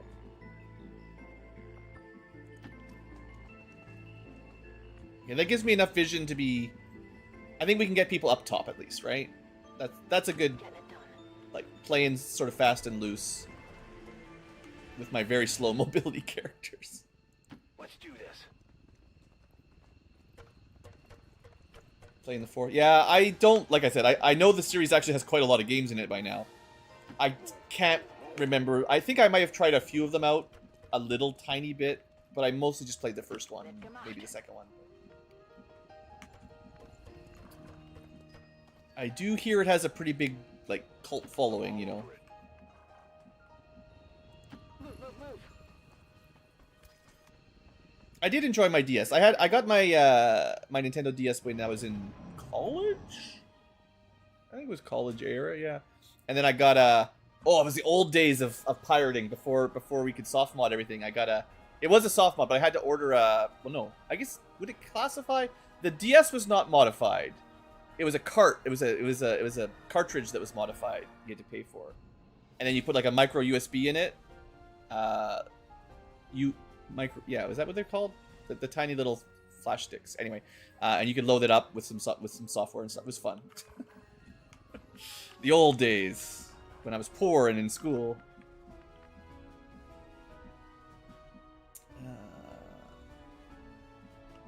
Oh no! Don't tell Nintendo, they're coming to get me. Well, I did get a sound ping. It's possible we activate moving to here, but it's actually not that big a deal, right? You kill the group and we reconceal. Okay, we got lots of space. Very slow activation, though. I could go back to my old... Okay. It's been a... Oh, come on. Looks like hostiles over here. If that had activated, I would have been annoyed. But what was it? It was like a year ago, or ish, one of the older streams. It's been a while, maybe longer than that. I used to joke around about because there's people that listen to the streams but don't watch it. So I was like, oh, I could switch to full-on narrator content and just have to narrate every action we do, so you can follow along with it. But it's a little difficult. Oh, she blocked this. I could get my second focus point here, but it would block the path for the sniper, so bad idea. Good copy. Moving on target. Well, yeah, no, I feel you. I'm not very offended by pirating. I do think, in general, if you like the game and you want to see more of it, you should probably buy it at some point. You know, otherwise you might not ever get another one of those games if everyone doesn't buy it. But it's not like on an individual level. It doesn't really work like that. It's just I think that's a reasonable philosophy. But I don't think companies are going bankrupt because some kid in high school downloads Super Mario Brothers or something. Nintendo can suck an egg, basically. But it's probably more likely you'll buy the sequel if you enjoyed the first one. Sometimes the copyright trolls get real brutal with that stuff. Well, not the greatest. Oh yeah, Atlas is kind of notorious for not releasing in English those games, aren't they? Like, I feel like I've heard that a lot. One of those studios. So this is a...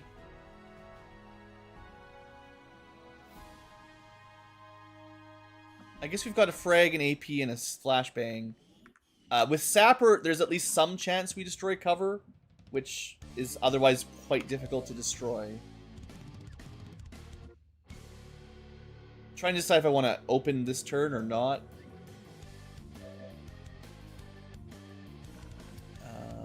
Probably not.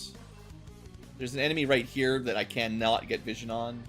And then there's a drone underneath us we also can't get vision on. So we finish charging up our witch. Get her to level 2 focus. We get our sniper probably on point. Keep... This isn't really a scout per se, but we can just drop down. Open the door. And just stay on Overwatch. We'll be fine. Put the sniper in the best spot I can think of. Technically, we've got the arc throw. That's a pretty good combo on a sniper. Usually, snipers can't move and shoot unless they go snapshot. But with an arc thrower, they can move and stun. That's a pretty good compromise.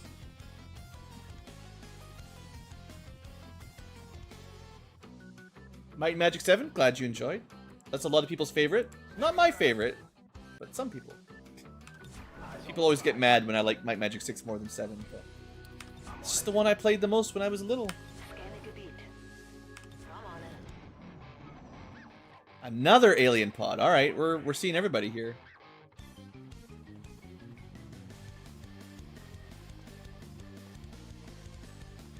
The Lich Party. Oh, I don't know other Let's Players very well. Okay, this is going really strangely. All the enemies are underneath us. So if we activate over here, we'll reconceal.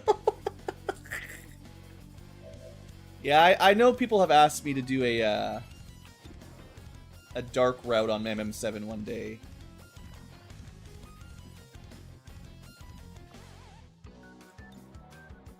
Yeah, we're gonna AP them, I think. Confirmed. It's kind of a weird... I feel like I'm in a very weird spot. Do I want to Overwatch with a couple people? Yeah. Not with this guy, though, because he gets double shot, so he doesn't want to Overwatch. On my way. Do a little bit of moving around. Just to get slightly better sight lines. Alright, we'll save the back 2 for emergencies. We'll try to... Oh, jeez. I don't even know if this is a good grenade because I can't see in the dark far enough. I thought I'd have a better shot. I trusted my grenade launcher here. Whatever. We're doing it. Trust the heavy fog.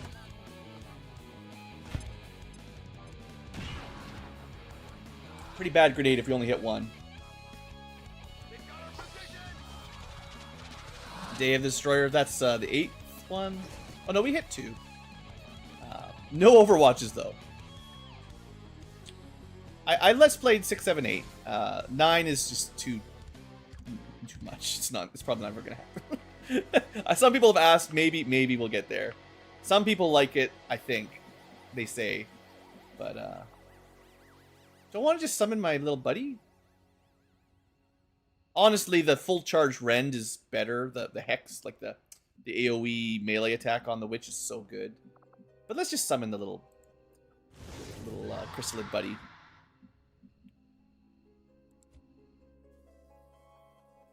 he can just hang out up here and, you know, bite somebody if they come too close.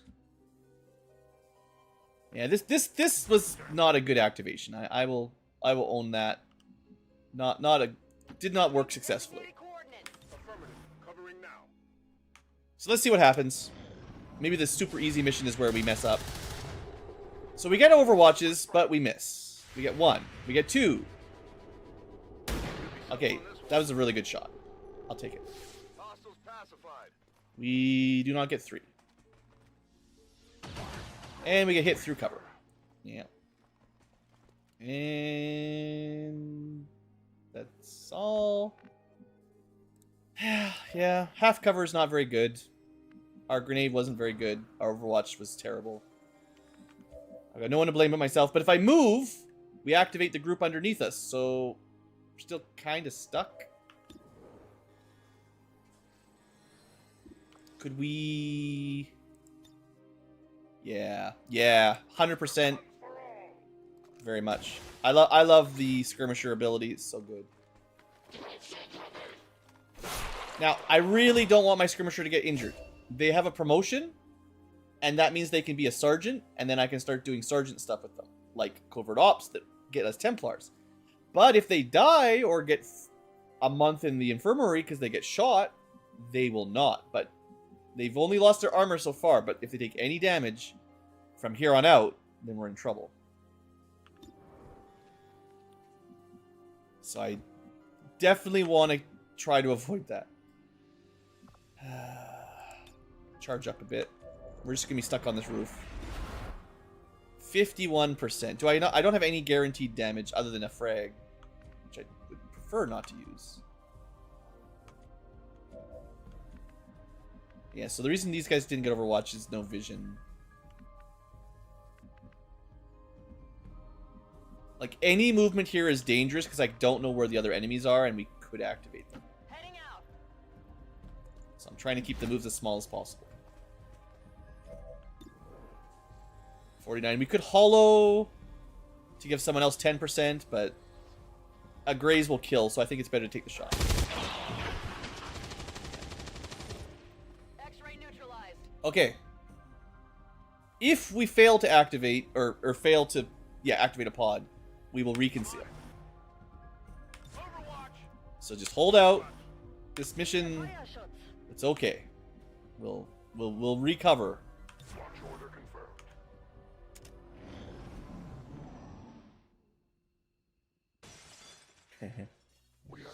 Okay, we're good. That was a slow encounter. I think I'm not even going to try to ambush the next group. I just need them to die. And I'm pretty sure we know, where they are. Right? They're just underneath us. Smashing windows somewhere.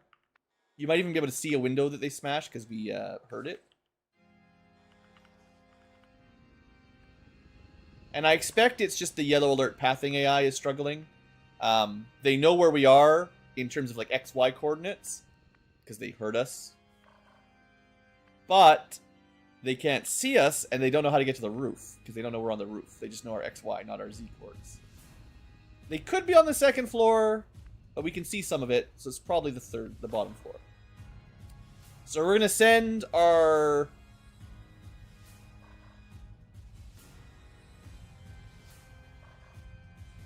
We'll send our sneaky chrysalid down. I don't really care if we break concealment, but... Okay, there they are. They weren't quite where I thought. That's fine. What are you gonna do? That's not gonna save you. You got a sniper? Yeah, well I got bitey chrysalids. He's really not very good, but... compared to real chrysalids from XCom, like every other XCOM game, these guys are pretty weak. But still, we got these guys, they're cooked.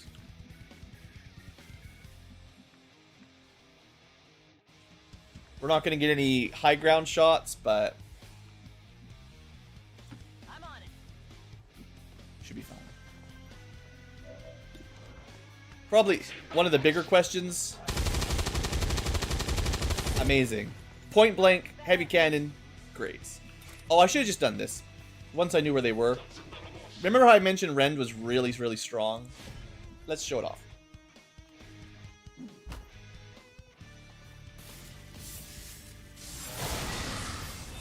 Huge AoE. Lots of damage, very good accuracy. Alright, done. Do I want to gamble for treasure?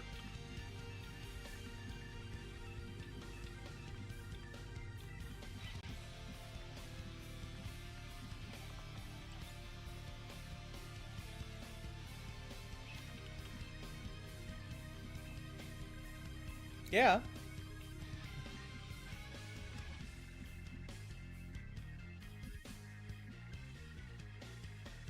What's the worst that could happen?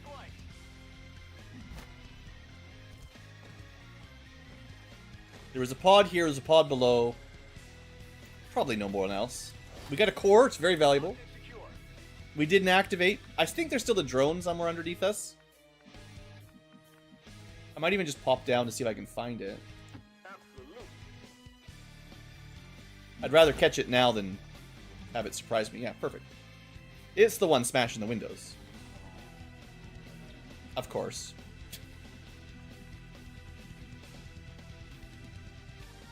Oh, wait, can you see it? No. Oh, shield bash. I mean, it sounds good. I don't know. It might do 3 damage. Yeah, we did 3 damage, just -1 armor.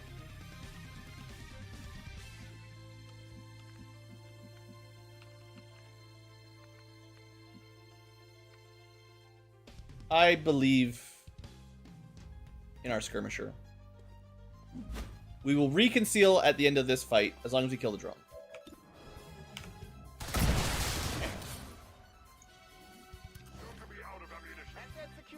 Okay.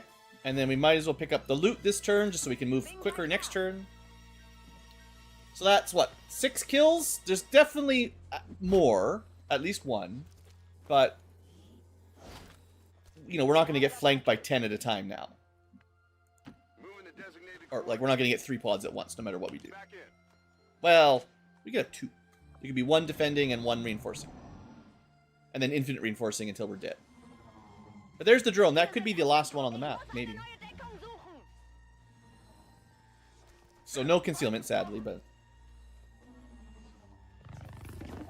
I forget that they get yellow alert. We got really lucky to dodge an 80% there. I just didn't expect there to be a drone right there, you know? Why would I expect there to be another drone? It's fine. We're okay. I will... just give him a little bite. There's not much else for the Introspector to do, so...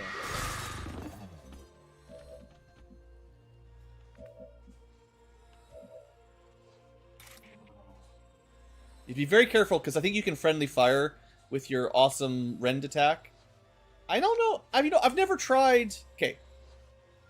I'm going to learn right now if you can have multiple Introspectors, or if summoning a new one deletes the old one. Because I don't actually know if it's singleton or only, or not.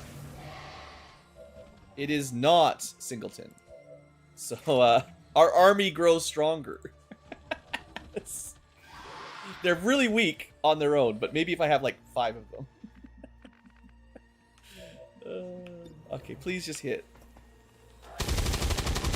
Okay. Okay, you hit. Oh, that's right.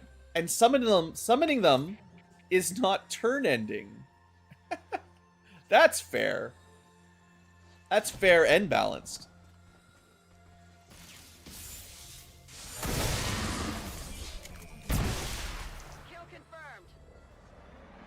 I'm just gonna get an army of these things. Alright, everyone just chill for a turn. Things are getting a bit hectic. Blue's playing a little bit too risky. Although, on the other hand, our army of Enterospectors, or Entospector, whatever they're called, the baby ghost chrysalids, continues to get larger, so maybe I'm doing the right thing here. Building up my army. Alright, we got our concealment. That's what I wanted. We have concealed chrysalids. That perhaps would be pretty terrifying. Oh. That is unfortunate. This guy can't move because the tower will find him immediately. That's funny. Unless we had a way to hack the tower, which we do not. Oh well.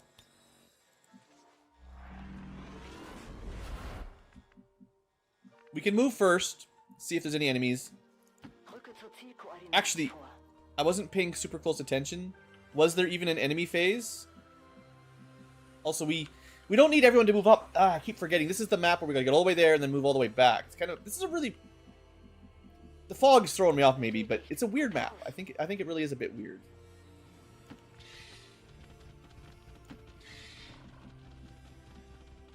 So the sniper really shouldn't ever move down, actually, because there's no reason for the sniper to go in there. You probably only want the fast hacker to go in there.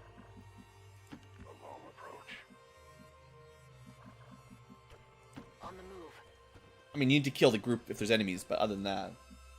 Let's rock.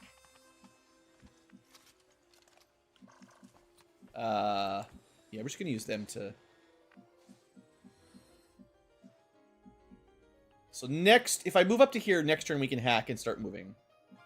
As long as there's no enemies. So we'll do a blue move first, because it could go bad. But we're fine. I just wasn't sure if there's enemies yet. And how?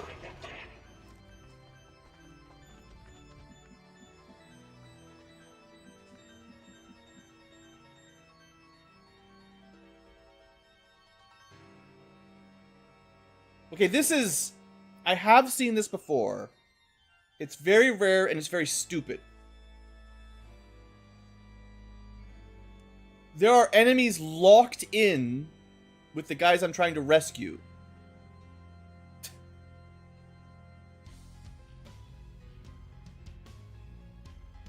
And we couldn't see them from the doorway because they were inside the cell. But this guy maybe was out front, but...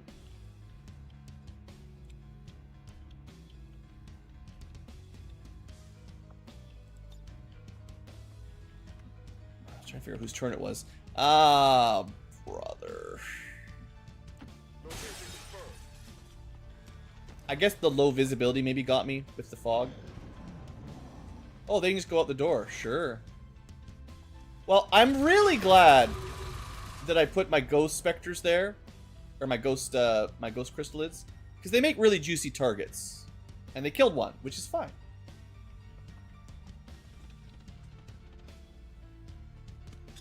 I mean, I prefer they didn't throw grenades at us, but yeah, you know what? Those chrysalids, some part of Blue's brain was like, this might not be safe.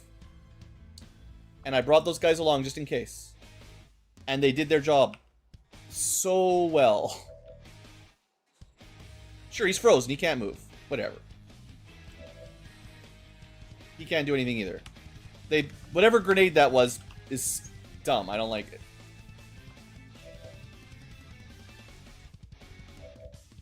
Wait. Are you kidding me? That was their... They got that for free on my turn. That wasn't enemy phase. Okay, I'm mad again. No, how is that possible? We moved up, they activated hid, and then a different unit took its turn, moved up, then they took another action, got a shot and a grenade.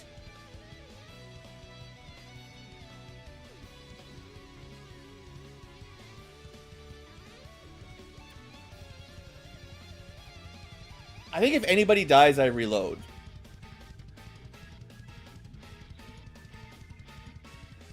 Something is not correct with the way that went. And yeah, it was a bit risky because I wasn't sure it was safe, but it wasn't just my move was dangerous. It's something like, how many actions do they get for free? I guess we didn't lose all our actions. It's just chill or whatever, but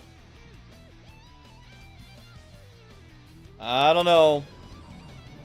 Something there was fishy. And then they didn't get a turn. So, like... Yeah, something's bugged out or something. I don't know.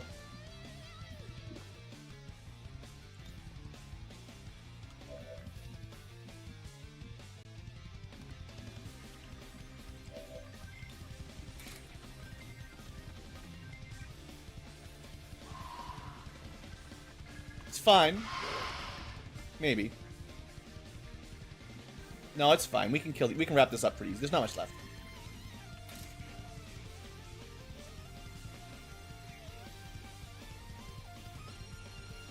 I wish I knew if this was safe, but it doesn't show me the cone behind it, which means maybe we're safe?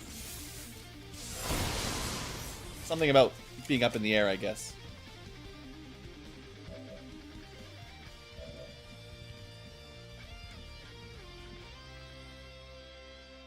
Alright, we're gonna do this slow and careful. Actually, I probably could have shield bashed. I think it's non-turn ending, but things are so weird right now.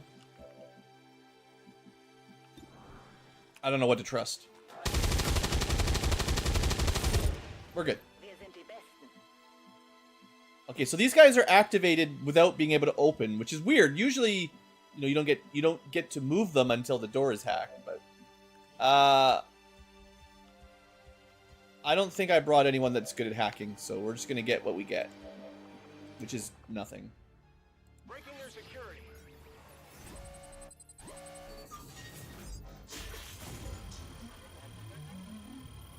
I mean, that was a good roll, but you know, not enough. The game's just trolling. That's all that.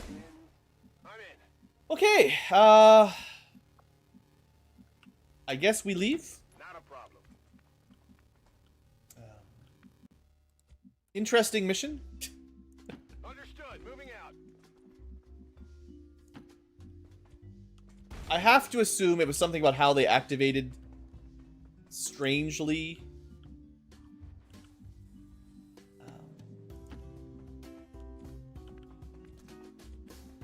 Although I suppose also because we get auto-conceal here, there's no enemies left. Even if they get reinforcements, we will be concealed, I think. So it's going to be pretty hard for them to stop us unless we stand in the open like a dummy.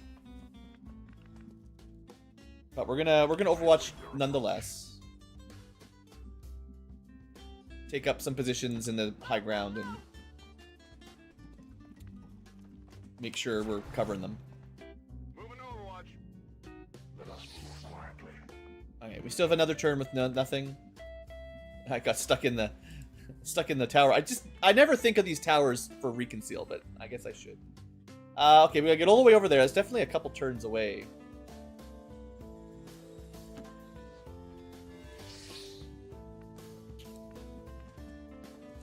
Rolling out. We're just gonna speed along basically until this is red, and then we'll go on Overwatch if we have to. And we'll bring the crystal in. You know. Along approach. Stepping off. Stepping off. Could play some. Was it Tetramaster? Whatever the FF9. You guys might not be able to hear it very loudly. It's pretty quiet too, but it's the card game from Final Fantasy 9 is playing in the music. Very chill. I need some chill, so it's good. We must tread lightly. Still no reinforcements. Nice of them. This guy, given that he has an SMG, is still pretty slow. Good to go. Copy that. Yeah, he's breaking through the window. You know, I've talked about it before. I generally don't like people that jump through windows in video games and movies and stuff, because it's very unrealistic. Like, without getting all to the nitty gritty, you jump through a pane of glass, you're probably dead. You're gonna cut yourself. People die all the time in the ER because they punched a window and thought it was fine, but then the glass breaks and cuts their artery, and then they die very, very quickly. If you can smash the glass, you can make it razor sharp. Yeah, it's pretty bad. I mean, there's types of glass that aren't as dangerous, but as a rule, it's generally, other than very specific types of glass, pretty deadly to jump through. So if you're ever in a fire and you gotta get out the building, be careful exiting through a window that you're smashing. Usually break it with a chair, not your fist. This guy is gonna take... Oh, it's a Spectre. Like, it doesn't matter. Like, it's gonna take forever to get him out of here, but he's fine. He doesn't have to get out. He's just gonna live here. But I will say, if you were gonna jump through a window, maybe with a giant shield first. Still dangerous, I'm sure. But might be one of the least bad things I've seen. Okay, we're gonna get reinforcements. I don't know if everyone can get out this turn. Maybe. Looks... Just trying to decide if we... Yeah, I think we can get everybody out. Except our... We're just gonna leave the chrysalid to eat any reinforcements that show up. I believe in chrysalid, buddy.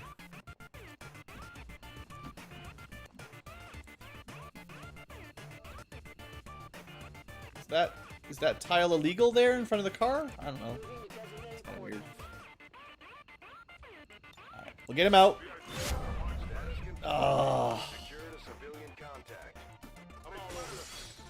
One person's not going to make it. Maybe. Probably, but... Oh, we got it. Maybe I saw that and knew that I was safe if everyone was out of the way. Okay. Well, that wasn't quite as chill as I was hoping. It worked out. But, I was hoping for a nice, easy fog mission. Instead, we got a weird, stressful... enemies are underneath us and around us, and I don't know what to do, and Blue is surprised by weird guards inside the prison that are trapped with the guys I'm trying to rescue. And then they get a free turn when they shouldn't, and then they don't get their normal turn, thankfully, at least.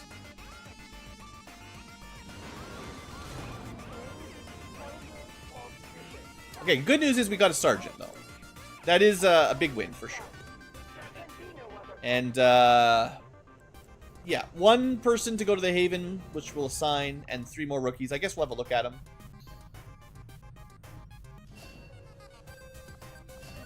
And yeah, you can just send them to the Guerrilla Tactics School. You don't have to send them out on missions anymore. And you can just get them up to squatty. Alright, we got 1 extra Haven guy, and they'll probably be a faceless after all that, too. But in theory, New Brazil is a little better off.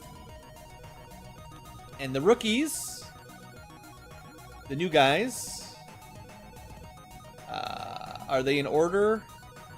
I'm not even 100% sure if they're at the bottom of the list. I think it is. 70 aim are people I usually want to take on missions. Mobility bad, aim good. Mobility real bad, aim good. Mobility okay, aim decent. I was hoping for some high mobility average aim, because I still need a couple sword SMG units, or sword and shotgun specifically. I don't really need more sniper builds, and that seems to be all I'm getting. Okay, sergeant, first sergeant. Let's not even look at the other options. On a character who likes to do ripjack attacks, justice, wrath, just extra slashes, sure, shooting is good.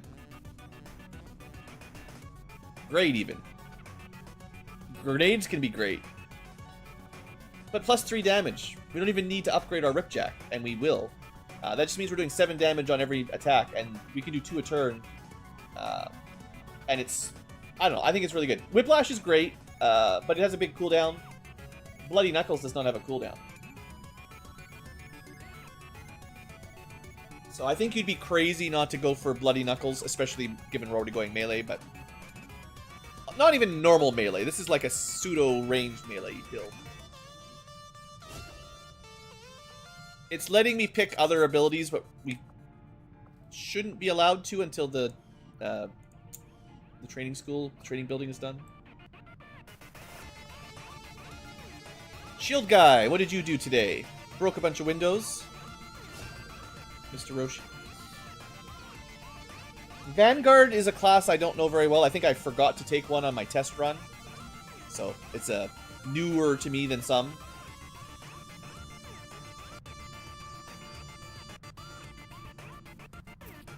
Killing gets you a movement point. First, don't get shot. Doesn't shoot you. Or 3 turns, so once every 3 turns. That's pretty good. So Blitz Kick is kind of neat. I haven't seen this very often.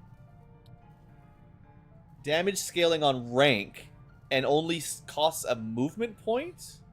So you could kill something and then kick them if there was something else there. It doesn't do very much damage. 1 to 2 plus not quite half per level.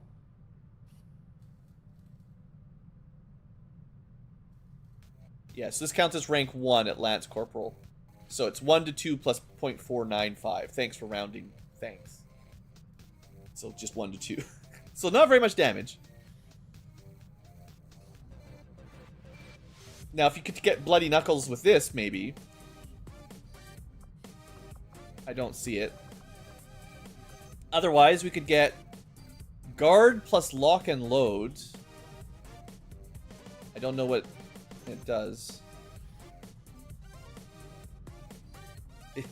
The Guard, use Guard to soak attacks, but what does it do? Is it just the standard deflect at the end? 1 level of deflect? I don't know. Lock and Load will be very useful once this... Okay. Different modders write different classes. Whoever wrote the helpful hints for Guardian Spirit, I get it, you're leaving us some tips, but please just tell us what these do, because I have not memorized all 5,000 perks in the game, you know. I'm sure they're not going to watch this specific stream, but if you know anyone in the modding community, make sure they try to explain, because these are custom perks. Like, they're not part of the base game. I'm like 99% sure. So it gives you 2 other perks, but it just assumes you know what they mean. You should at least give me a very brief summary. Marauder, though, I do remember Marauder is double shot. Even this, though, it's like trying to tell me how to use it, not trying to tell me what it can do. Use Marauder to shred nearby enemies, but I don't think it does shredding. It just lets you shoot twice, right? So if they started close to the Vanguard, 2 shotgun blasts back-to-back will kill most enemies. How do you know? It's not going to kill a Sectopod. Or standard shot, select shot. I mean, it's giving you... It's like, whoever wrote these is like, I will teach you how to play a young child. Just tell me what it does. If it's just a double shot with a shotgun, that's fine. Grazing Fire is the one that turns... I think we looked at it earlier. It gives you dodges into grazes.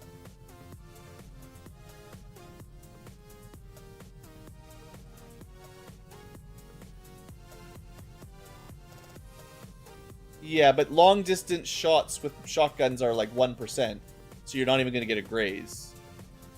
That's not really true.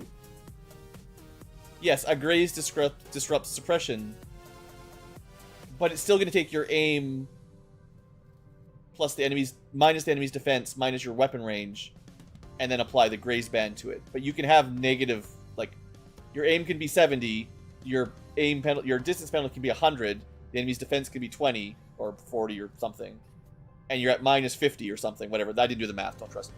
But let's just say your total aim is minus 50. You take the shot, your graze band adds 20 to minus 30. There's 0% chance of getting a graze either. So you still need to be able to hit them. At least a little. I'm not saying these perks are bad, I just think the description doesn't really logic as well. Okay, so I guess we're going like shooty shotgun shield. Mobility is real good. We get the bonus aim from the shield, which does certainly help some of those discussions. I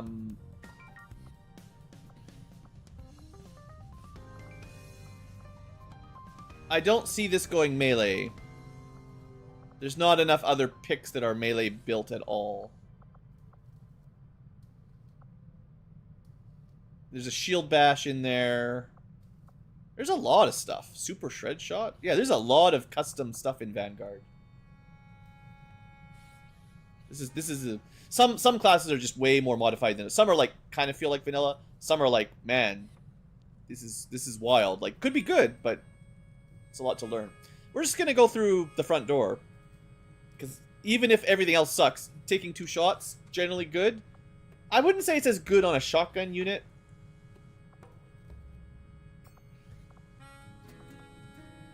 What they need is a way to move, shoot, and get one AP back so they can shoot again. So you can get up close, basically. That will not work with run and gun.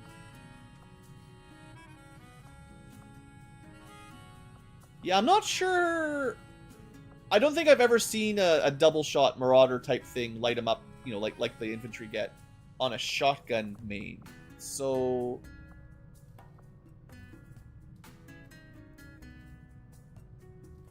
this is likely no, because you already could do move, shoot, shoot. So what is Marauder getting you?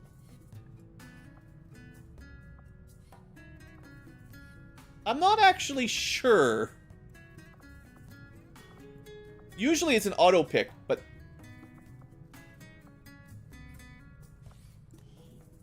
I'm not even sure if Blaze Kick is like a blue move and hit. It says it can be used with move actions, so I'm assuming you move and kick, which is better than only attacking adjacent with an act with a 1 AP. I don't know. That's a weird one.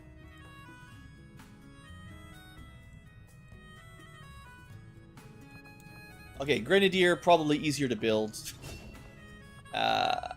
Do we want to go grenades? Yes. Do we want to go faster grenades? Maybe. Do we want to hollow target?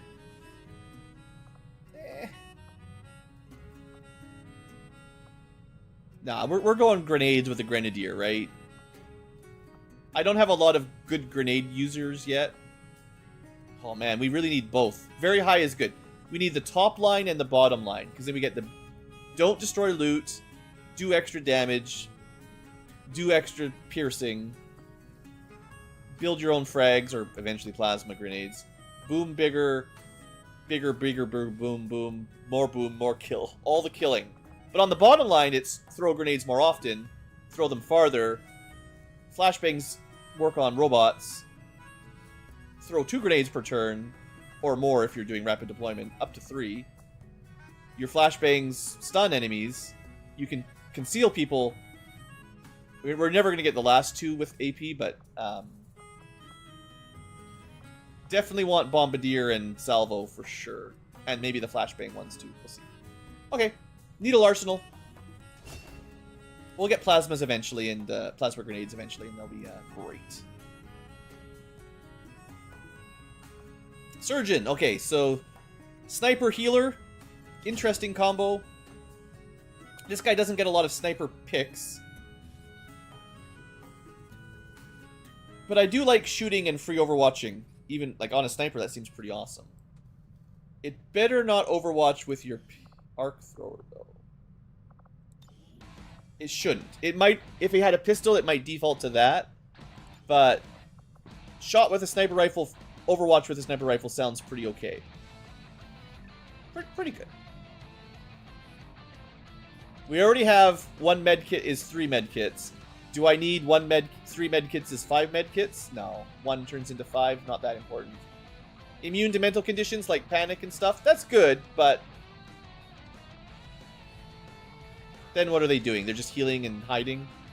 No, we're gonna shoot and keep shooting. If you haven't noticed, Blue likes shooting stuff, not just hoping they die on their own of old age. And Juggernaut, finally. Armor, heavy. We do have a finisher melee, which is fun. Got the bonus heavy weapon stuff. I think, did I give them a rocket? Yeah, definitely rocket launcher build. Oh, with the no mobility. Right.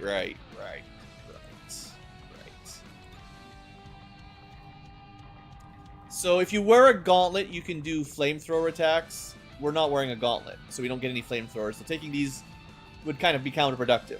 So we're going rockets.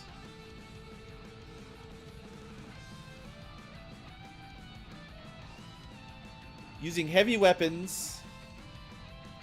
I think it counts as a heavy weapon? Or the gauntlet rocket launcher. This is not the gauntlet rocket launcher. I'm hoping it counts as a heavy weapon. With your first action does not end your turn. So you could rocket and move, which is better than moving and rocketing sometimes. But then eventually we get rocket builds. If we go down that line. Her aim is definitely good.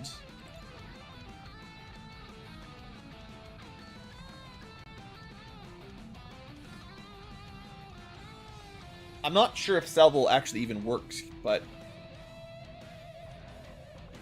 would I rather have 10 aim and 10 crit shooting the closest enemy, which is often, I'd say most of the time, the one you're shooting, but not always.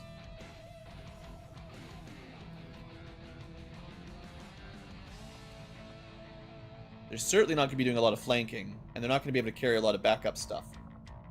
So the problem with salvo is you kind of need a lot of rockets then, or, well, shooting 2 rockets in a row is kind of silly, but her mobility is so low, it's like I can't really afford to bring multiple grenades and stuff to do multiple grenades.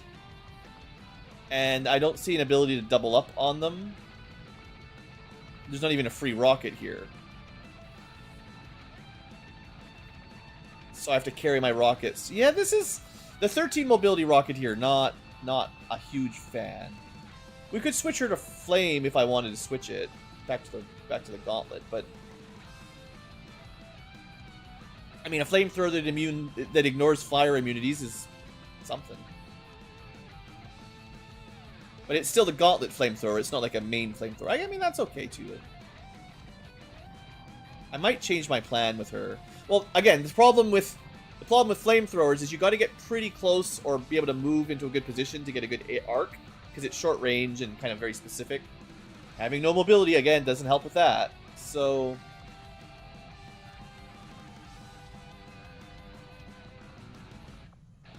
I actually don't know what to do with her.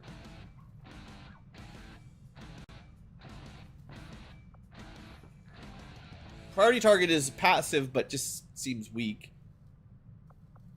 You need to use a flamethrower for this to do anything. Maybe we go flamethrower. She does have some pretty good perks. Ignoring fire immunities is strong. Increased range is what you want if you're using a flamethrower. You don't really need focused defense. We can get flamethrowers that panic enemies, which is fun. The chance is quite high. That is pretty good. 75 base panic chance is way better than those 33s that we saw on some of the other skills. It won't work on robotics, but oh, it's negative by will. So it's 75 plus... So the minimum is 125 minus their will. I think most low-ranking enemies have around 50 will, so it's around 75. But that's still really good. But some enemies will have 100 or higher later game. Still.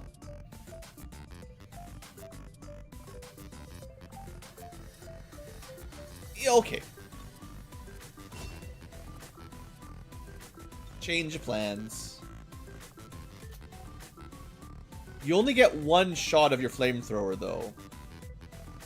You get one... So the advantage of the gauntlet is you get one flamethrower and one rocket per turn for one equipment slot.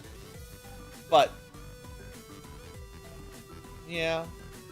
I don't think she's ever going to be that amazing. Alright. Do I do another mission? I know there's just a ton of missions coming in. But we're still winning. We're still beating them. 20%. 86%. I think we do the 86 when it pops at 100. And then that's it. Maybe I prep the HQ assault today and that's the end for the stream. I certainly don't want to do the HQ assault this stream the way this has been going. I'm burning out. But one more mission. How long are we in? Almost 6 hours? It's a pretty long stream. Still don't get 100, but... Smash and grab. 1, 2, 3, 4, 5, 6, 7. We wanted the Fusilier for the HQ assault anyway. We got infantry. This is a good group. Strong group. Pathfinder. Maybe we should try to bring a couple Pathfinders home. I'm pretty sure there's some research for them. I haven't done a lot of... I don't know if I've done any enemy corpse looting this stream, actually. Been kind of pushed a bit at the escape points, so... hasn't been feeling so safe. There was definitely chances on that last mission we could have, but... I gotta remember and gotta have time. But I definitely need money, right? We need money to buy laser rifles. And this would give it to us. So yeah, we gotta do it. And then we can do the HQ assault. We'll be able to build some laser weapons, maybe. Yeah, that seems like a reasonable timeline for getting an assault going. The HQ assaults are big missions. They're tough. They will take a long time to infiltrate, so we'll get it set up, but it'll take like another whole stream to even unlock it.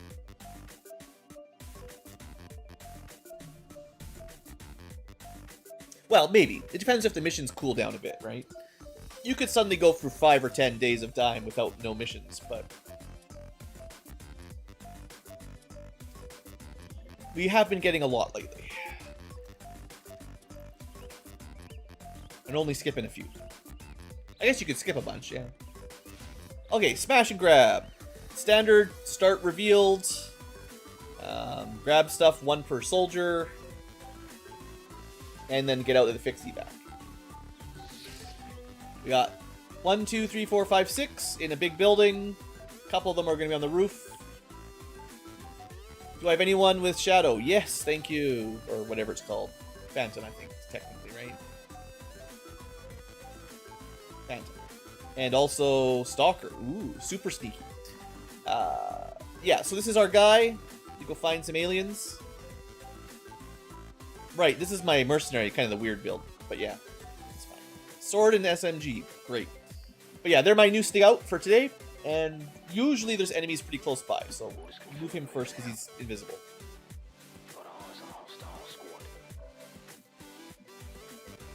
Psychic Blue. He knows what's going on. Okay. I mean, it's a small group. We could probably just kill him. Is there any snipers? Sadly, my melee is not anywhere close to range. I do have a psionic. I haven't used them very much yet. Second mission. We might get some zombies. We got our double shot infantry, very strong. We do have a sniper, but no vision. And the fusel point. Oh, we could try. Yeah, actually, that's what I want to try. Okay, this is tricky. I need them to not activate, but have squad sight line of sight. Which this will cover. So will this.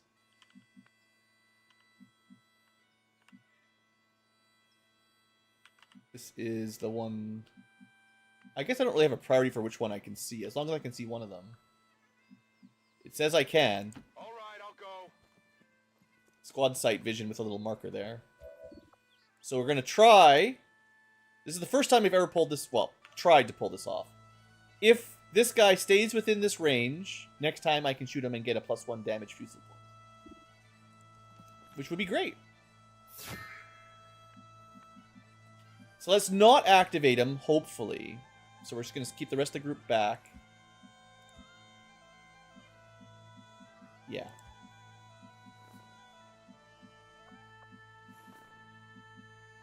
I mean, if they walk towards us, they're going to activate. So we're hoping they stay still. Moving. Finally. C'est faisable.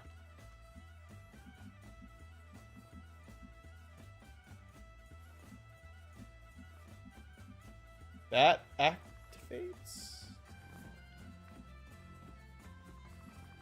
Trying to check the squares, like I learned earlier this stream. Okay, Psychic can stay in the back. We'll still do Overwatches. If they do activate, there's nothing I can do. So we'll try to get the tracking shot. Oh, good. They're maybe no. Well, they're probably not going to get the tracking shot. Nah, not even close.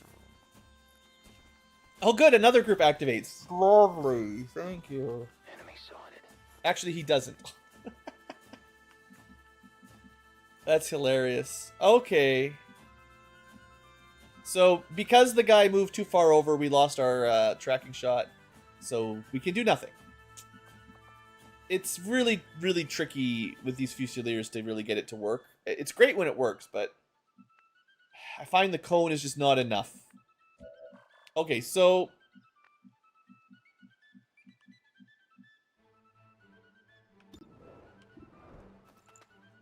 yeah, we are not in a great position.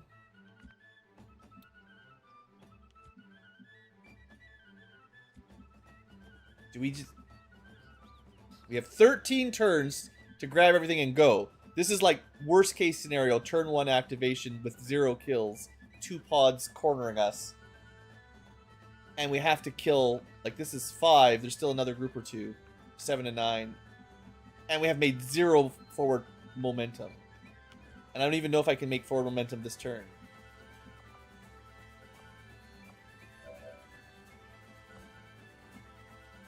Yeah, this is a brutal start. C'est comme vous voudrez.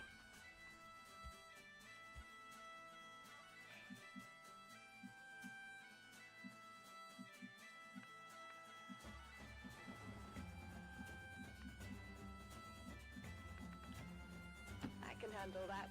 I sure hope you can't get flanked from there, but... yeah, probably not. There's no chance, but I just wanted to check. You can hunker. I don't care about your pistol overwatch.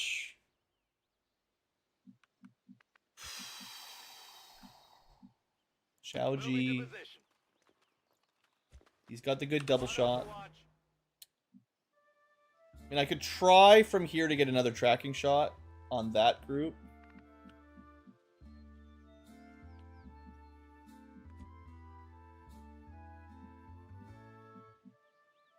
I don't want to move up to activate. Throw a bunch of smoke down. It might be smart.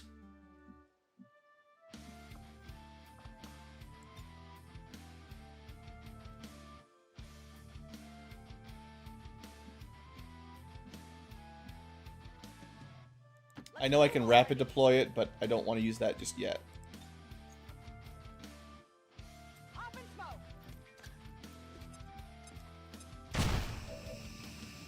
You're going to stay here for this turn. You are going to Overwatch. Psychic.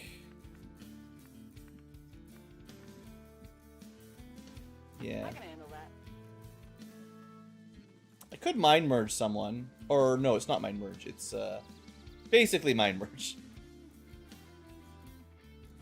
It doesn't give... there's a couple different versions of this, depending on what kind of class you've got. If you've got an actual normal psyop, I believe it gives ablative HP bonus, like based on your psi strength, which is really good. This is just aim, crit, mobility, psi hack. Like, it's good, but what I want is the armor, or basically pseudo armor.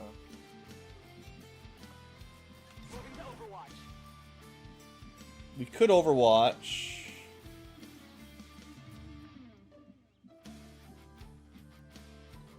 I hope it's worth it.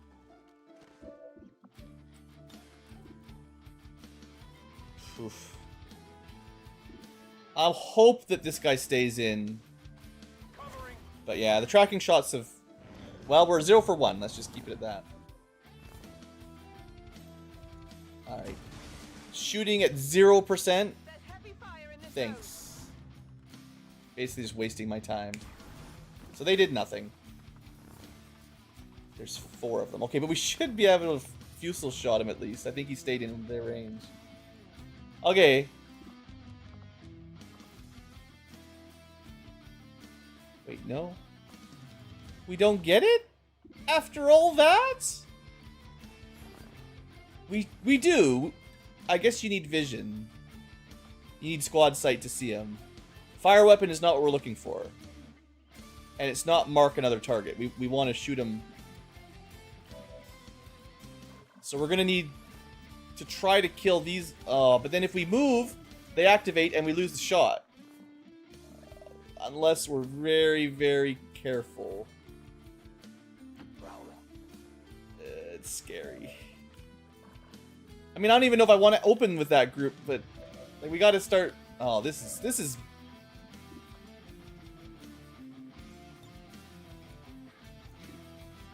We literally don't even get it. What?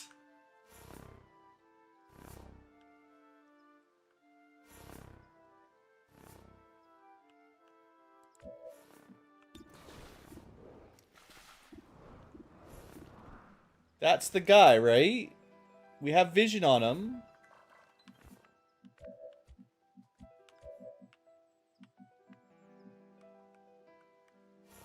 There's nothing blocking your line of sight, right? Those trees, but they're, I'm pretty sure, left of his vision. And if he can see, man, that sucks. I can't even get one fusel shot off. And then those guys are all on Overwatch. I guess we just take the garbage shot, hope for a graze. Oh, this mission is dead. The enemy... This really sucks. The enemy pod deployment has just completely screwed us. Like, I can get them, but they'll get 2 Overwatch shots on us for that. We're stuck. Like, there's almost nothing I can do this turn. If I activate the other group, it's worse. If I move up, we get 2 Overwatches and reactivate that group. We're just going to be stuck here until the reinforcements show up. And they're going to be able to just keep working towards a flank. Seems doable. I kind of... Yeah, well, what else am I going to do? Staying put. What else could I do? Come get some. Yeah, even Xiaoji's going to get flanked. Or... Dang it. Come on. I got to believe in the Overwatches. Come on, game. I'm going to just quit. This sucks. 0%. What the crap? Incoming over here. Okay, good. Graze. I was really trusting you to hit that nice shot. Alright.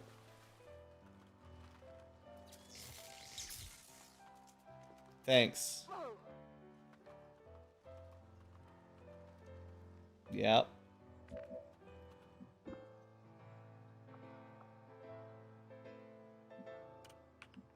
I feel like he's still marked by the tracking shot, but we're still not even getting it to activate.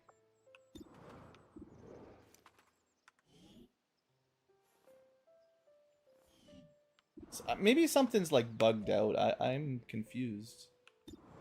I mean, we're lucky that he missed his stun lance, for sure.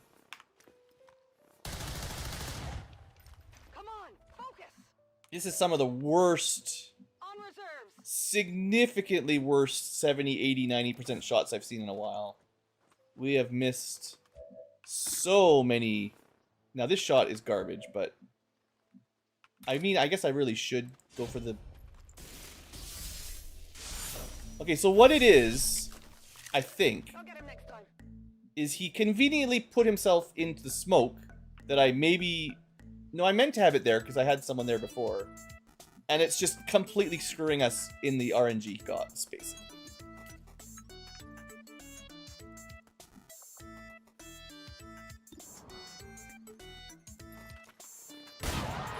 Of course, we get the minimum damage.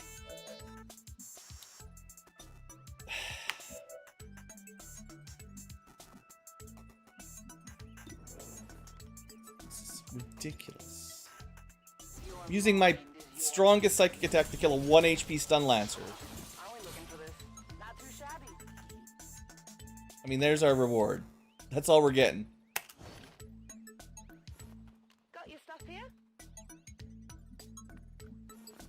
Are you just gonna keep taking 0% shots?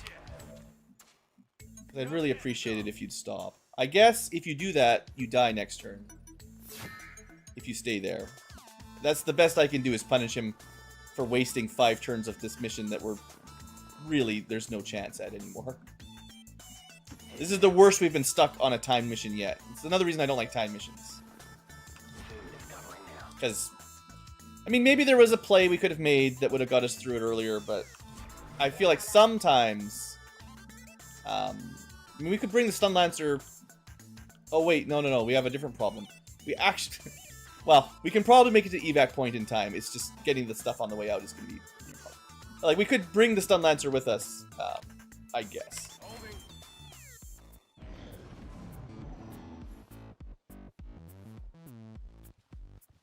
Of course, now he moves. Do we get it? Maybe we still get it.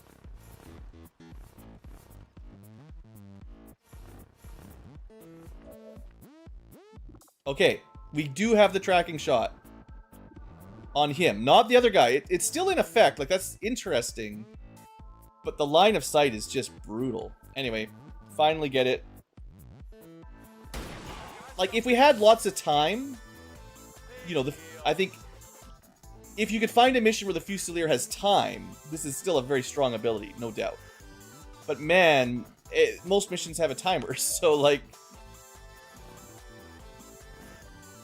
I don't even think we move again, right? They're not activated, and we don't really want them to.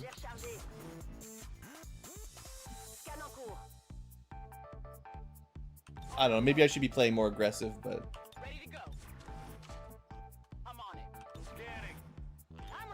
I want to get the reloads in, and then if they do activate, I want to get the Overwatch shots on enemy phase. Yeah, they're yellow alert, they're coming. Good start.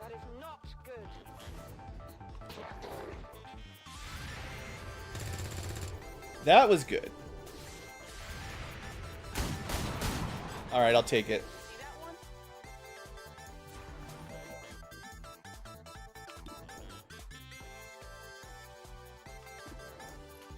They're all in good cover.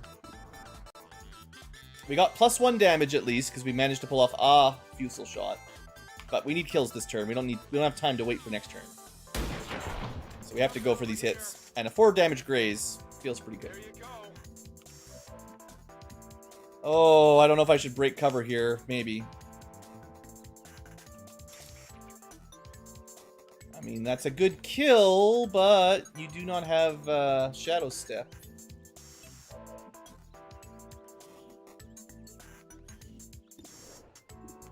Yeah, the melee, that's kind of the problem with melee, right? If you don't want to activate other groups, like at the first encounter, melee is just not what you want. Or at least not what I want, anyway. Oh, yeah, this'll do. This was part of the plan. I just got bogged down too much at the beginning. We don't have to worry about that Overwatch. Well, how do these work? I can't move them.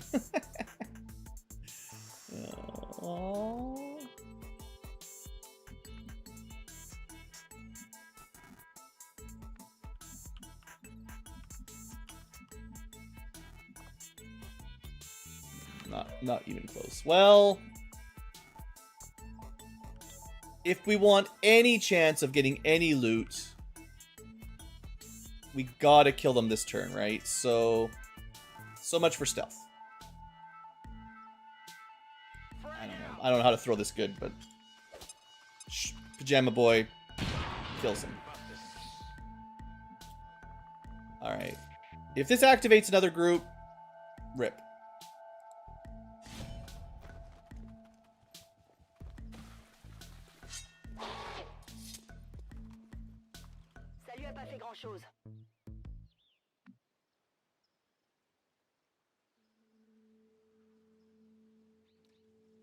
I should have gone with my, whatever this class is called, Templar style character first. They could have got a focus point, but I didn't think that would be a problem. I mean, maybe I should be checking more things before I make my actions, yeah. Maybe we could just hit... even a reasonable amount of our shots. Here I come.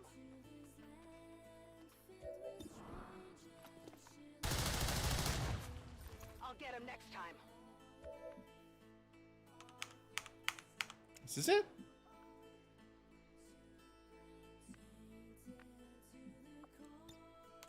Okay. I'm going. This is how it be. Yep. Hey, a catch. We're fine.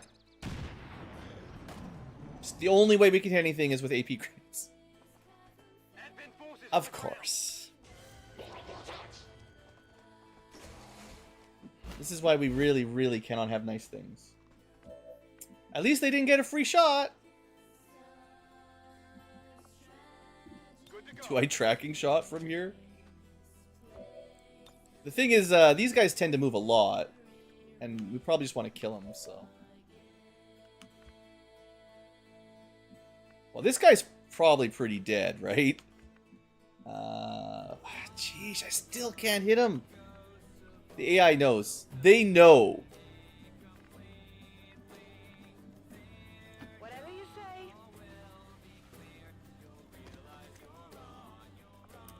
We're just gonna get loot from bodies. We're not gonna get any. We might still make it them, but we really got a boogie now. It's not impossible. We just can't mess around. Don't give up.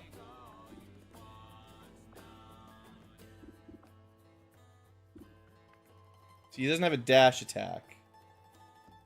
Unfortunately. Or zombie.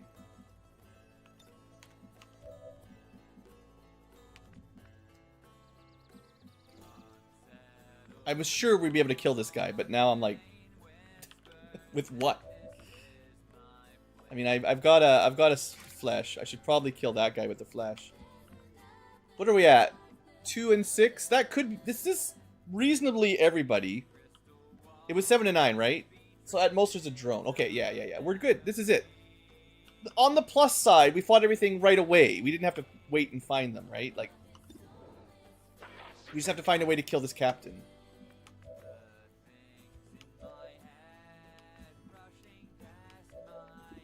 Can flesh do that? Yes. Feels like this guy's gonna be harder to kill with the double armor, even though this guy's harder further away.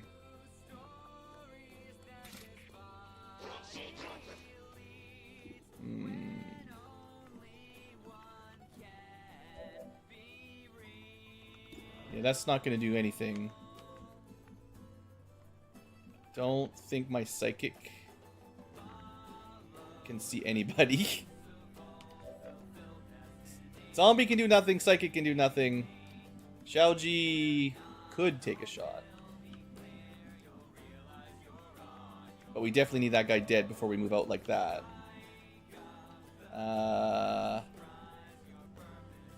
So we can get like 2 shots on this guy. Probably just miss. Might be able to flash him. Alright. 1 move, 1 kill, 100%. Right? 100%? I know it's not. It's 76 plus 20 is 96 plus 4% chance at graze. So it is a 96% chance to kill. I didn't calculate his dodge.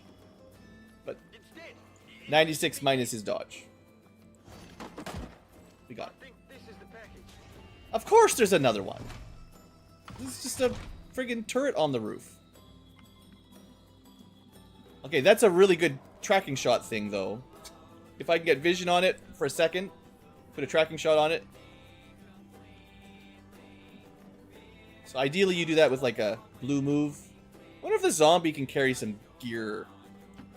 Can you pick stuff up, zombie? No. Well, the zombie is going to be... I wonder where we saw it from.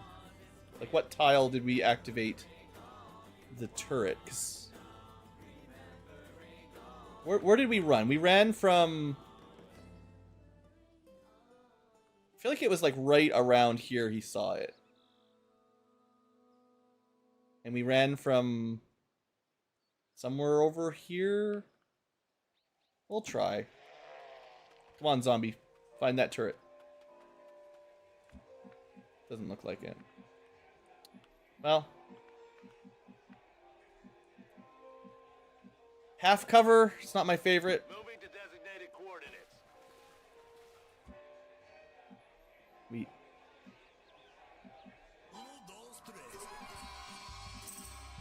Yep. I'm on it. I'm going.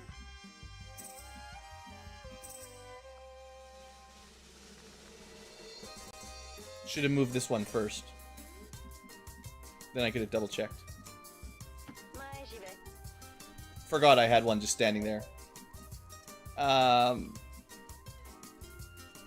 can't believe that wasn't in vision though. Like, all these tiles are, but I went one tile too far to the left. Somehow. I don't know why. Because that would be the thing that blocks line of sight. It's a mystery, guys. It's a mystery. You need to take the... Well, the zombie couldn't pick up the loot anyway, so it was kind of a moot point. But 27, yeah. Maybe? Ooh, that's pretty good. Okay, we'll do this. Mega Flash. And then we can still smoke. This is it, right? This is the last enemy plus a turret. So you just gotta be smart for one more turn, which I will try. Is there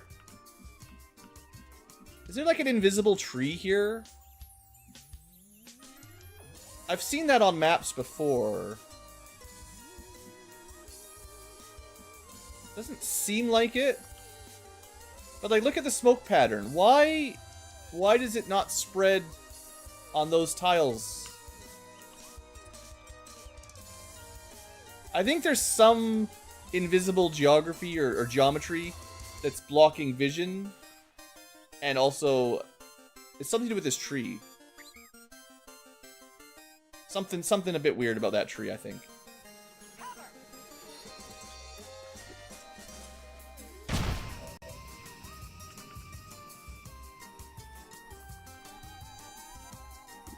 We could mark him. I guess I could have...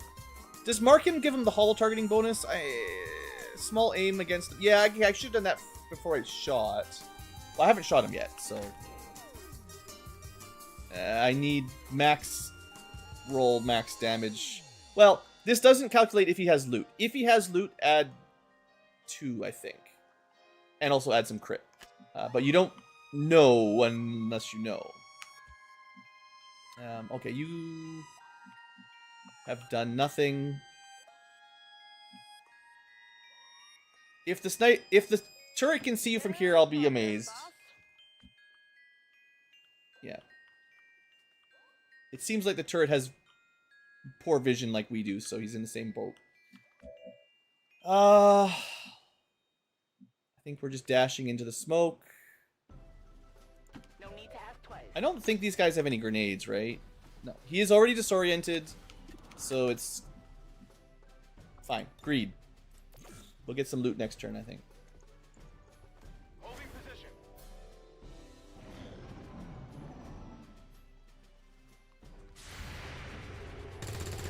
Nice! We didn't kill him, but we did hit him.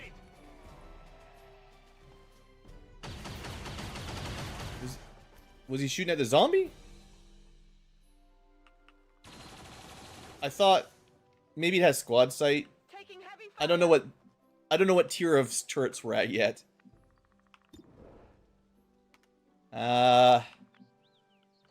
We can clean this up and get the treasure. We just need to keep moving. We can't... I don't think I can leave the sniper back, basically. We need to... Well, if the sniper... No.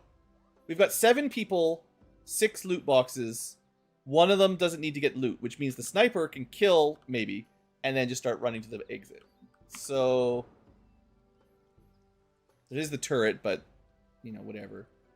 I think I'd rather start moving people in to get loot, so if this hits, this would be nice.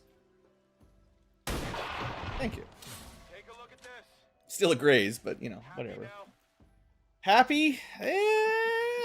I'm happy if I get my loot.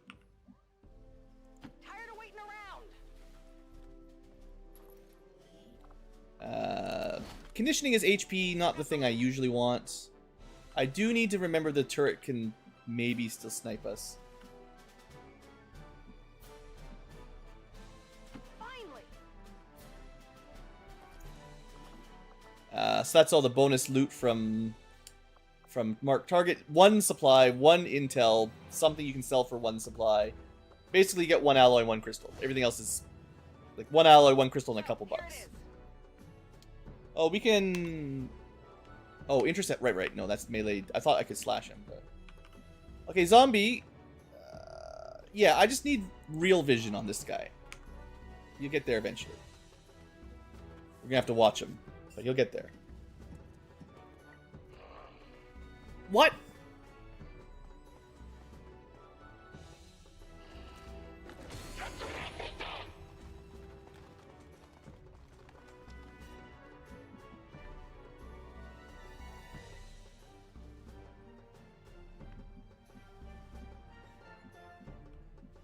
Does this ignore... I thought it just replaced soldiers, not added them.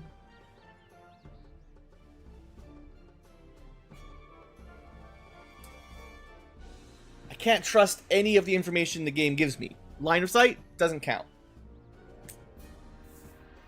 Number of enemies doesn't matter. Infiltration doesn't matter. Smoke doesn't matter. Nothing they tell you is true. Well, I'm glad the zombie found them still. It would have been worse if we hadn't, but... Gross. I guess that'll be okay. Wait. No. You can't see this. I thought the turret could see him here. I'm like, wait, how? No, we're gonna do a melee intercept if they come around that corner. You're... Oh man, we're so close to getting a little bit of loot. Unfortunately, we're not going to get any shots this turn. My poor Templar is having a real bad mission. Everyone's having a bad mission today. Do I like that spot? They shouldn't be able to make it through and open the door.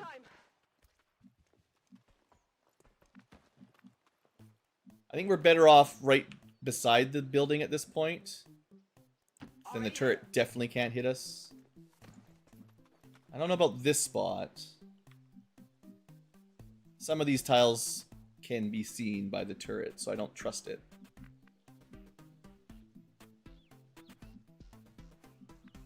I also could really use a reload. Okay, we're gonna move up and reload a little bit. Locked and loaded. There's already a Pathfinder captain. We'll see.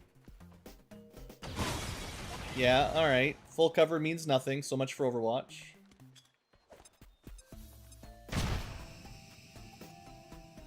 Yeah. I mean, that's what the zombie is for.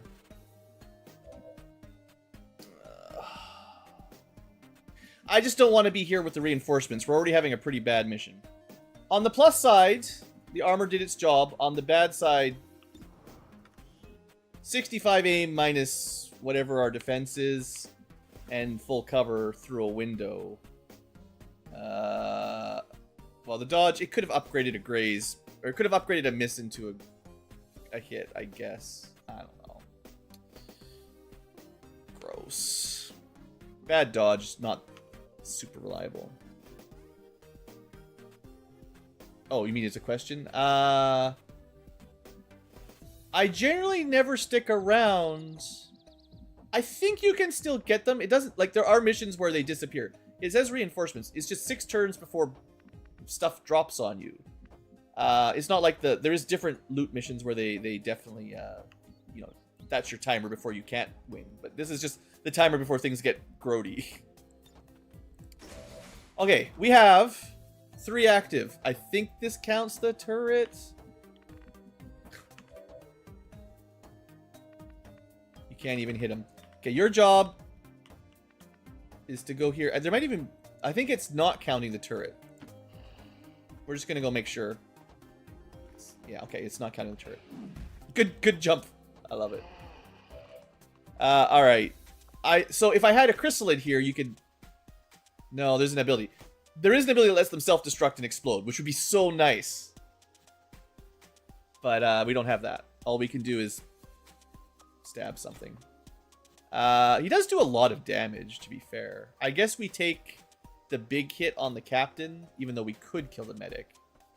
He doesn't need XP anyway. Yeah, well, you know. If it wasn't for the smoke, he'd have okay odds.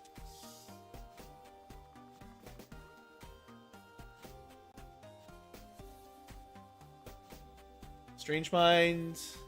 You think the sit-rep enemies are extra? That's fine. I just wish it wasn't. Come on, roll one more damage. You got a, what, 5, 6, 7. That's a 66% chance. 50% of the time.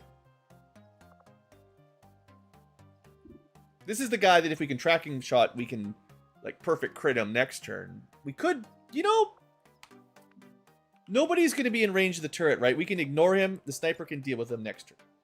He can't move. They are the ideal tracking shot farming.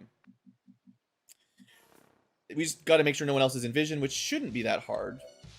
The hardest part is going to be killing these guys, I guess. 86, yeah. Including 10 grays.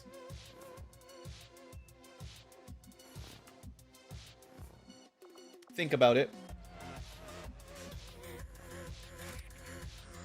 It's a... Oh, it's not a blue move slash. It still ends turn anyway, it doesn't matter. There's no flanks. That is a flank? That's totally a flank. There's no short range penalties on vector rifles, right? I'm not 100%. We'll see. You still have to deal with the smoke.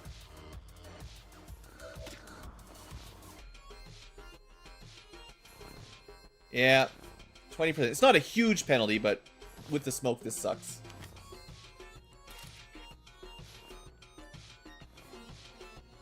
Oddly enough, I'm doing this.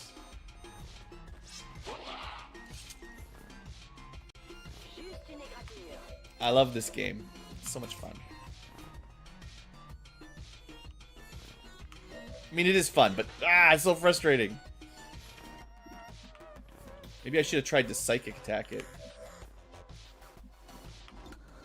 Okay, yeah, Xiaoji could probably kill the turret, but that's not needed.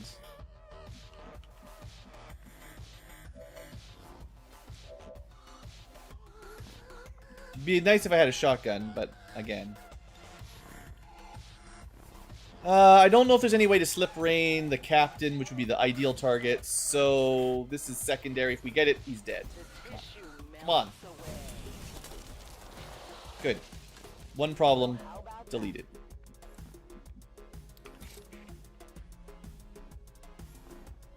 I don't really care about the medic too much. Very high chance I think that they just heal themselves anyway.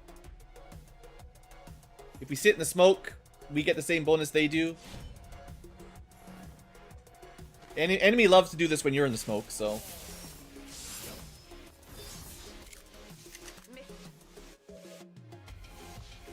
Do we try? We get these for free.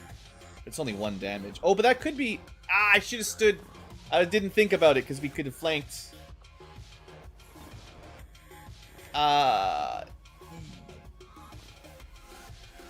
Used after consuming all their actions.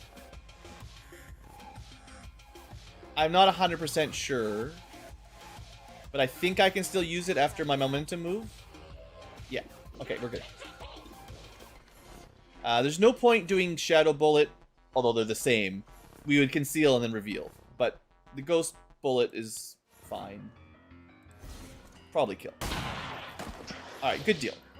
That's still fun when that works.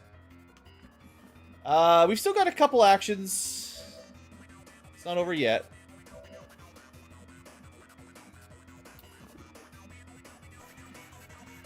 I could flash him still if I really want to. If everything else fails, I will flash him, I think. The zombie could be a distractor.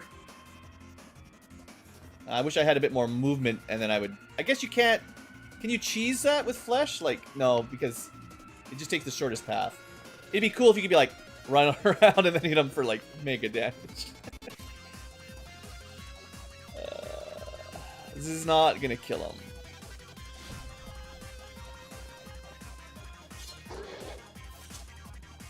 I could have shot him with the SMG, but it doesn't matter.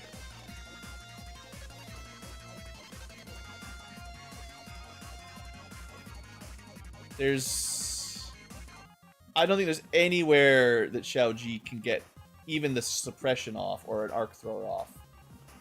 Is just not in the right spot for it, sadly. But we can flash. 2 different ways of flashing. I can pick up some loot, I guess, but no, we're gonna focus on him for now. If we stand here, we should step and flash, right? Also, we know that the turret can't see us because I didn't move Xiao Ji yet. And you don't flash your friends, right? That's the rule? It doesn't even matter. I would take flashing my friends just to make sure he's flashed. Yeah. I was pretty sure that's how the rules worked. Alright. Then I can do an Overwatch that won't have line of sight, probably. I mean, he might be scared. I don't know what he'll do. He's disoriented, surrounded, flanked. There's a zombie and a million people. It's possible we get Overwatch. Otherwise, there's not much for Xiao Ji to do. He does run. Oh. Okay, I'm glad I flashed him. I think that is still the right play. Okay. 5 turns.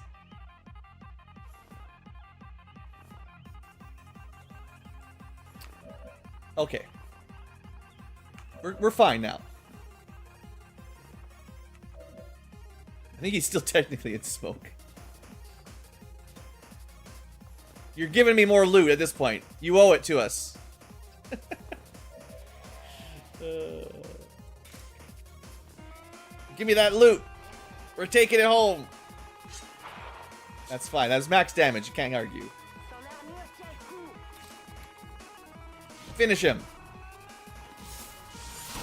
Nice. Get all that loot. We got a stock. We got actually an exotic weapon crate. It's kind of fun. 2 intel and 1 supply. Woo. Looks fun. Okay. And the zombie survives, so we can use him to spot. Sniper kills, and we've got 5 turns to loot and run. It's gonna be pretty tight, but we can probably handle some reinforcements. Now, to be fair, if it turns out there's 3 more squads of these Pathfinders, I might be very upset. Pretty sure this auto crits, right? Yeah, 100% crit. Oh boy, this mission.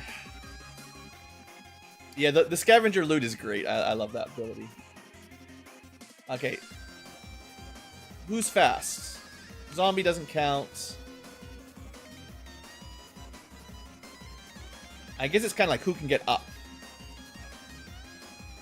Because this one's a little bit hard to get to. I think everything else is on the ground. No. Yeah, everything else is on the... No, this is on the middle floor. So this is kind of the hardest one to get. Also, if we activate another group, I don't know at this point. I'd be pretty mad. Okay, middle, low, already got it, basically. That one's now the hardest to get to.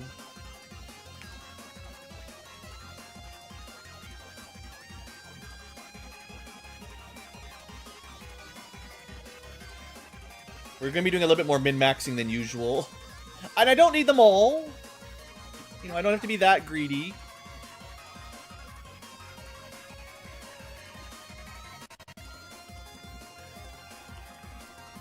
But I put in the work.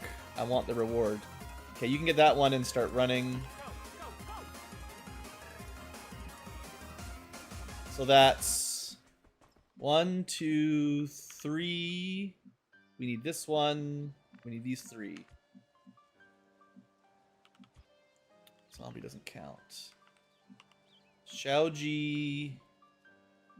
It's like this is the hardest one left.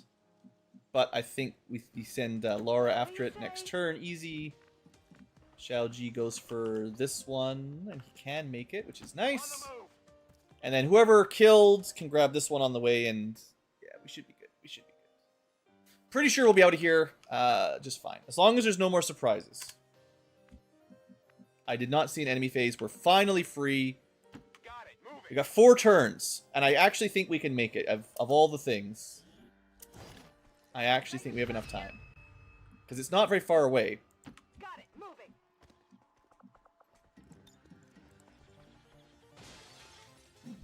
Now, we're not going to be carrying corpses out. I know there's lots of good corpses. But I'm worried that it interferes with carrying these. And I really don't want to risk messing up the mission objective. Otherwise, yes, it would be nice to grab those guys. But, the corpse mod is not 100% compatible with all the other mods. And, like I said, that would be a real shame. Pas de soucis, chef. I'm going.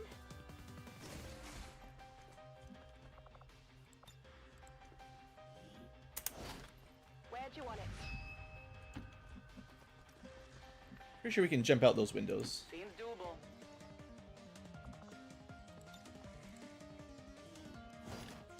I've got the thing. Alright. Yep, that's everybody. All loot is got. Now we just gotta get out. I mean, I don't know. I haven't really tested it at all. But I know you can't carry 2 loot at it. Like, you can't carry 2 crates because of the symbol. Like, you can only carry 1 at a time. And you can also only carry 1 body at a time. And I'm just worried that weird things might happen. There have definitely been some glitches and crashes related to the corpse mods, so I don't think this is the right mission for it. I mean, you could save and reload, I guess, to test it, but Already there. Location confirmed. alright, zombie, this is your home.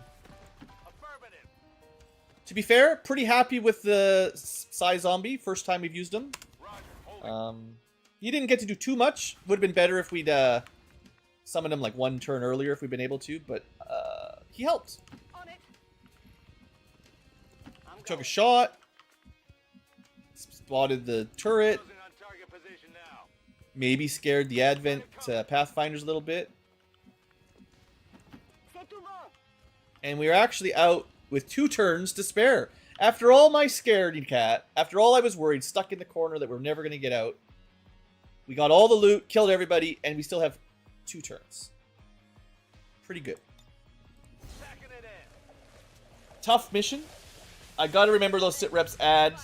I didn't think they would do that. There's not 2...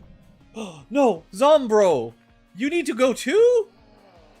If it's a crystallated, the mission just ends and he dies. I've never... I didn't know you... No! Zombro! Run! The reinforcements are coming. You can make it. I did not think he could evac. But he has his own icon, yeah. He's trying. He's trying. I guess whatever we killed, maybe we'll get that corpse. We got 1 turn. He makes it. Oh, man. Good job, Zombro. Maybe I can't evac him. I didn't get the option. That's going to be sad. All that running. If they just hop down and shoot him, I'm going to be mad.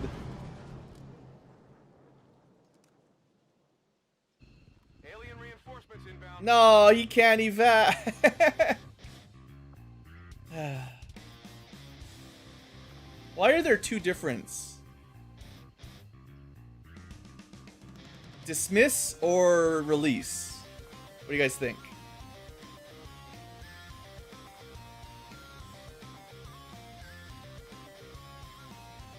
Well, this one says it kills it.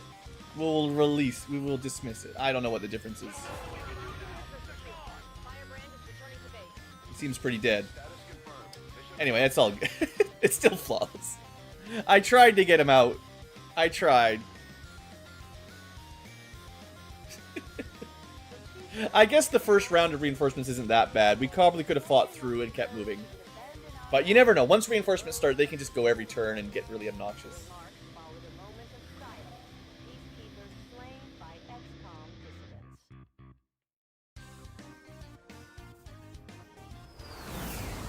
Expected something of a learning Alright. curve for our new In the end, no injuries, full rewards, some alloys, some meld, some psi stuff, some junk, a little bit of money and intel. Not a huge reward for all that work, I will admit. Alloys are good, but that was a very tough mission. They didn't give us very much out of it. But we got XP. It was the experiences, the friends we made along the way. That's what really counts. And to be fair, leveling up the Fusilier is pretty good. So Scav got us 5 supplies. Good job, Scav. So how to make the Fusilier better? Return fire? No, definitely not. Run and gun? More aim? It doesn't even matter if you're just taking fusel shots, but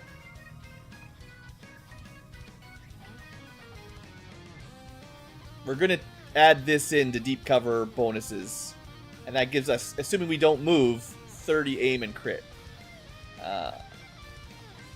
Although Eagle's Nest, that's a weird one. Reaction fire with height advantage has bonus aim? Weird.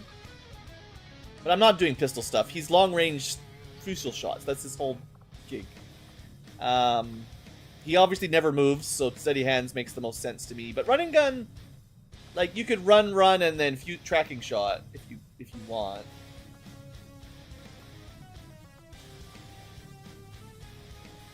Which probably still gives you deep cover. I don't expect that counts as an attack. Maybe that's the way. We just rely on grapple to move around once we get it, probably. Now, he'll take normal sniper shots. This will be good when we're not doing garbage builds with Fusel. Fusel's nice if you have tons of time, but a lot of times you just want to shoot, so that's fine. What else we got? Does run and gun let you Overwatch? It shouldn't.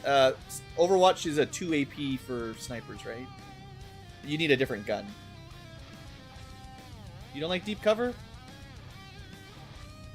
It's because he gets the deep cover aim combo is the thing that I'm going for.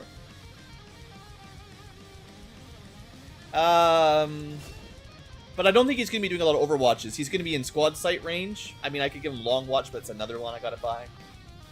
Let's go psychic cool stuff. I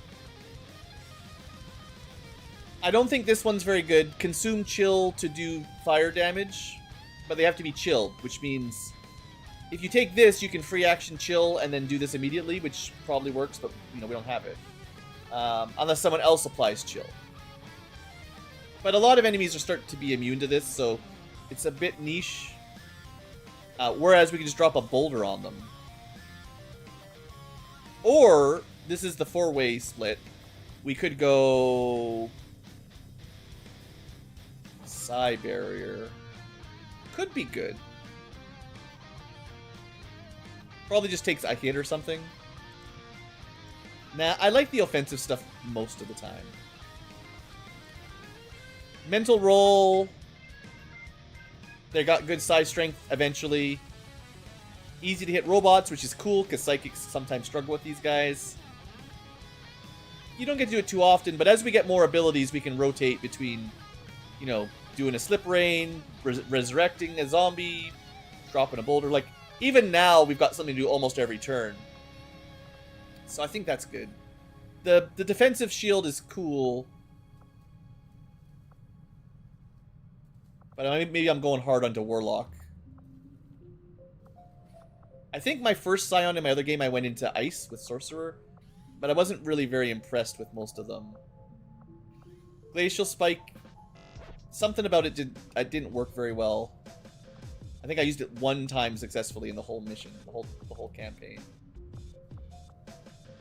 Like Shatter a Frozen Foe to deal AoE damage, but they stop being shattered or stop being frozen. I don't know. There's some neat.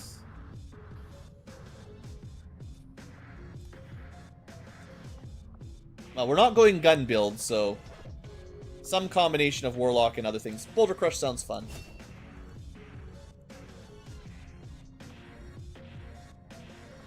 Mercenary. Okay, there's not a lot to think about on these generally. Well, there's a little bit to think about on this one. Usually they just get a free perk for any weapon, but this time we get to pick. Do we want a free ammo slot? Not super hot just yet, but we will be getting ammo more sooner than later. Or do we get a free grenade slot? Always handy. Or do we just go healing? Right now, they're not a shooty build, but I guess generally you want a grenade for free.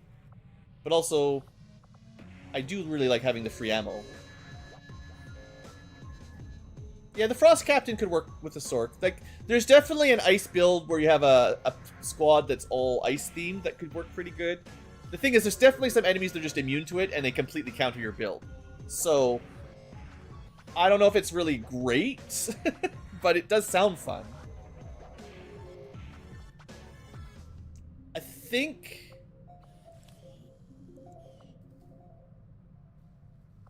I mean, I'm pretty sure the grenade doesn't weigh you down. No, I'm not that sure. Leaning towards, I hope it doesn't. But yeah, I think the ammo... I do like the passive ammo, even if I just give him like tracer rounds. He's not going to use the SMG forever. And the paramedic's not that important. Ice and fire. You can bring eventually there's an ice flamethrower, a cryolator or something. If you really just want to go hard. But no, the robots that are immune to fire and ice and poison and everything are they're just going to laugh at you. Okay. Heretic. Someone's got to be a medic. We've got a couple medics. Because he's so versatile, I don't really want to lock him into healing. He can snipe, he can shoot. Like, I like him to do lots of different things. Bringing a med kit's fine, but there's other better medics that get other... Well, okay, to be fair, the kind of medics I like the best are gremlin medics, because they can heal from range. That's optimal. If you have to get up close, it can be tricky. And there's medics that get the perk that lets you move and heal, or refund the action for healing, and then much, much more efficient in terms of action economy. So those are the guys I really want if I want a healer. Also, there's psychic healers. Again, ranged healing is great. Heretic is... Right. A neat build. I like this one. It's tricky. But we rend to get focus points, and then we spend them on the bullets, which are fun. And you can reconceal if you're lucky, at least. I think we probably go Shadow Step here. Very important on Templars in general. Yeah, there's no way we don't take Shadow Step. Like, sure, I don't even think this works. Aim and crit bonus when targets cannot see you, but your rend will reveal you before you hit. I don't think... Like, I could test it out, but my gut says that's not going to work because you reveal before you hit. So then this only would apply to the bullets while you're concealed. Like, nah, let's just not get shot. Okay, one more promotion party. Here's our scavenger. I don't know if Communist Manifesto helped us last time, but, you know, deep cover wouldn't have done much, and an extra conceal probably wouldn't have changed anything either, right? Oh, there we go. Bonus damage to loot. Yeah. Bonus move is good. Move on kill is good. But we want the damage. We can give them loot and then shoot them.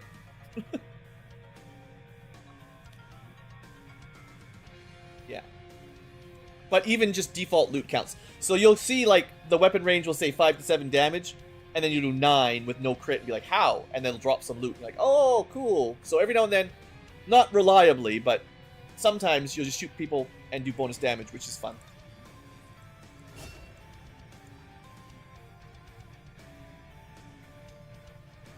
Okay. Whew. So, yeah. Let's just go to the supply drop. I know I'm going to do the HQ assault, but I'm going to let us give our soldiers a whole day off. And I'm going to end the stream at this point. Maybe I'll prep the HQ assault, but whew, I don't think I've got any more missions. I could start picking up an extra soldier. I don't think it's worth it. Either scanning for building speed or scanning for missions is probably the way to go.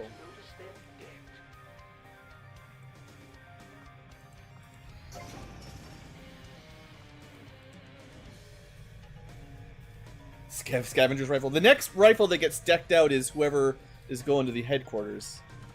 And we need supplies. Right, I was going to check the black market too. That's something I don't want to forget. So we're supposed to build trading center here. We don't have the power, but we can get the power. We need the money, really. Because I can reassign the engineer over easy enough until this is done. And I probably want to start building this instantly. We need the training center, and then on the next layer, it's going to be psionics, resistance radio, and something else. Infirmary. That's the 3. But we haven't researched psionics. The resistance radio isn't super rush, and neither is the infirmary. They're all good, but we can wait a little bit. So let's see if I can pull out $100. Man, I need a lot of money. Because I can't afford any of my laser guns either. Let's check the black market. Avenger plotting new course. But as soon as we do the HQ assault, we'll start getting real money income. Drones can't sell. Reflex stocks. We are going to sell. Yep. Thank you. And I think we don't sell any... Well, something else will be on sale in a day. And a day of building isn't much different. So we might get lucky and we'll get... I mean, even if they were excited about alloys, I might sell a few. But, like, they could be excited for weapon crates, which I may never have time to open, so we could just sell some. They take research days, which I'm probably better off researching. You can sell the twisted slag, I believe. Not like it's worth much, but... we can definitely sell some PCSs. That I don't care about. I don't generally care about 10 will, but we can wait to see if any of them go on extra, you know, extra interested. 13, South Africa.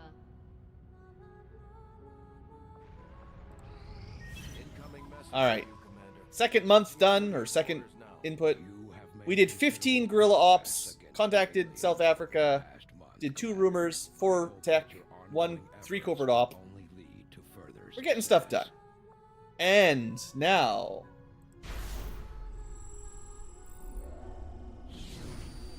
not doing anything. Getting stronger. Getting stronger. Kind of what you expect on the first month on a lower difficulty. We'll see them soon enough, I'm sure. No idea about dark events. It is... like, I forget the rules in Long War.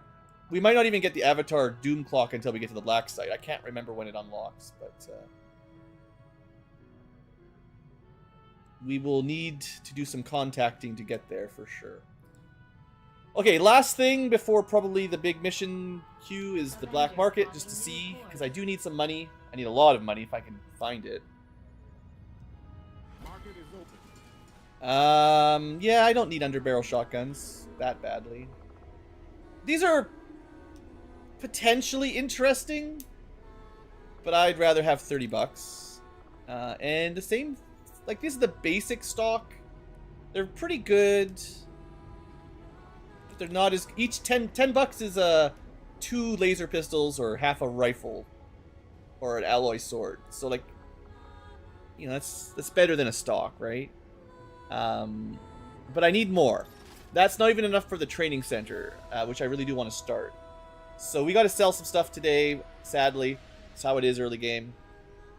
What can we get rid of? I'm going to hold on to the hacking. That's my only scope. We're hold on to that. I'm not going to sell the exotic crate, but maybe. Maybe some of the crates. 1 crit damage, not good enough for $10. Not good enough for $10. Laser sight,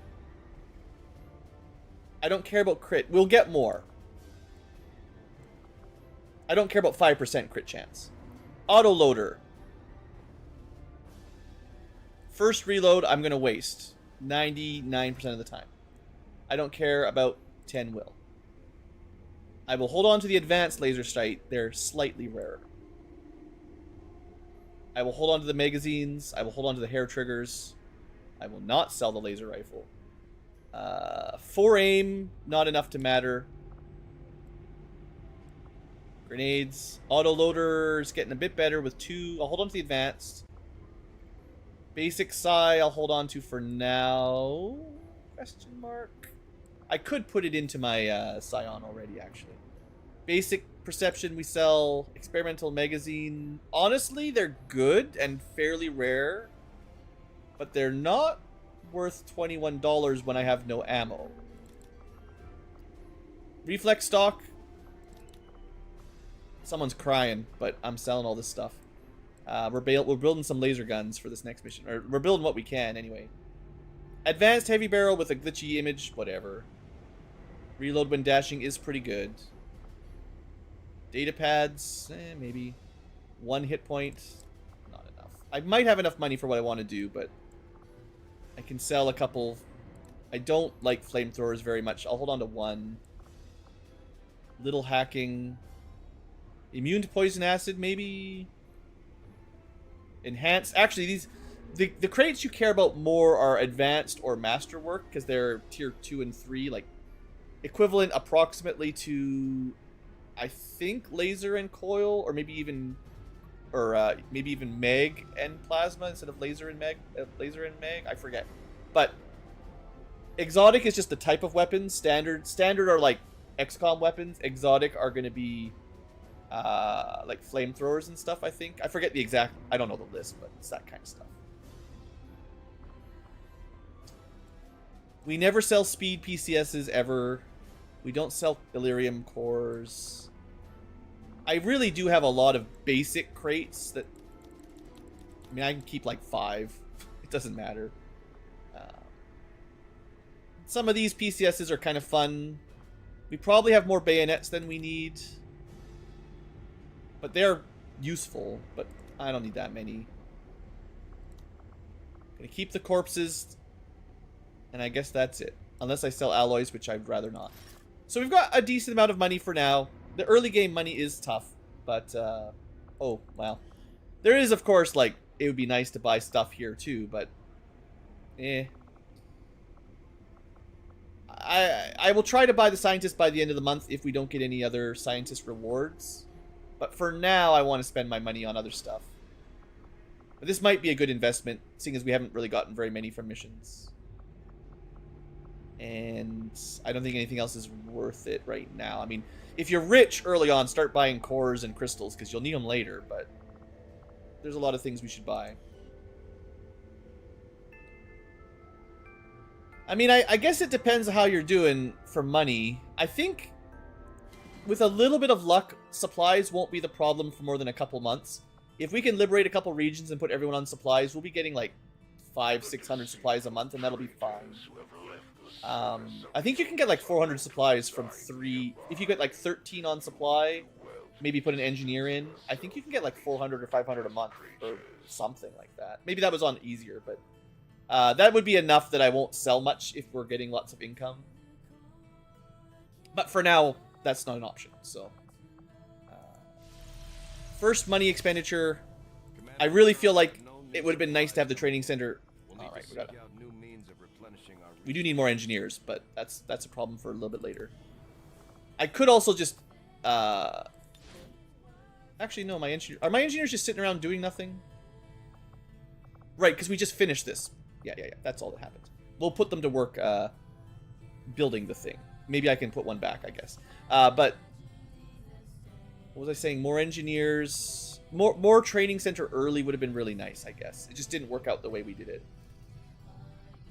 But I think this is the next most important. I mean, resistance comms are arguable too, but training center, I think, is kind of one of the ones you want early on. Okay, I got one engineer.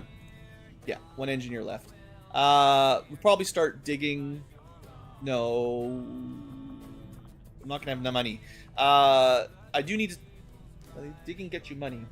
So once this is done, we'll get 2 free gremlins, which can either give us power or whatever we want them to do, I guess.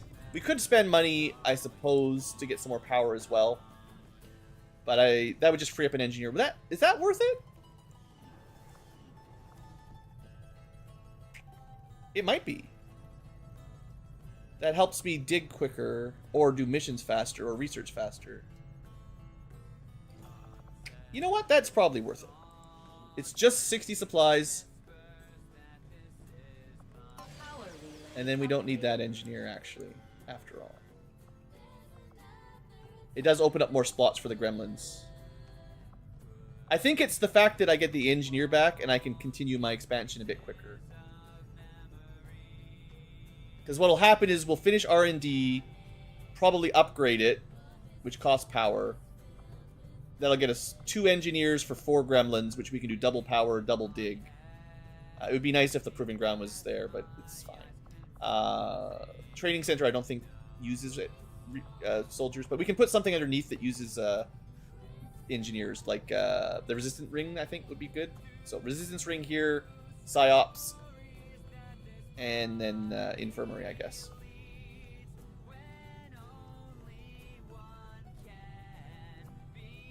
I think we actually start, because I want the resistance ring the soonest. And if this is where we're going to put it, this is where I'm going to start it. I can reassign with gremlins later, but the sooner we get a spot here, the sooner we'll be able to expand to get to the black site.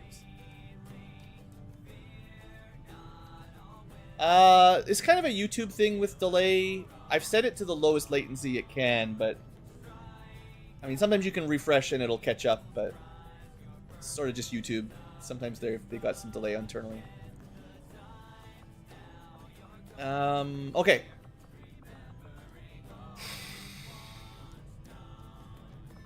Most of my guys are back. I don't think... Let me just check their tired level. 39 out of 42, I'm not going to worry about too much. Oh, I need to not send the skirmisher, which is sad. Because he needs to go... In 3 days, he needs to go meet the Templars, probably. Because I want to unlock the next group ASAP. So we can't send him. Last thing for the stream, I think. Let's get this started. Oof. We can send 10, but it will take a long time. We don't have any research to speed it up. We can take as long as we want. It just means the soldiers are, locked out for a while. And the sooner we get it, the sooner we get money and everything else. But we don't want to lose, so we got to make sure we win. Setting course for the Chilean controlled district.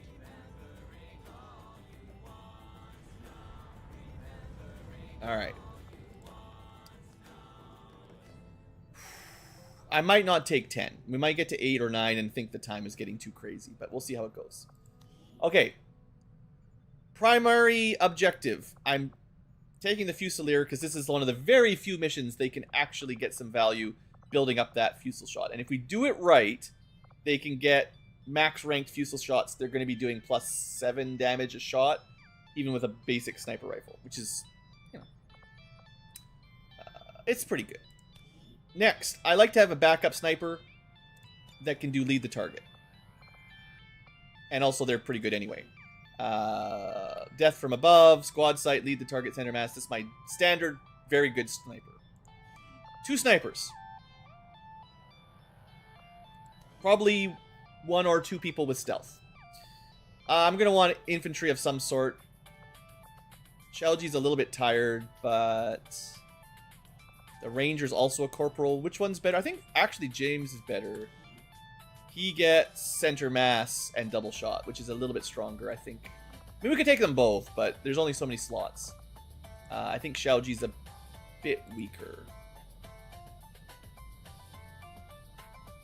Depends if you want the arc thrower and suppression, but the +1 damage is what I like. I'll probably end up unequipping everyone that's not on the squad just so I get the best of the loot available. So we don't have to manually unequip people. Akimbo was good, but man, that willpower. We're gonna bring him. I can bring laser pistols, which is a really good upgrade. I might even bring another pistol user. We'll see. Because I mean, I literally have a laser rifle to start. So we're already laughing. We're going from 3 to 5 to 4 to 7. And we get 5 aim, which is nothing to not laugh at. It's not a huge upgrade, but it's an upgrade. And we can make, I am very confident, as many laser pistols as I would like. Which is at least 2.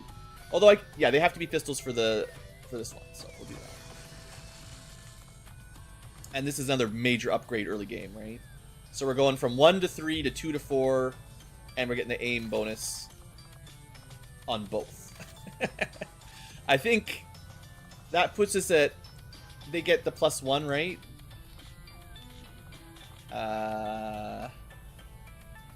Maybe not. There are some classes that get a +1 damage from default, but maybe not the Akimbo. So we're dealing basically +2 damage with the laser pistols there. Assuming they hit, but they also are more accurate. But yeah, 4 to 8 is already pretty solid. Okay. I need some stealth. I might take the Rook as well. We'll see. Might take the Scion as well. Yeah, there's a lot of fun options here. Okay. Shadow Step tracking. Probably ideal. We've got Phantom. We got pretty good holo targeting. Thumb stealth. Tracking, very good. Shadow Step will help get them out of a tight spot. They even have some junk in their weapon. I might be able to... I think I can build laser SMGs if I want. It's not as important. What am I doing? I'm trying to look at their abilities. Yeah. Yeah, that'll be good. Okay. I might want to bring 2 stealth units in case one of them fails, because it's so important. Do I have a backup that would work?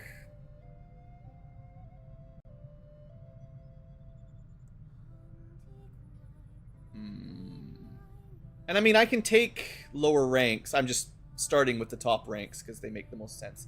I think the Scion comes. It's the best I've got for Psyops early game. And these ignore cover, and they're...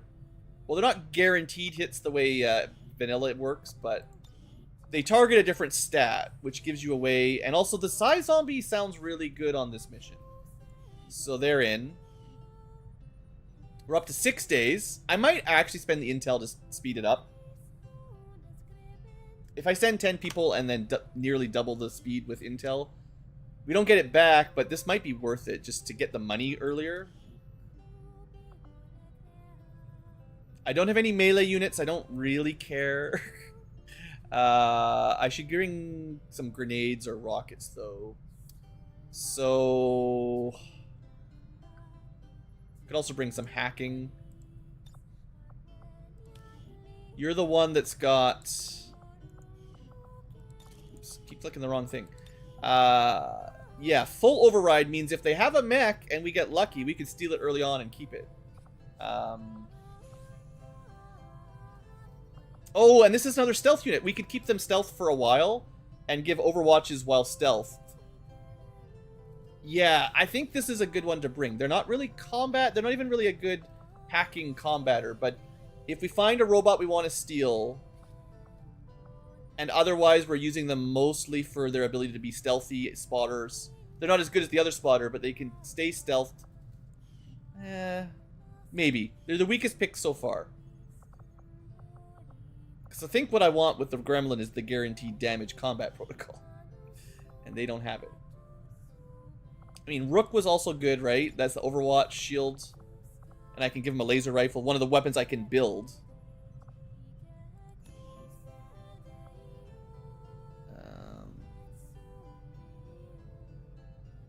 Full override will reveal you, I'm pretty sure. Because even Haywire Protocol, if you take control, reveals you. It only doesn't reveal you if you just shut them down. If I remember correctly. I'm pretty sure. think the Overlord is kind of like a pseudo sniper. I don't have a good cannon, but these guys pack a lot of power, and a shredder gun is a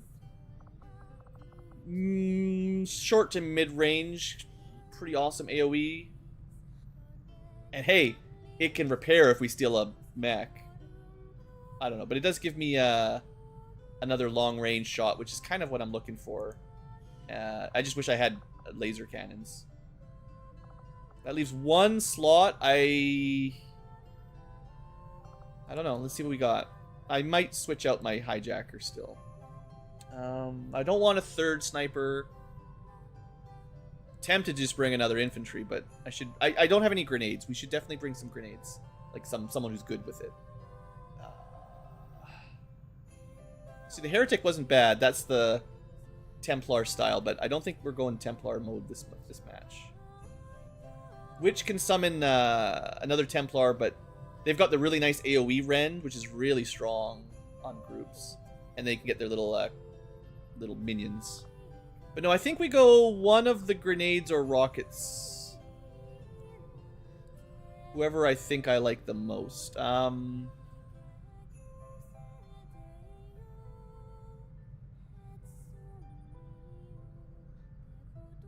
It's not. I mean, you could also try some sneaky traps. I think it's like the Saboteur that can. Not this one, the other one. Unless they're injured or on a mission. Like, I'm not a huge fan of the Saboteur.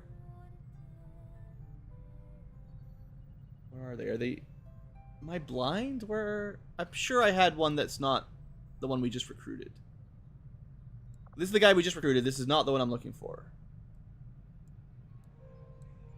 I guess I could sort by name, but... Okay, he's on a mission. Dang. This actually might have been a good pick, because he's stealthy and he doesn't reveal on explosions. We just leveled him up, which actually might work pretty well, but... I want to look at the other hacker, one of the other styles of hacker, just to compare, like, what do I want out of this? This gets me guaranteed damage, guaranteed acid shredding if there is armor with a cooldown. Like, this is... Shotgun. We don't have a lot of shotguns. Is that better? You can still at least shut things down and temporary control them.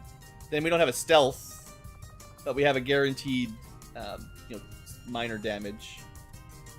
Maybe I find a different stealth unit. I don't need to, but this is what I was really looking for, was the guaranteed damage, just for emergency. And I still didn't take a grenadier. Okay.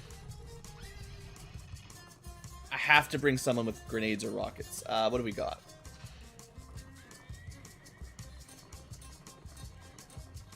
We have a grenadier. The technician has a rocket launcher? No, sniper rifle. Completely wrong.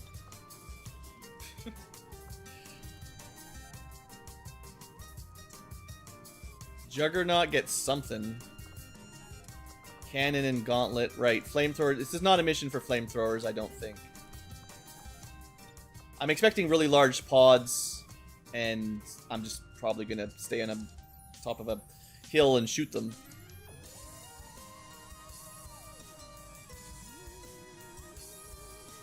Commandos like flashes and stuff, right? I guess I didn't make very many heavies. Well, let's look at the Grenadier. Maybe we can make it work. They do have Needle Arsenal.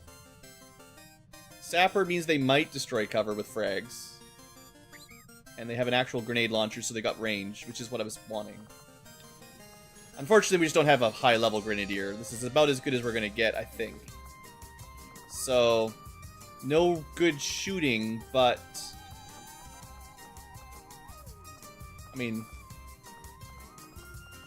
on a long mission, it's hard, but... in an emergency, this is a very good AP or frag. We can also flash a group.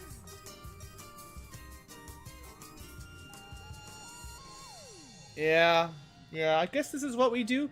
20 days is a little bit long. I think if I spend the intel and make it 11, that's probably what we'll be doing. So gear. We can make another laser rifle. I mean, you can make one for the Scion as well, but I don't think it matters. I could make an SMG or 2. They're not that important, but going from 2 to 4 to 3 to 5 is still better if I'm going to use them. Yeah, that's what I got the money for. Is there anything else we can build? I mean, if we were going with someone with a skirmisher, but we want at least a laser rifle. I didn't bring any swords. I think that's okay. Build one, and then... Oh, we can even sneak some armor in. It's not great, but it is armor. We'll see how many I want to build. I'm not sure yet. Could bring more APs.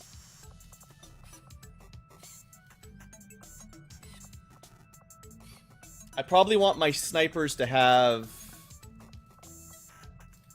hollow points or tracers. I want some ammo, probably. Most of these are for flamethrowers. Let's see what we're doing.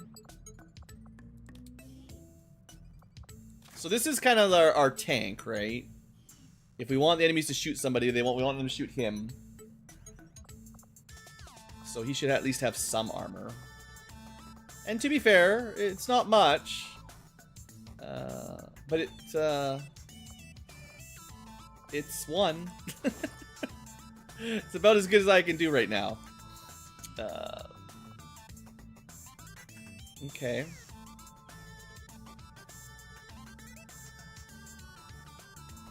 Other people we really don't want dying.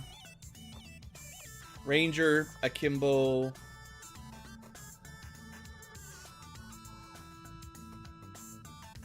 For sure them. Akimbo's likely to be in range. I'm not a huge fan of these armors, but it's all we got. I could try to build... None of this matters, I don't think. I don't like spending the corpses and the money on this, but I think this will give us a tiny little edge.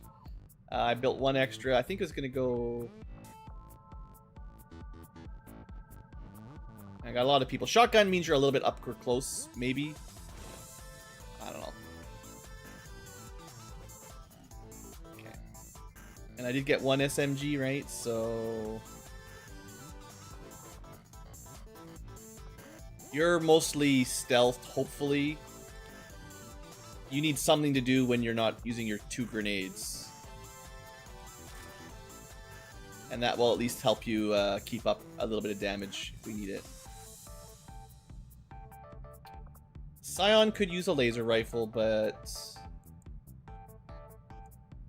that's not their main purpose, and their aim... It's actually not that bad. Maybe I should give them one. Oh, and I generally think the hunting shotgun is better than the normal shotgun. Laser sniper rifle would be so good right now, but, you know, too far away. Next one. I could make a laser shorty. Will I regret it? I doubt it. Double check what I can build, but I don't... Yeah, we just haven't unlocked much yet. Only the basics. Only the basics. Alright. Let me, where's the button? Unequip barracks. And furthermore... strip all inactive weapons. Okay, so we got all the stuff available. Ranger's gonna be shooting a lot. I mean, the mobility sucks, but...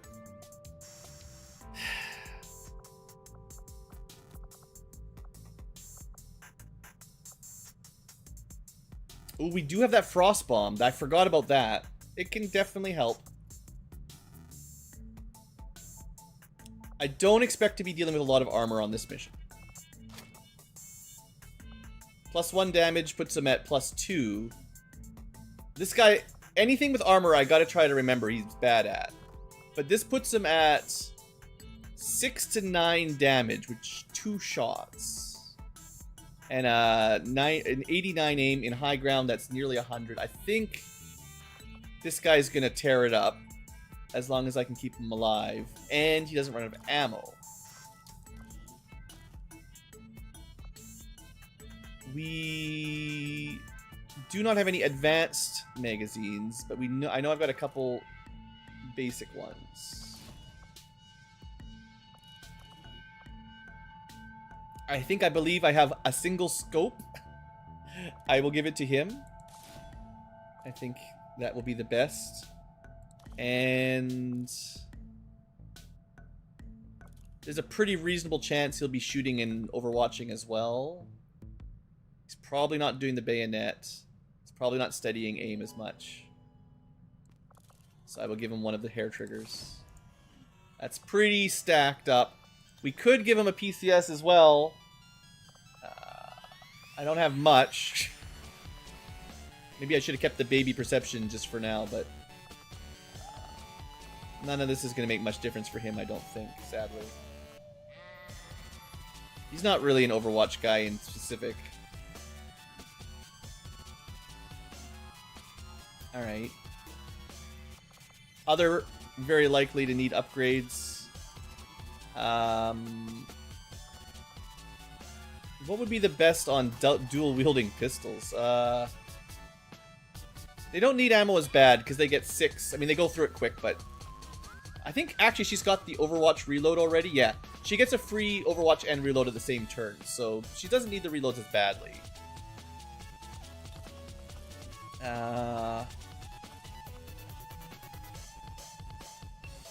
Does she have the following shot yet? I don't think so. She does get covering fire. So she's more likely to be on Overwatch most of the time. So that means hair trigger tends to work. You can give her some crit, maybe.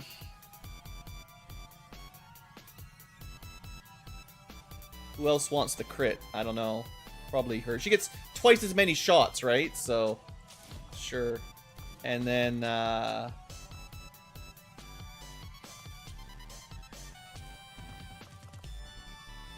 guess if you get a crit, do more damage. I don't know. At least they synergize. It's better on a shotgun, I think, but I don't really have a big shotgun build coming up. Next. I guess the snipers. So the Fusilier is not supposed to move. We can load him up with gear. I don't have a better rifle yet. Auto pistol's fine. I could give them a laser auto pistol, I guess. Let's give them,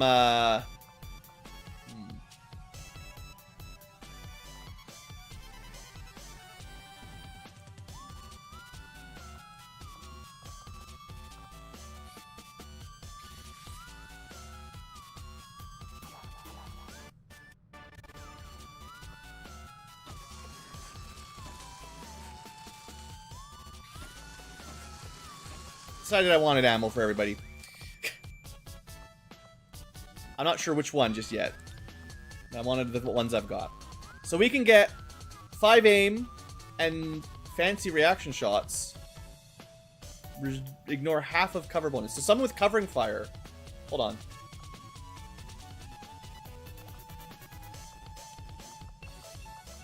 Right? That was one of her abilities.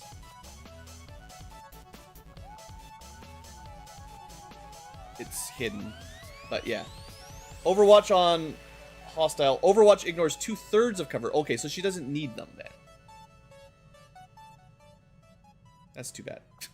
I thought they might stack together, but I bet you they don't. Then again, I should actually give her one of those ammos for sure. I forgot. Yeah, forget the frags. They're not going to do anything. AP, maybe? Her aim's pretty solid. Her damage per hit is a bit low, so ignoring armor if there is any is nice. Yeah, I think armor-piercing laser bullets. It's great. It's magic. And then the Fusilier, you want... So he's theoretically going to stack his damage up very high if things go correctly. So maybe we just make sure he hits his shots. Or help. And you can have an emergency med kit. Because we probably won't have a good healer. And this is a long mission. We might take some wounds. Yeah, okay. Weapon upgrade for you. I'm probably going to give the stock to the standard sniper. You... We have a normal stock. I guess they can each have some kind of stock. And then... I mean, I don't have a lot of options, but I will give them an expanded mag. And... that's probably it. I don't have enough... There's nothing else.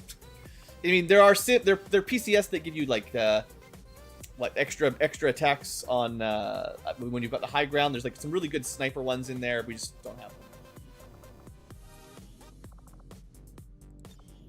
All right, sniper with a scope even already, crazy good.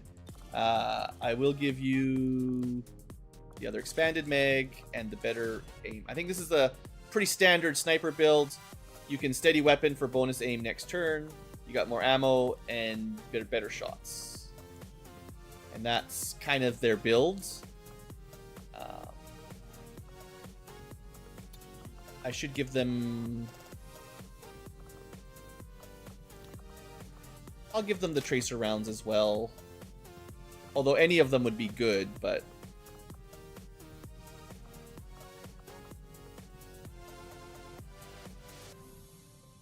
Trying to decide if these are worth it.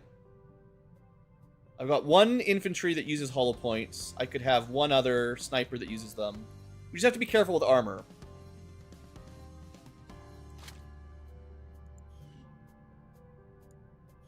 It's hard to say. It's pretty early on, so I don't think we'll be fighting a lot of armored units, but you never know. Big mission, right? 2 is as most as I'll bring. We'll see what the rest of the group looks like. Alright. Our hacker can keep the hacking laptop. We probably don't need you to have the med kit. Seeing as you have a shotgun... Honestly, it makes more sense to go something like that anyway. I was thinking about bringing an RPG launcher on somebody, honestly. I don't think this is going to be all that important for mobility. Can we... We could go SMG. I don't want to send people up into assault shotgun. I mean, shotgun... More damage. Quite a lot more damage. 5 to 7 is good. Yeah, okay. I'll leave it like that. And, therefore, I will give you the slightly better armor. And... Instead of a med kit, you can have an emergency... You can make the shotgun armor piercing, too. With the aim, maybe, what am I thinking?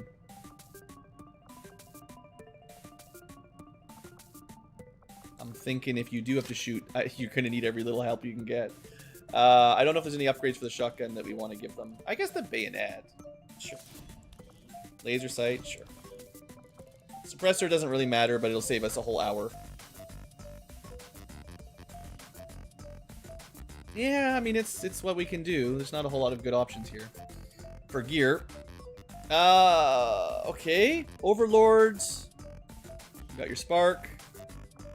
As far as these go, I think the shredder gun is my best emergency boom. You know, AoE heals could be good, but this is awesome. We're gonna hopefully be doing long range shooty, which means... Would I take... Is there a world where the LMG is better than the cannon on a super long range? I think they only take 1 shot per turn, though, right? Like, we've got infinite range squad sight with good overwatches, and we can do some help with our spark.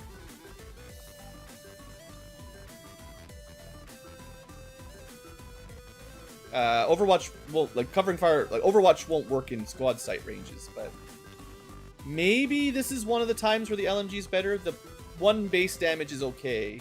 The large clip size is nice. It does add shred, which I was worried about enemies having armor. This would be a way to get rid of it a little bit. I actually think this is pretty ideal if you're just standing on a top of a house, right?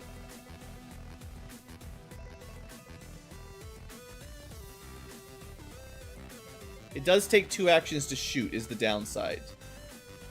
It's got a lot of advantages, but it's 2 to shoot, 2 to reload. I think we're doing it. Wish I had a bit more, but...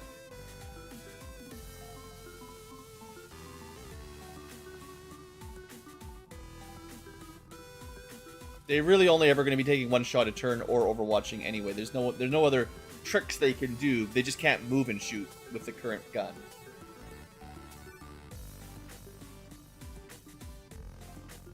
Which I guess they could have is move and shot with squad sight. Like, you know, they could have got away with something.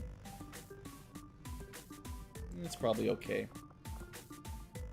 Yeah. No. I should give you an ammo, right? You get an auto shred, so maybe putting in... no, because you want this guy to shoot the one with armor. AP will make sure they do more damage while they're shredding. Honestly, I'd give them shredding ammo if I had it. Or the tracer rounds. Maybe I really should be investing in tracer rounds. I know 5 aim is really not very much. And it does cost. Like, this isn't free. But on a long mission... you might be making like 10 shots, and this is a one that might hit, right? And I don't have the scopes. If I had scopes, that would add in there, but... emergency flashbang, sure. Okay. I think I want to give this guy armor too. His base HP is really low. Honestly, the snipers are so fragile too. We're going to be running out of armor, or money, very quick. I'm glad I sold what I did.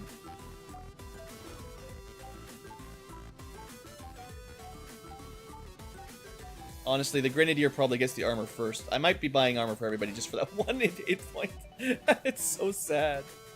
Do I want more frags, though? I think... oh, you know what they should have is the frostball. Charges in this grenade don't seem all that powerful, but according to Shen, They can toss that a long way. That's a really good disabler if we're in a bad spot. And then AP for killing a small group, grenade for shredding armor, or maybe not much else. And I'm pretty sure I'm pretty much out of weapon upgrades at this point. Sure. Doesn't help you really. But you can stab somebody with your bayonet. Scion. They've got an AP for now, which is fine. Now, having a couple AP grenades is certainly good. This does give me some healing as well. Like, they've got a good mix.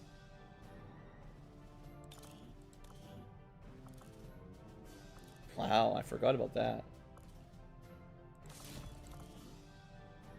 Can't have the bayonet if you want a flamethrower.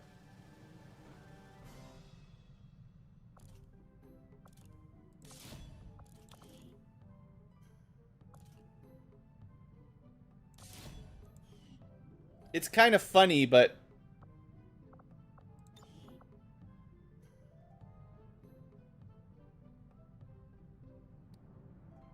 I mean, I could have built them a laser rifle, I guess. But the funny thing is, if the opportunity arises, there's a flamethrower on someone who doesn't really need it. And they've got a lot of... This is a jack of all. Like, they can do a lot of different things. They got some healing, some buffing, some psychic attacks, some zombie summoning, some okay shooting, and a flamethrower. Interesting. And then the last one's the recon, which I guess having some spare med kits on this is fine. The question was I going to build you another laser weapon? I think I'm pretty much out of money at this point. This is probably fine. They've got some of our extra accessories anyway, so they've got another SF. We've got melee. We don't need swords. We got bayonets. Whew, that's a group, isn't it? Should build some armor. It's not really armor, but it's the last. I've used all my trooper corpses. This might be a mistake, but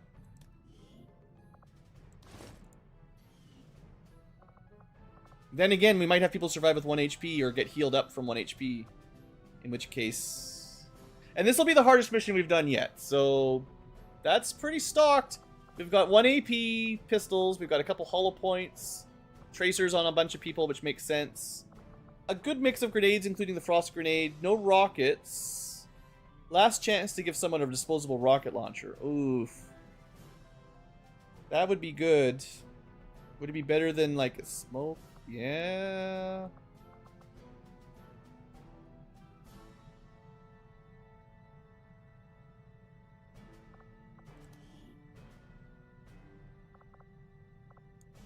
I need them to stay stealthed. Shooting is shooting, shooting is shooting. So I think my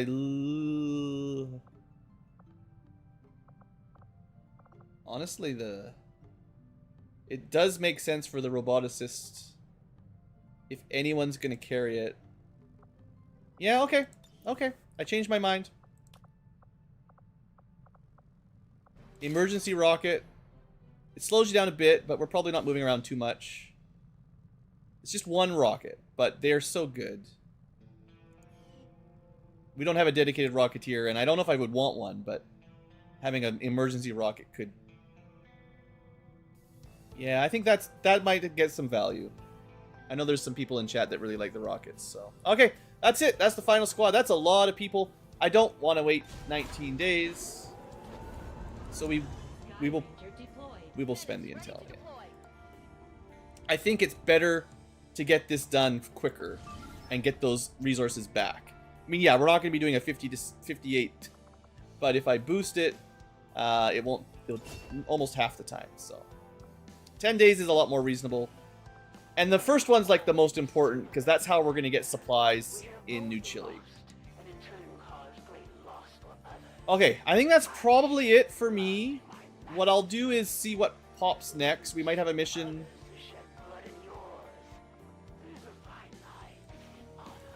Probably something will happen, and then we'll end the stream on a pause there, I think.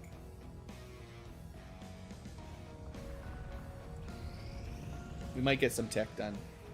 Oh, a retaliation mission. Sure, with Chosen. Of course. Well, we'll deal with that one if we can. There...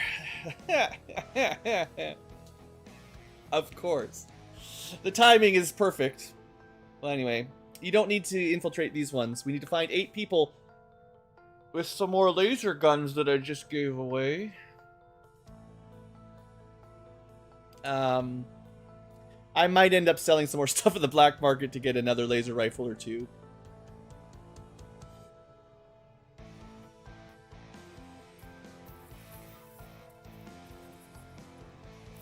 Okay. And that's where we end the stream. Yeah. Okay, guys. Excitement for whatever the next stream is. That's gonna be spicy. Thanks for watching. I hope you've enjoyed. It's all good. It's all good. We just gotta win those 2 very important missions and we have a liberated region. Easy. No problem. No pressure. Just win with guns. Thanks for watching, folks. I hope you have enjoyed. I will see you next time.